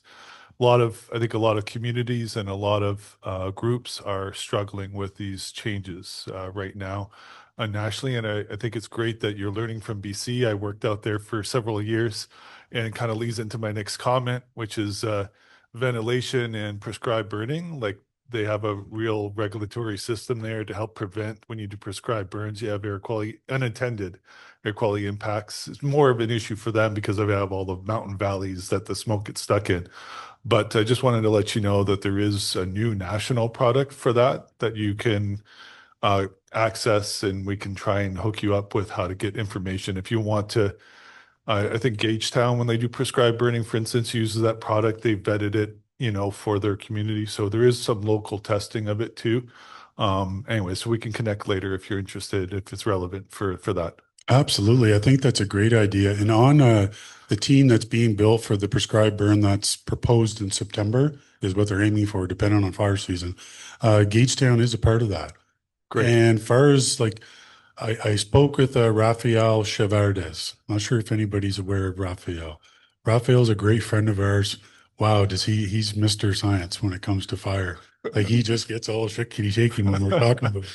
So I just spoke to him last week about the incident management plan for the fall, and that topic came up. So I think our partners from Gagetown, so everybody's being tasked, you know what I mean? This first time ever, and I believe CFP Gagetown, that's their task. Yeah, Gagetown will hook you up fine then. They're all already set up. They've Yes. been testing it. So I'm very glad to hear that. Thank you for the info. I really appreciate that.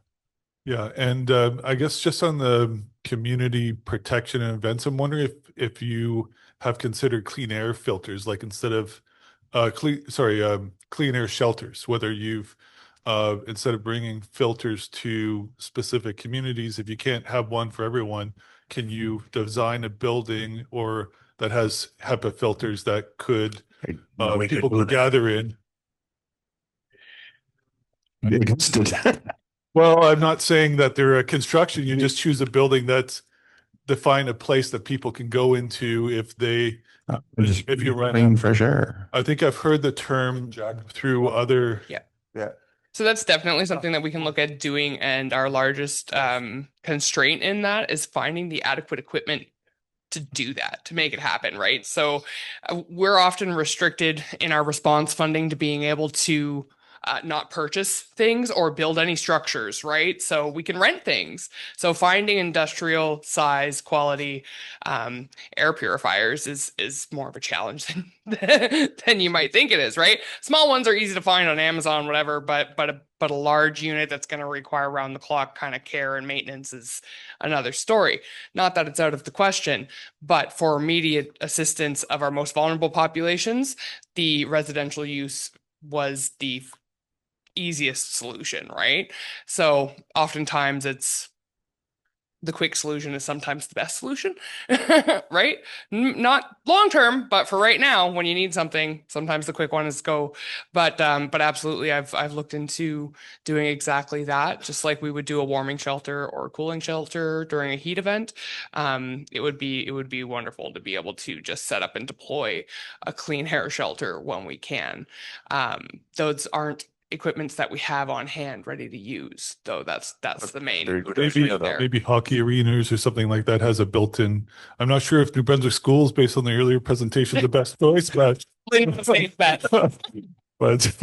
anyway, just thought I'd mention that. I've heard the term, and I'm not an expert on it, but other communities I guess I've been exposed to the term through other communities that we've heard at the federal level. So wonderful, yeah.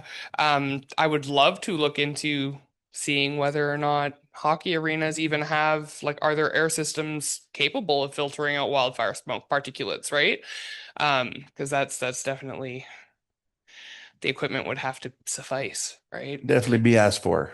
How's that? We'll table that one. Yeah, we'll take that up to our funders and see what we can do.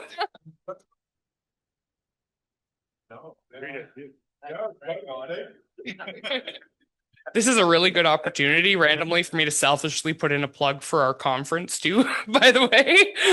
So knowledge sharing is a big thing, and networking allows us to progress even faster in what we're able to provide for our communities. So this year, October 20th to 22nd, we're hosting the Atlantic Emergency Management Conference in Member 2, Nova Scotia. And, if you can find the time to attend, come join us.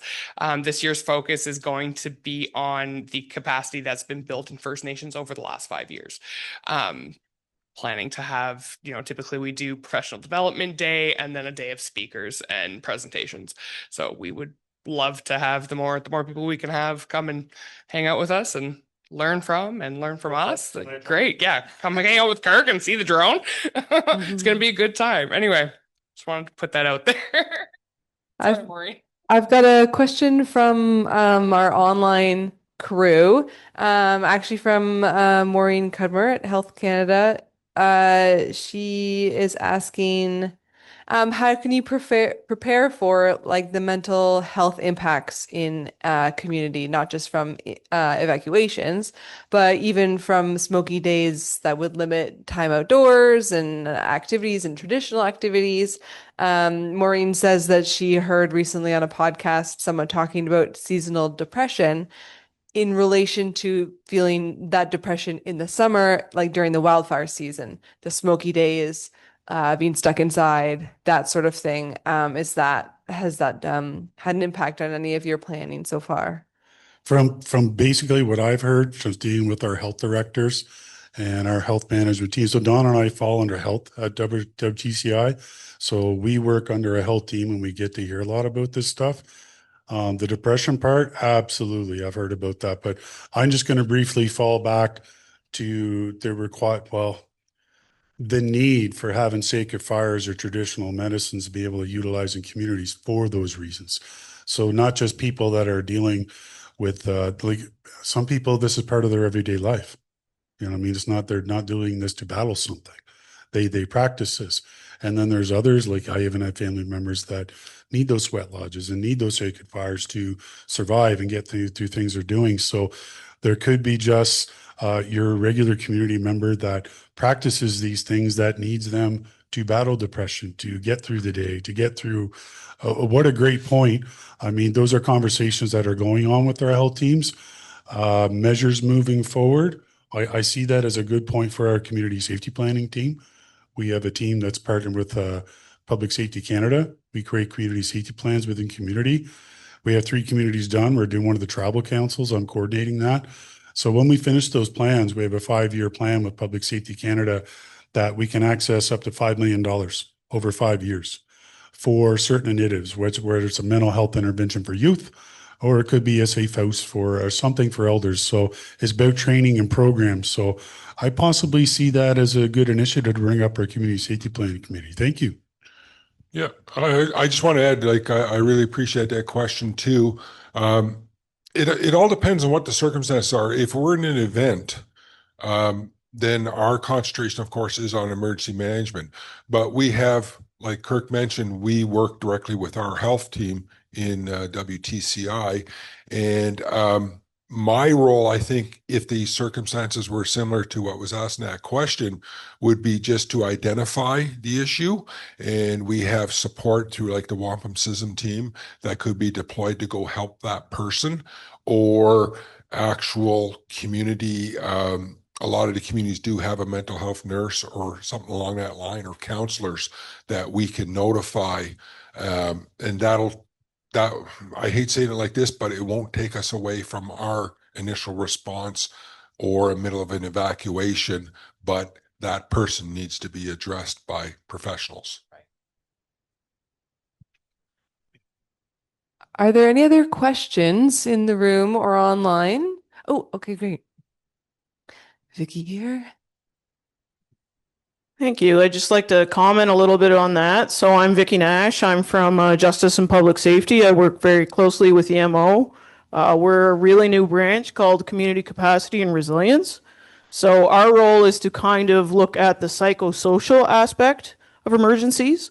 So if you guys want to reach out to us, we can provide any support, any knowledge sharing that you guys would like. That's definitely something we're looking into. You got a business card? I do. All right. Who are you with again? Justice and Public Safety. So I'm like, For the province. yeah, Okay. I'm like EMO's little brother. Can I ask just a quick question on that? So is this programs or initiatives or project dollars is towards mental health for first responders or community members, or kind of everyone as a whole kind of thing? Everyone as a whole. So our mission is just to really make sure that everybody's prepared before, during, after emergencies so they can bounce back better. So we look after everything from making sure that people have employment, or we look after environmental sustainability, transportation, housing, just about everything. I would definitely like to connect with you, and I'll share with you.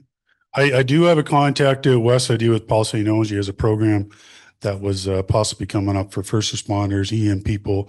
They would wear like just a medical alert bracelet, but it'd be something like that. So if someone was having a hard time or they dealt when they're coming back to work, it basically means I'm under construction. Be careful how you approach me. Be careful how you talk to me. We've all dealt with certain things. I don't mind bringing this up in crowds now. In 2024, I lost my son to a drowning. That was my entire EM team, including Dawn, that got us through that. I took some time off work. I'm back, and obviously you still deal with stuff like that, but I definitely see the need for people that are out in the field, whether it's wildfire. I know a lot of members of the wildfire team that being away from home for 10 days was a whole different, how do I do this? Money's great. Can I keep doing this? I'm missing my kids. Or whether it's just being in Miramichi or being deployed to Alberta. So what a great, I know we all definitely want to connect, because that need is definitely out there, not just for folks like us, but how do we support those in communities without that health data? Absolutely. And as a fellow ground search and rescue person, like, there's not really mental health supports quite out there yet. So it's definitely something we're working on. And I love drones.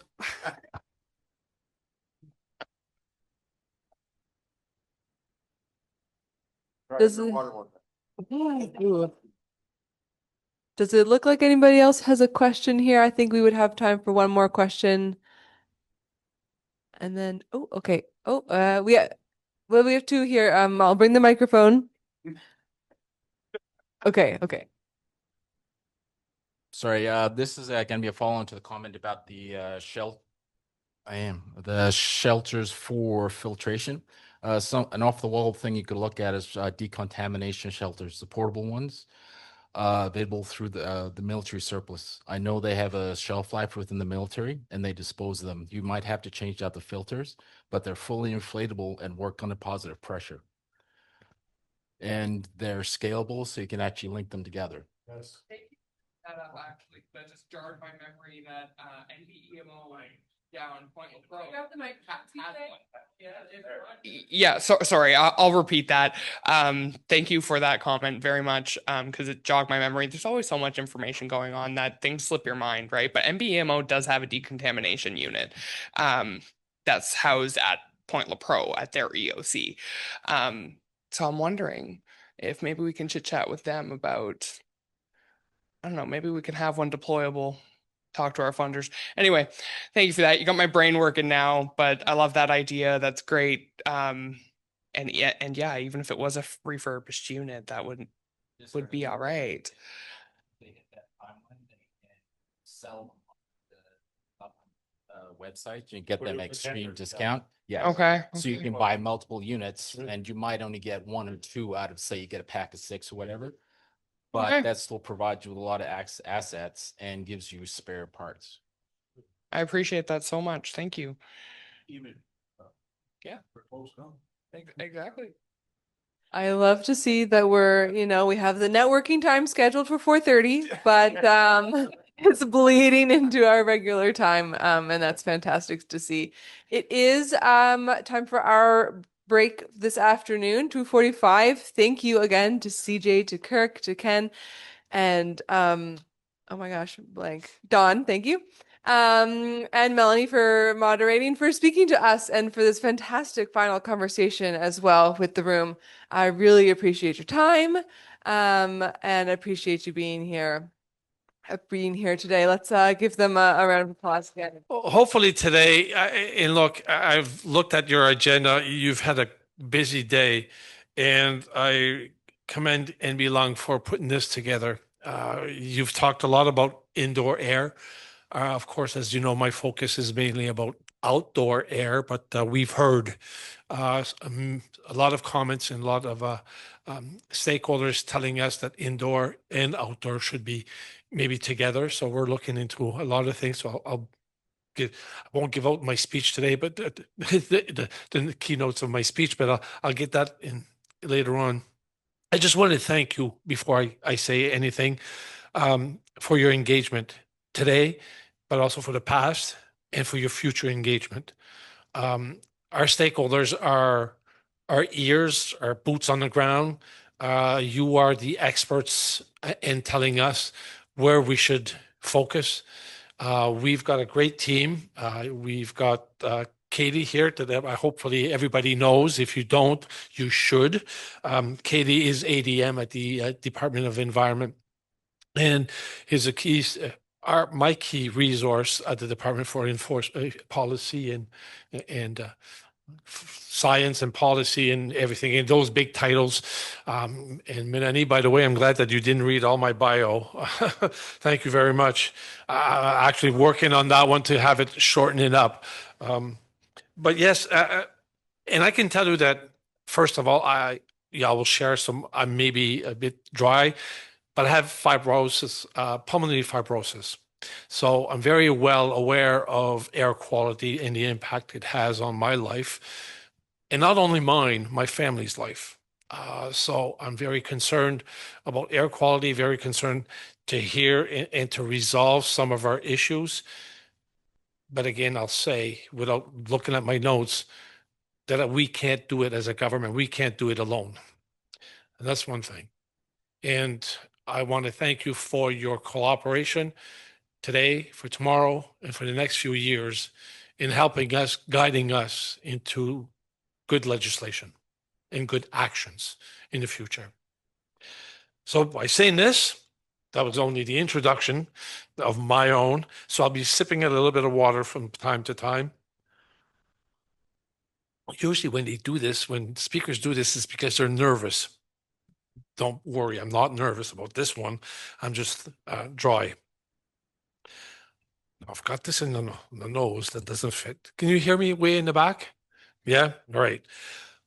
First thing, I respectfully acknowledge that New Brunswick is situated on the unceded and unsurrendered territories of the Wolastoqey, Mi'kmaq, and Besquamagadi territories. We seek to repair and rebuild meaningful relationships with Indigenous people and honor these lands which hold the hopes of future generations. Very happy to be part of the Atlantic Air Quality and Health Workshop and share what we at the Department of Environment and Local Government and Climate Change are tackling for 2026. Bringing together today voices from academia, that's a hard word for a French person, all levels of government, non-government organizations, and Indigenous leadership across Atlantic Canada. This diverse group is sure to spark dynamic and insightful discussion. Hopefully that's what you did today. And Melanie, if there is any recommendation that came out today, please let us know. Le monde moderne est confronté à des défis environnementaux sans précédent. On fait face à des changements climatiques, à la pollution, à l'érosion côtière, au risque accru d'incendies forestières, des inondations et bien sûr les sécheresses. Pour faire face efficacement à ces problèmes, il est urgent de moderniser notre législation. It is urgent that we modernize legislation. Des politiques modernisées et axées sur l'avenir peuvent et devront garantir une réglementation, une responsabilité et une innovation plus forte, guidant les sociétés vers le développement durable. I was a first sustainable development manager in the province for a municipality. Balmoral, if you know where that is, way up north, 1,700 people. But we were confronted with the loss of our forest industry. We lost the mill, we lost NV Power, we lost major industry, so everything was shutting down. But we had an industrial park. And the first thing that I told my council is that we cannot accept, we want development, economic development, but not at all prices. We need to figure out what we want, what we need, and what we can afford. And so that's where I became the sustainable development manager, to make sure that we understood what the economics, social, and environmental issues for Balmoral. And actually, it led me to Germany, led me across Canada on missions to learn more about the possibilities, the new ways of doing things at our own cost. And actually, they're still looking at my plans that I did way back in the early 2000s, and they're still working on those. So kudos to that sustainable development management. Comme beaucoup d'entre vous le savent déjà, j'ai été chargé, d'améliorer la qualité de l'air extérieur, de veiller à la propreté de l'eau, d'élaborer une stratégie pour nos côtes et de redéfinir le nouveau fonds de fiducie pour l'environnement. Ces mesures ont été annoncées publiquement dans le cadre des priorités de notre gouvernement et elles font également partie de mes priorités personnelles. Melanie didn't say this, but I was also critic for the Department of Environment when I was in opposition. So when staff saw me coming in as minister, they knew who I was and how I worked. And especially the questions that I would ask. And so that's the type of continuation and the teamwork that I was looking for. And that I was, first few days that I walked in there, I was received like, at least I knew my files, I knew the stakeholders, but then I had my own focus, and these were my focus: clean air, clean water, and erosion. Those were the three that I've heard in the past 2 years previously to this department, joining this department. And I wanted actions. Stop the studies. I needed actions. And we've been working on gathering everything, all the information to to proceed with actions in 2026. Plusieurs priorités sont mises en œuvre simultanément, mais ensemble, elles forment un tout cohérent. Each initiative, whether large or small, is laying a critical stone in the foundation of a more resilient environmental future. From policy shifts and community action to innovation and education, these efforts are not isolated tasks. They are coordinated steps towards long-term change. While the pace may feel complex and ambitious, staff will tell you that, it is precisely the momentum that allows meaningful progress to take root. By addressing today's urgent needs with intentions and foresight, we are solidifying the groundwork to build a better standard for generations to come. Clean Air Act is the province's primary legislative tool for protecting the quality of our outdoor air. It has been in place since 1997. It needs to be revamped. Clean air protects the health of our communities, the environment, and the well-being of future generations. I understand that both indoor air quality and outdoor air quality are major concerns for this group. Our government, I share the same concerns. I'm glad to see that you had on your agenda and that you've discussed of threats and impacts of our indoor air quality. Melanie, again, if there's anything that came up from those, please let me know. Our lungs cannot tell the difference between indoor and outdoor air. This is why both indoor air quality and outdoor air quality have been identified as government priorities. You all know this, but indoor air quality does not fall within the Clean Air Act. And it has been suggested that this should change. But before going down that road, I think we should consider the difference between the two issues and what that means for the legislative framework. We're on it. We're looking at those. We're looking at how can we combine to make sure that we have the strongest legislation in Canada about air, only air, indoor and outdoor. But today, I'm going to give you a scoop. See, this is why it's only a little posted. To state of the province is tomorrow, but to improve the indoor quality of air in our schools, we've DTI, because this is DTI's responsibility and work safe and all. So, but the combination and the work that we've been doing as a government, DTI has installed 354 carbon dioxide monitors, and I've already upgraded 33 ventilation systems. It's a start. It is a start. It's a good start. Now we're going to get some data. We're going to get some results, and we're going to get some warning signs when it's not good. And again, we have to work with WorkSafe, the national building codes. We have to work with DTI. We have to work with the Department of Education when we're talking about schools. But there's also our hospitals or nursing homes that we have to look into. I've asked my staff to look at, first of all, our provincial buildings to set the standards for others, private-owned businesses and institutions to take the same direction. But we have to start somewhere. But we need the data. Database decisions are sometimes, most of the time, the best ones. So that's where we're heading.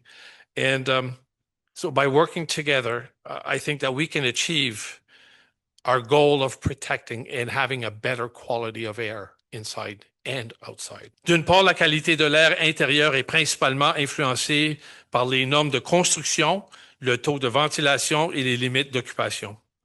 D'autre part, la qualité de l'air extérieur dépend davantage de la prévention de la pollution.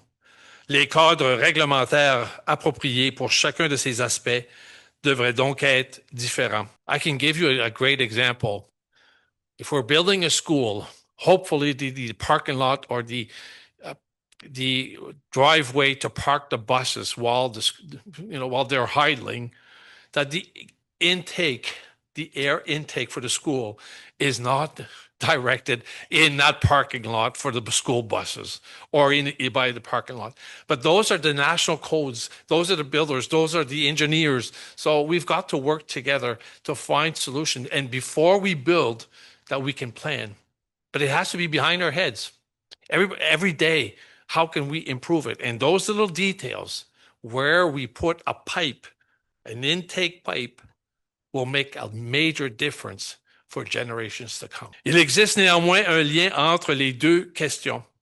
L'air extérieur, qui peut être affecté par les polluants émis, peut être aspiré à l'intérieur par les systèmes utilisés pour ventiliser nos bâtiments. Il est évidemment important de protéger notre air extérieur afin de garantir qu'elle soit propre à être utilisée à l'intérieur. We need clean outside air to make sure that our inside air is also clean. C'est le rôle de la loi sur l'assainissement de l'air. La qualité de l'air intérieur est également une priorité pour le gouvernement qui s'en occupe dans le cadre d'une initiative spécifique. Bien que beaucoup ait été accompli pour améliorer la qualité de l'air dans le cadre de la loi actuelle sur la qualité de l'air, lorsque je voyage à travers la province et que je discute avec des gens comme vous, des spécialistes, des gens sur le terrain, et particulièrement avec ceux qui vivent à proximité de nos principaux émetteurs, il est clair que des progrès supplémentaires sont nécessaires. We've seen issues around mill. We've seen issues around major industries. We hear them. We've got monitors. We've got all the tools, but how can we improve them? How can we facilitate improvement? Because that mill was built probably in the 1970s. How can we upgrade them? How can we help them upgrade to make sure that the indoor air and the outdoor air have a safe environment for citizens of that surrounding, but also for the workers inside? It's the same thing in the schools. It's not just for the building, it's also for the students and the workers inside. Since 1996, when the Clean Air Act was written and enforced in 1997, New Brunswick has reported annually on the province air quality. In December of past year, we released the 2024 New Brunswick air quality monitoring results. Those are all online. To support this reporting and our regular programs, New Brunswick maintains a network of air quality monitoring stations in the province. We also require major industries to operate stations. That data from all these stations is included in the annual report. So even if it's paid, the station is paid by the industry, they still have to report to government. And we want, and we will report it publicly. So in their data, in their network, their alarm system, we are triggered as soon as that alarm comes up. So it's not just the industry. Our staff is also on the go as soon as that alarm triggers. Air quality in the province was improved greatly since the 1990s under the current Clean Air Act. Across the entire province and the million of data points collected each year, we saw only 14 brief air pollution events in 2024. That resulted in a regulated air quality objective being exceeded. I'll explain. 8 of those were odor events caused by nature, which brings the total number of human-caused events to only 6. And each of these were resolved quickly. And when I say quickly, sometimes it's within the hour of the alarm. This compared to literally thousands of industrial air pollution hours when reporting under the Act first started back in the 90s. We have much to be proud of in our progress on outdoor air quality. Since the release of our first air quality report 30 years ago, we have seen a 40% reduction in overall nitrogen dioxide concentration and a 79% reduction of sulfur dioxide concentrations. But we didn't do this alone. We did this because people complained, informed, database gave us some data, and the industry collaborated.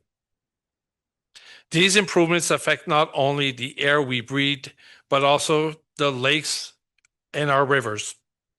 Acidity of rainwater, which is caused by air pollution emissions, has been reduced 80%. Rainwater in New Brunswick is now within the expected nature range. À mesure que la technologie a progressé, nous avons également amélioré l'accès du public aux données de surveillance de la qualité de l'air. En plus des rapports annuels, le Nouveau-Brunswick met également à la disposition un portail en ligne contenant des données sur la qualité de l'air qui permet au public de consulter en temps réel les informations locales sur la qualité de l'air provenant de toutes les stations de surveillance qui comprend 10 stations provinciales et 26 stations gérées par l'industrie. So we have a total of 36 stations across the province. 10 are owned and operated by the province, 26 are owned and operated by the industry. But you can access those data on a temps réel. That would be on the second. So when you click on that button, you'll see what it is right now, the air quality. Temps réel. I have to find out what that is later on. Real time. Oh, wow. That was easy. Google help. Thank you, Google.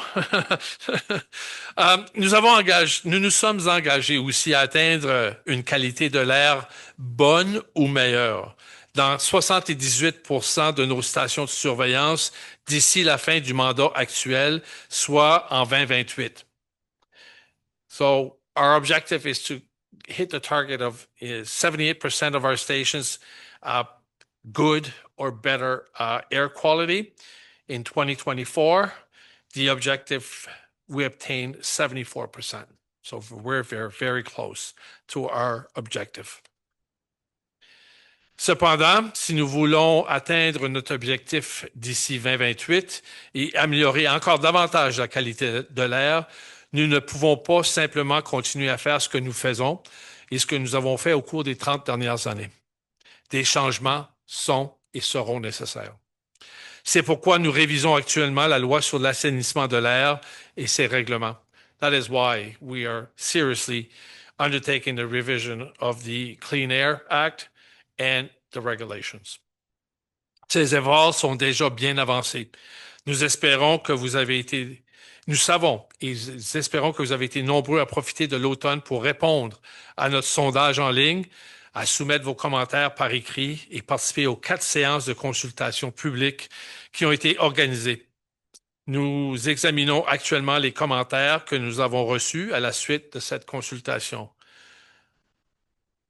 In our consultation about clean air this fall, we had 329 responses on our online survey, 36 written submissions, and we did 4 engagement sessions where 71 participants took part. That is impressive. Usually fall is very busy for everyone. So I'd like to thank everyone that took part, that gave us some insight, that are still giving us insight on what should and should not be included in our regulations, in our legislation. We will soon be publishing the results of those efforts in a What We Heard report. But that's not all. Next steps will be crucial. Next steps will be very crucial. But I'm looking forward to that report and formulating the next step based on those findings. I will not be going into details on the feedback received because I'll let you the pleasure of reading that report. But from my own observation, it is clear that citizens living near some of our major emitters are not satisfied with local air quality. It's very clear. We hear it almost daily, actually. It is also clear to me that government effort to communicate air quality information and to engage the public in routine air quality decision need improvement. We are aware. We're on it. I expect that this will be evident in the report that is to come and therefore must receive attention in our response moving forward. The work currently underway with modernizing the Clean Air and the Clean Water Acts will be an efficient and focused path to uphold the spirit of the Environmental Bill of Rights, rather than dispersing resources. This approach aligns strategy, expertise, and timing to reach the same environmental goals with greater precision. En harmonisant les processus de révision des lois et en privilégiant les solutions qui donnent des résultats mesurables, le travail réduit au minimum les répétitions et accélère le progrès. Il montre qu'un changement significatif ne nécessite pas plus d'activité, mais des mesures plus intelligentes. Le changement climatique est également une priorité pour le gouvernement. Il existe un lien entre le climat et la qualité de l'air extérieur. L'impact le plus direct et le plus évident au Nouveau-Brunswick a été cet été les feux de forêt. Bien que nous nous ayons largement échappé aux impacts plus directs qui ont été ressentis ailleurs, l'été dernier nous a donné un avant-goût de ce qui pourrait nous attendre à l'avenir. The department will continue its work towards reducing greenhouse gas emissions, and we will continue to operate our network of real-time monitoring stations, 36 total stations today, plus one new station under development in Campbellton to detect when air quality events occur. When they do, we will continue to partner with the Department of Health and Environment and Climate Change Canada to communicate risk to the public via the Federal Air Quality Health Index and by issuing public alerts and advisories to ensure that New Brunswickers are aware of the events when they happen and how to respond. But I'd like to make them. So when you see an alert like this, I'm asking every citizen to share. We know that today, Facebook is some of the most popular, but don't forget, we have vulnerable people that don't have access to internet. We cannot forget them. How can we reach them? We will need your collaboration to make sure that your neighbor is aware also of those impacts or those measures that we're asking to do. So in our efforts, we're trying to reach as many people as possible. But again, collaboration, regional, local collaboration is a must. Plus que jamais, il nous faut une législation moderne et robuste. Nous travaillons également en étroite collaboration avec nos partenaires résidentiels, commerciaux et industriels, qu'ils soient déjà implantés ou nouvellement établis dans la province, afin de garantir le respect de nos exigences et de maintenir un équilibre durable. Je tiens maintenant à souligner le pouvoir de la collaboration, l'importance des réunions comme celle-ci et votre rôle essentiel de participant. La protection de l'environnement ne peut pas être assurée par les gouvernements ou les organisations seules. Elle nécessite la participation active des individus, des communautés, des scientifiques et des entreprises. We need everyone to do this. We can't do it alone. We need individuals, businesses, scientists, database-driven information, but it has to be a collective. But we have to move quickly. That legislation is on its way. Lorsque des groupes diversifiés travaillent ensemble, partagent leurs connaissances, leurs ressources et leurs responsabilités, ils créent un changement durable qui profite à la fois aux populations et à la planète. We have to share our knowledge, our resources, but I like this one. We have to share also our responsibility. What does that mean? Well, I can tell you, I'll put another hat on. Your planners in your municipalities will have to decide or guide the elected officials, where can we put our buildings, our roads, our infrastructures, especially on the coastal shore. if you're looking at erosion. Sometimes the elected officials, and I was a municipal manager for 14 years, and I can tell you that every time that the council came to me and said, we want to do this, I said, wait. Let's look at what we can do, the impact of today and tomorrow. And sometimes when our planners, our thinkers are looking, they're not looking outside the box. Might be other options. There might be another path towards that to reach our goal, to build in there instead of there. Because in 15 years, erosion would have gone, or the air quality will not be good, or I don't know, there's something that's going to happen. We're living in a changing world, but the decisions that we make today will have a major impact on our lives, but also on our wallets. We will not be, as a government, sustainable, and we will not be able to replace a road after erosion has gone through. If we do it once, imagine what will everywhere. There's how many kilometers of coastal land? 12,000 kilometers of coastal land in New Brunswick. We can't take care of that. But we have to be realistic. There are some commercial homes and institutions and infrastructures that are there that are on the verge of collapsing. I know that I'm taking another step of clean air, but it's just the fact that if we don't do it with our infrastructures, we can't do it with something that we don't see. Air we don't see. So imagine, it's even tougher to make those decisions. And we can't do it alone. Chaque personne ici présente joue un rôle essentiel dans la construction de l'avenir de notre province et dans la province que nous envisageons. Les défis qui nous attendent, de la dégradation de l'environnement à la nécessité de lois plus strictes et modernes, ne peuvent être relevés par un seul individu ou une seule institution. Ils exigent notre sagesse, notre créativité et notre engagement collectif. We need to collaborate, use our wisdom, and collectively engage.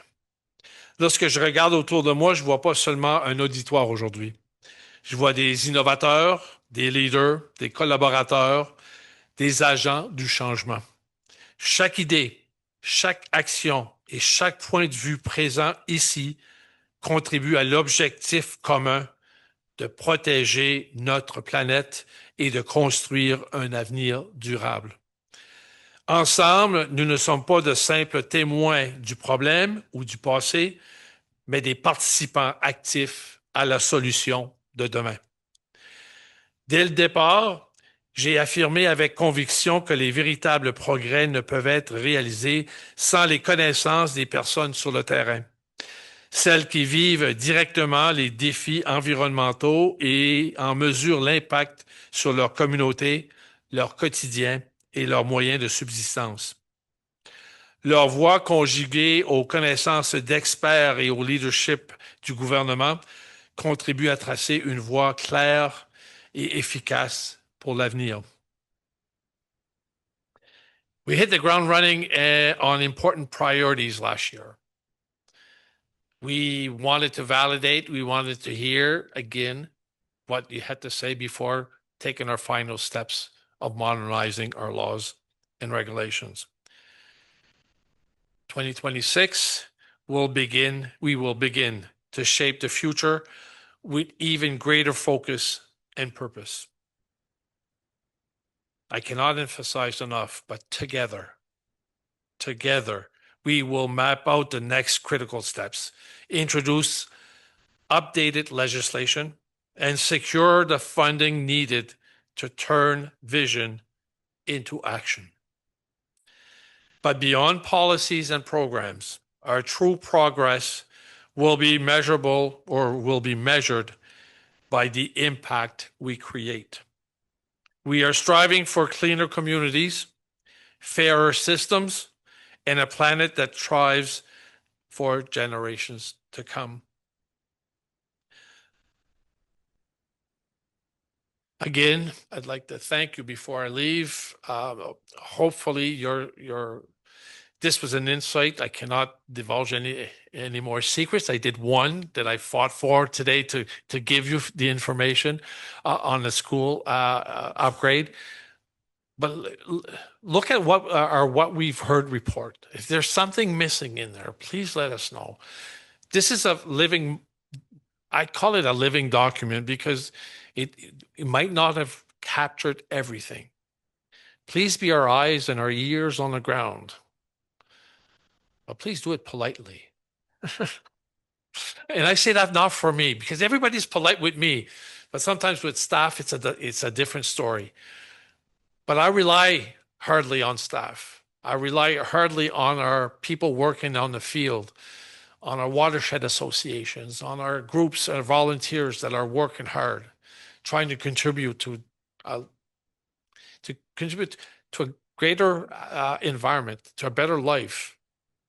And if we are friendly to each other in a way and getting our message across, there's always a way to do it. Please do it. The work ahead, ladies and gentlemen, will not be easy. It will not. But trust me, it will be meaningful. It will be meaningful. And as we move forward, let's carry with us the same drive, unity, and determination that brought us here today. The future is not waiting. It's ours to build together. Merci. I've got to run, but I have got another engagement. But hopefully I'll see you again. Please stay engaged. Keep up the good work. Merci beaucoup. Thank you and merci to Minister LePage again. And no, we don't want to keep you. He's got another engagement and we are overtime ourselves. We will pass on the questions we've been receiving on Zoom to his team. And if we have questions from people in person, feel free to pass them on to us and we'll pass them on to his team as well. And as he and Melanie have already discussed, the key takeaways, just like all the amazing things that we've been discussing today, will also be passed along to his team as they consider their jobs and all of this. Okay, we're done for today. So thank you to all the speakers who presented today. It was fantastic. Thank you to each one of you for your questions and your conversation points during these presentations and also in all of our little breaks and lunch times. Hearing everybody chat with each other has been really encouraging. And we start again at 9 a.m. Atlantic for the online folks. I was just going to say thank you. Thank you so much to everyone for being here today. I hope you learned from each other. We've got a lot of different connection points and I've seen some great side conversations going on. So let's keep it rolling with the network time if you are available and or tomorrow and or whenever in the future. MB Lung is always here to connect dots and we love working with all kinds of different partners. So please don't be shy. I'm so excited for the topics that are on the docket for tomorrow as well. And hopefully it'll kind of tie it up. Air quality and health is such a giant topic.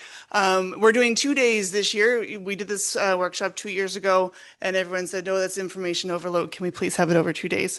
So that's why we're doing it that way. So I hope we see you all again tomorrow. Thanks, folks.